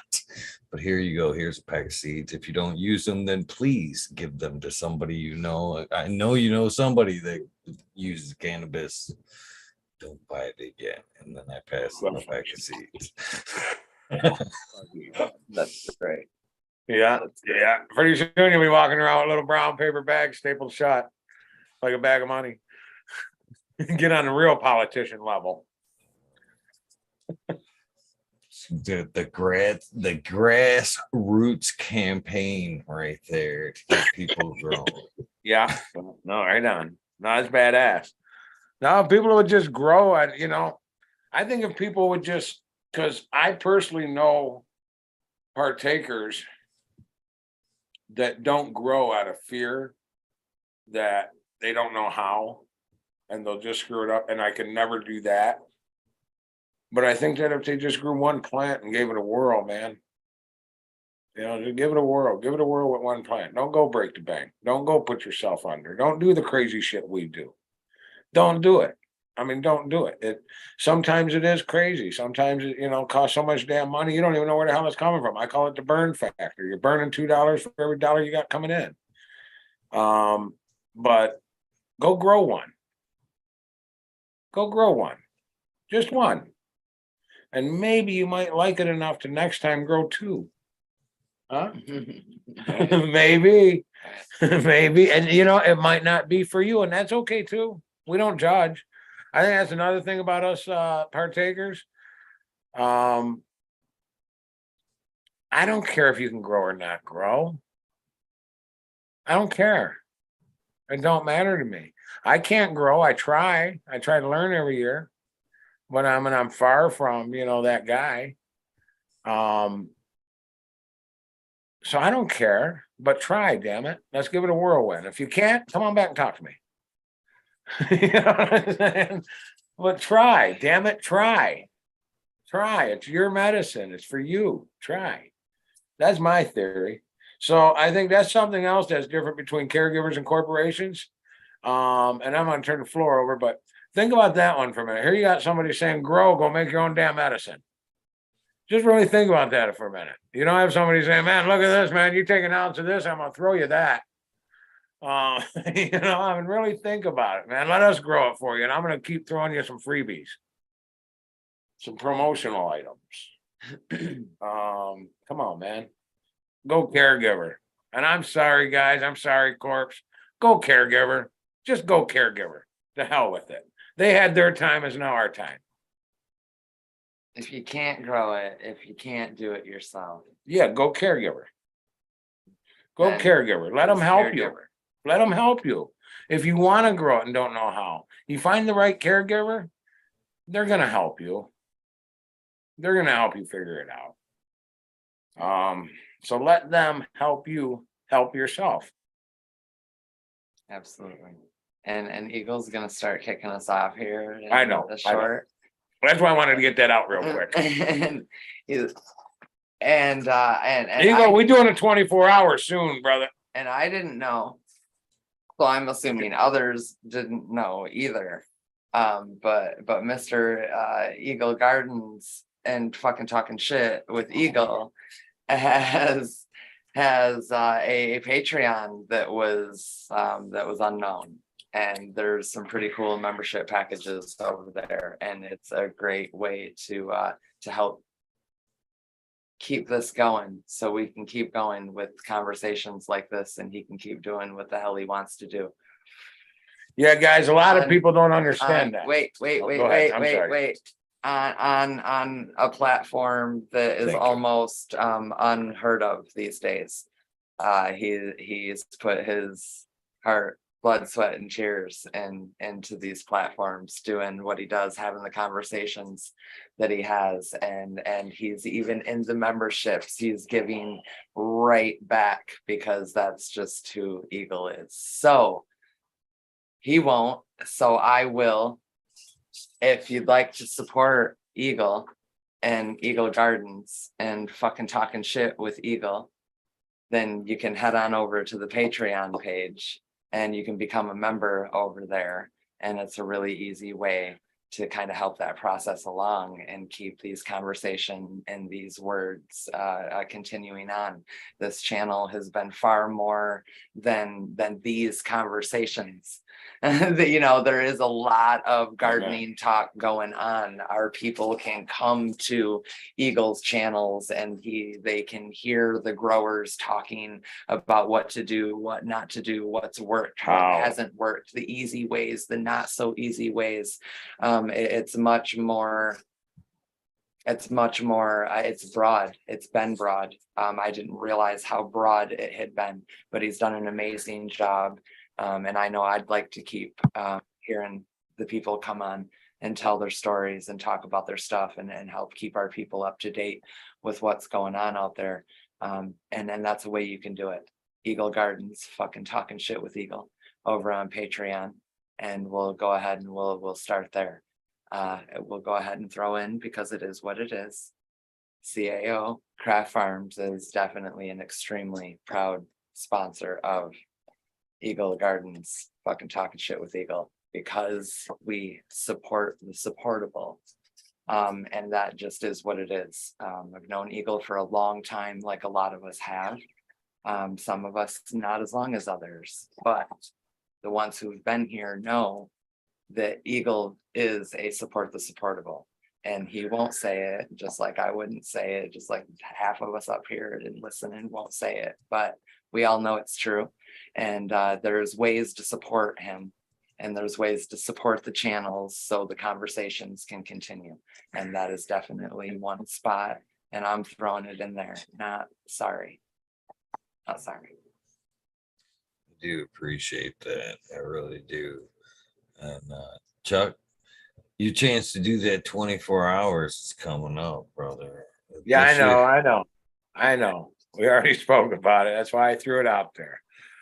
I hope I you pull it will be a off. part of it this year, at least a few hours of it. You'd be welcome to stay as long as you Oh, I want. can pull it off, brother.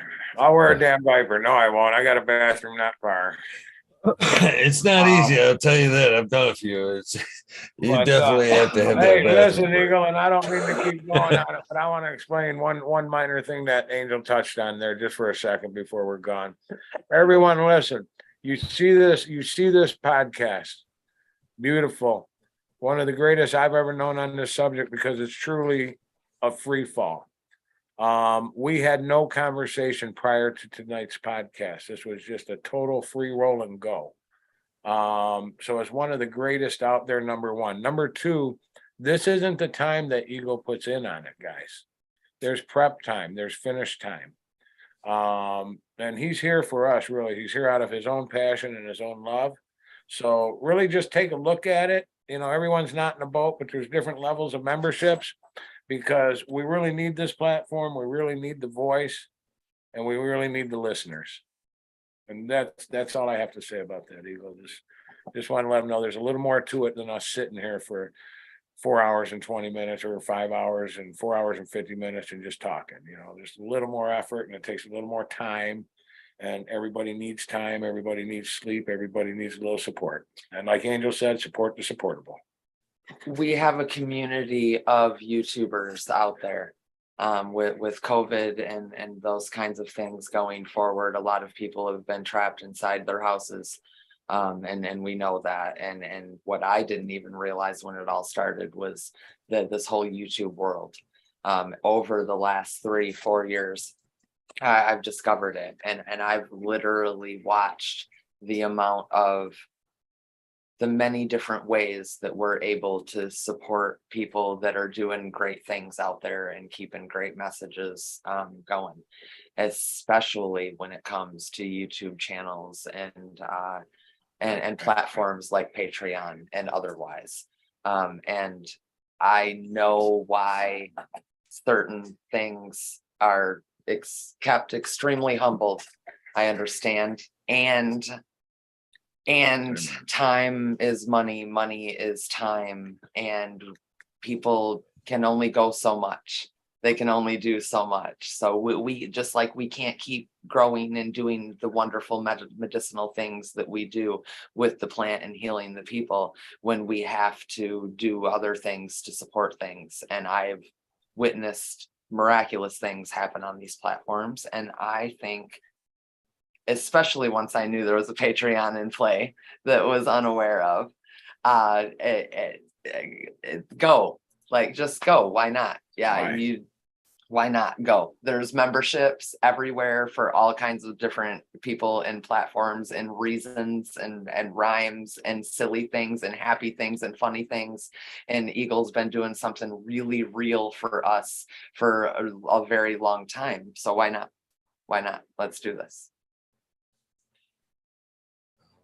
I'm not good with all that, but I appreciate you guys for saying it. You know, this is every minute, every second of this has been a passion project. You know, the whole cannabis thing passion project. I said when I started doing this, as long as I could keep helping people for the initial, that's what it started.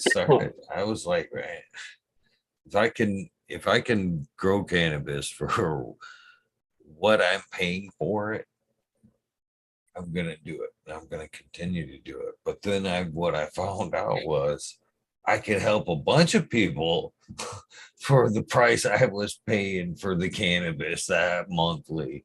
And that was for real. And that was all the incentive I needed to keep going, to be honest with you. I've always been that weird guy that, especially when it kind of comes with like electricity in the grow room.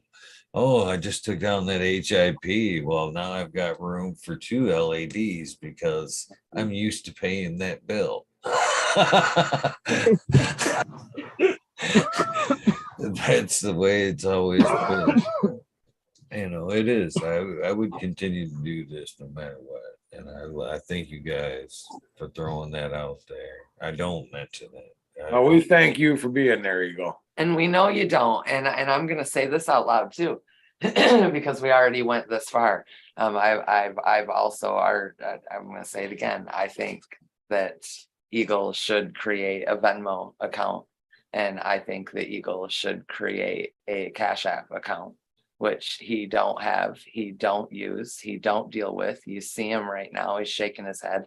And we all know that if anybody in our community out there on one of these platforms deserves to have the same support that he's given all of us, it's fucking Eagle, man. It's fucking talking shit with Eagle. We've all seen a lot of platforms, we've seen a lot of podcasts, we've seen a lot of people do a lot of crazy things, and it is amazing, but Eagle's not going to be the guy that does that ever unless it's somewhat forced upon him in the right regards.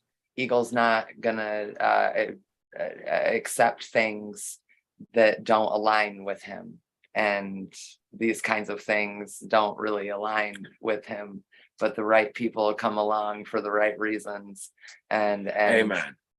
And it just is, in my opinion. I'm sorry, hate me later, Eagle. I'm sorry. Hate all of us later. Hate all of us later, but I know there's people down in the chat that agree with me. And I know that I've seen others mention it, and there's been past sponsorships and past things that have been worked with, and I don't do that either. And you know that I don't do that either. So I get it.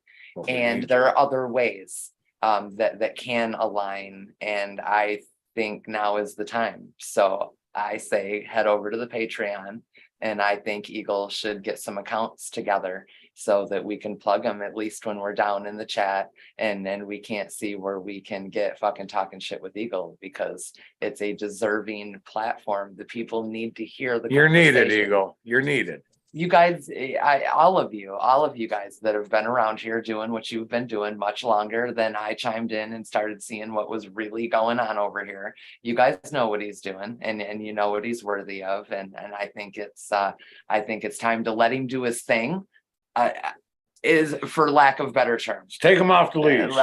Like I believe it's time to help him, let him do his thing, and he's already been doing it, and he likes to do it, and we should help him, and we should support him a little bit more in doing that. So, all right, I'm done. Perfectly on 420, almost like you had had that ready. I didn't know. I swear the time is right there, but I swear to goodness, I didn't know. Do appreciate you guys. I didn't get it the last time, but hopefully I can swing it this time. Is there any way I could get a sound bite this time around? Basically, you guys have covered, you guys have all done the episode. I know you guys know how to do this. Basically, maybe one by one, and then the last one, maybe we're on fucking talking shit with Eagle. Episode 792. I would greatly appreciate it. I don't know who wants to kick it off. Maybe follow in line. I've seen them try to do it quite a few times. A multi soundbite isn't easy. I'll go first. Here we go. There you go. Angel Smiles. You can always find me over on Instagram at 11_angel_smiles_11. We're here tonight Talking shit with Eagle, with fucking Eagle. Episode 792. 792. And this is Chuck Archibald, Archie, with CAO Craft Farms with a Z, CAO Craft Farms. That's on Facebook. You can always find us there. We also have caocf.info@gmail.com. That's cao.cf.info@gmail.com. You can always find us there as well. I'm Jeff with Beachgrass. You can find me on Instagram at mi_beachgrass, one word. And we're on fucking Talking Shit with the Eagle, episode 792. Thank you guys very much for coming on and hanging out and help spread some awareness in the community. I look forward to the next time we get the opportunity to chat again. And have a good night. Thank you guys for tuning in. I greatly appreciate you. For the rest of you guys tuning in, please do not forget the most important part of this thing. Random acts of kindness do save lives. And with that being said, do something nice for someone.